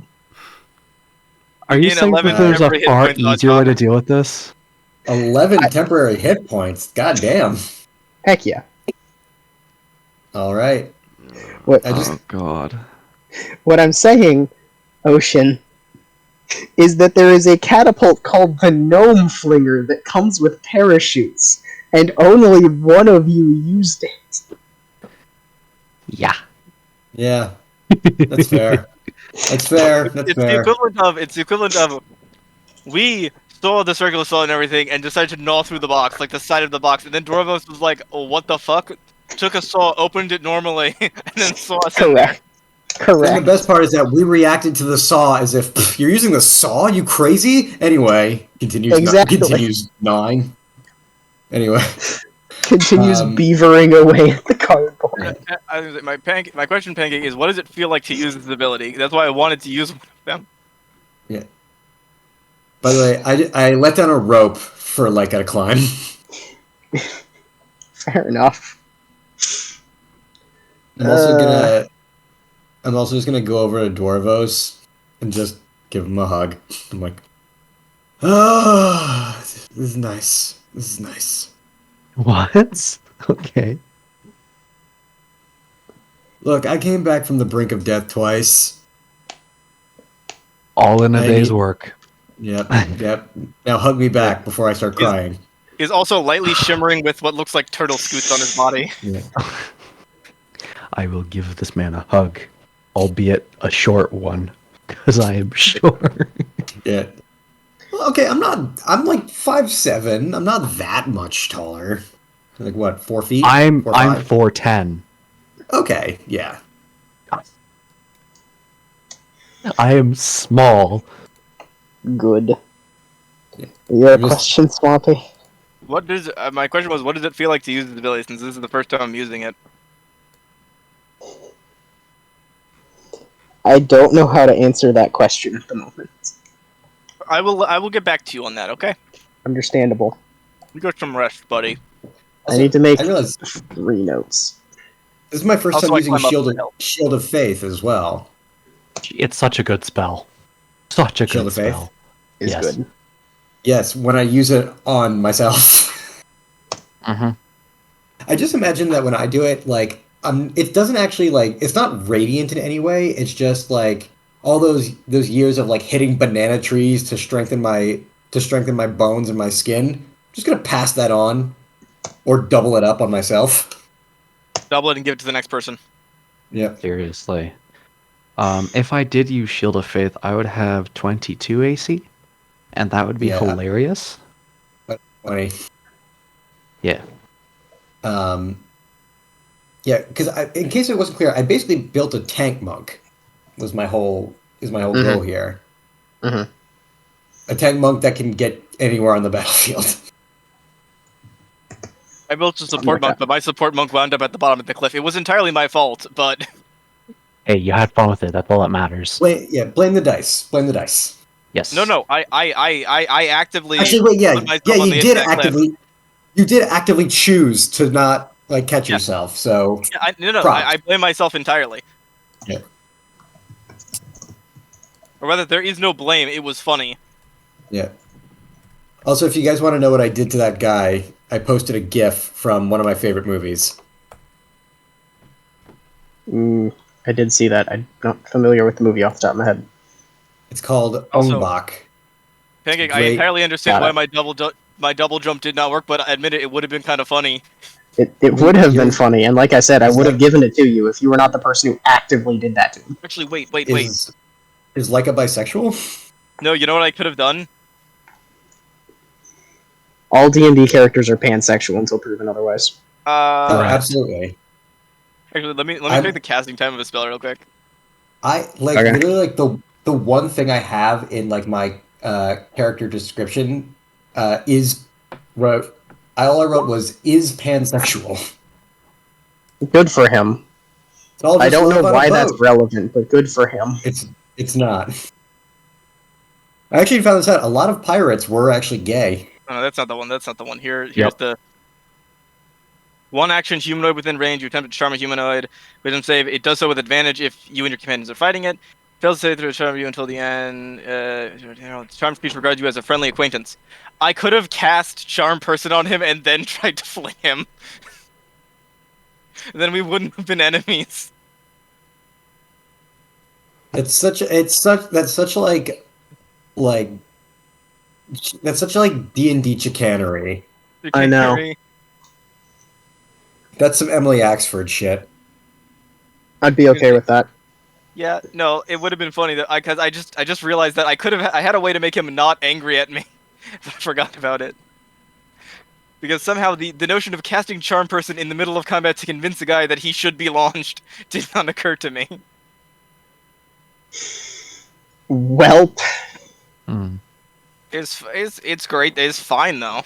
It worked out. Guy died. I'm not dead. Those were the two markers for success. There is that. Oh. Gang. 2 markers for success. Death and a not death.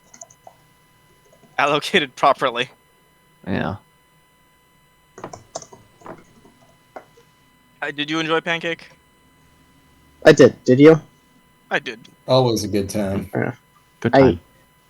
I regret not getting more done, but I'm not sure how I could have crammed more into that session in particular. To be fair, that session was still 4, almost 5 hours. Let me check. Yeah, don't worry about that, man. So it was jam-packed with a whole lot of discussions and figuring shit out and logistics. 4 So, hours like... and 20, And also 26 stuff was done. it's a perfect queue up for next session because now we have to deal with the aftermath.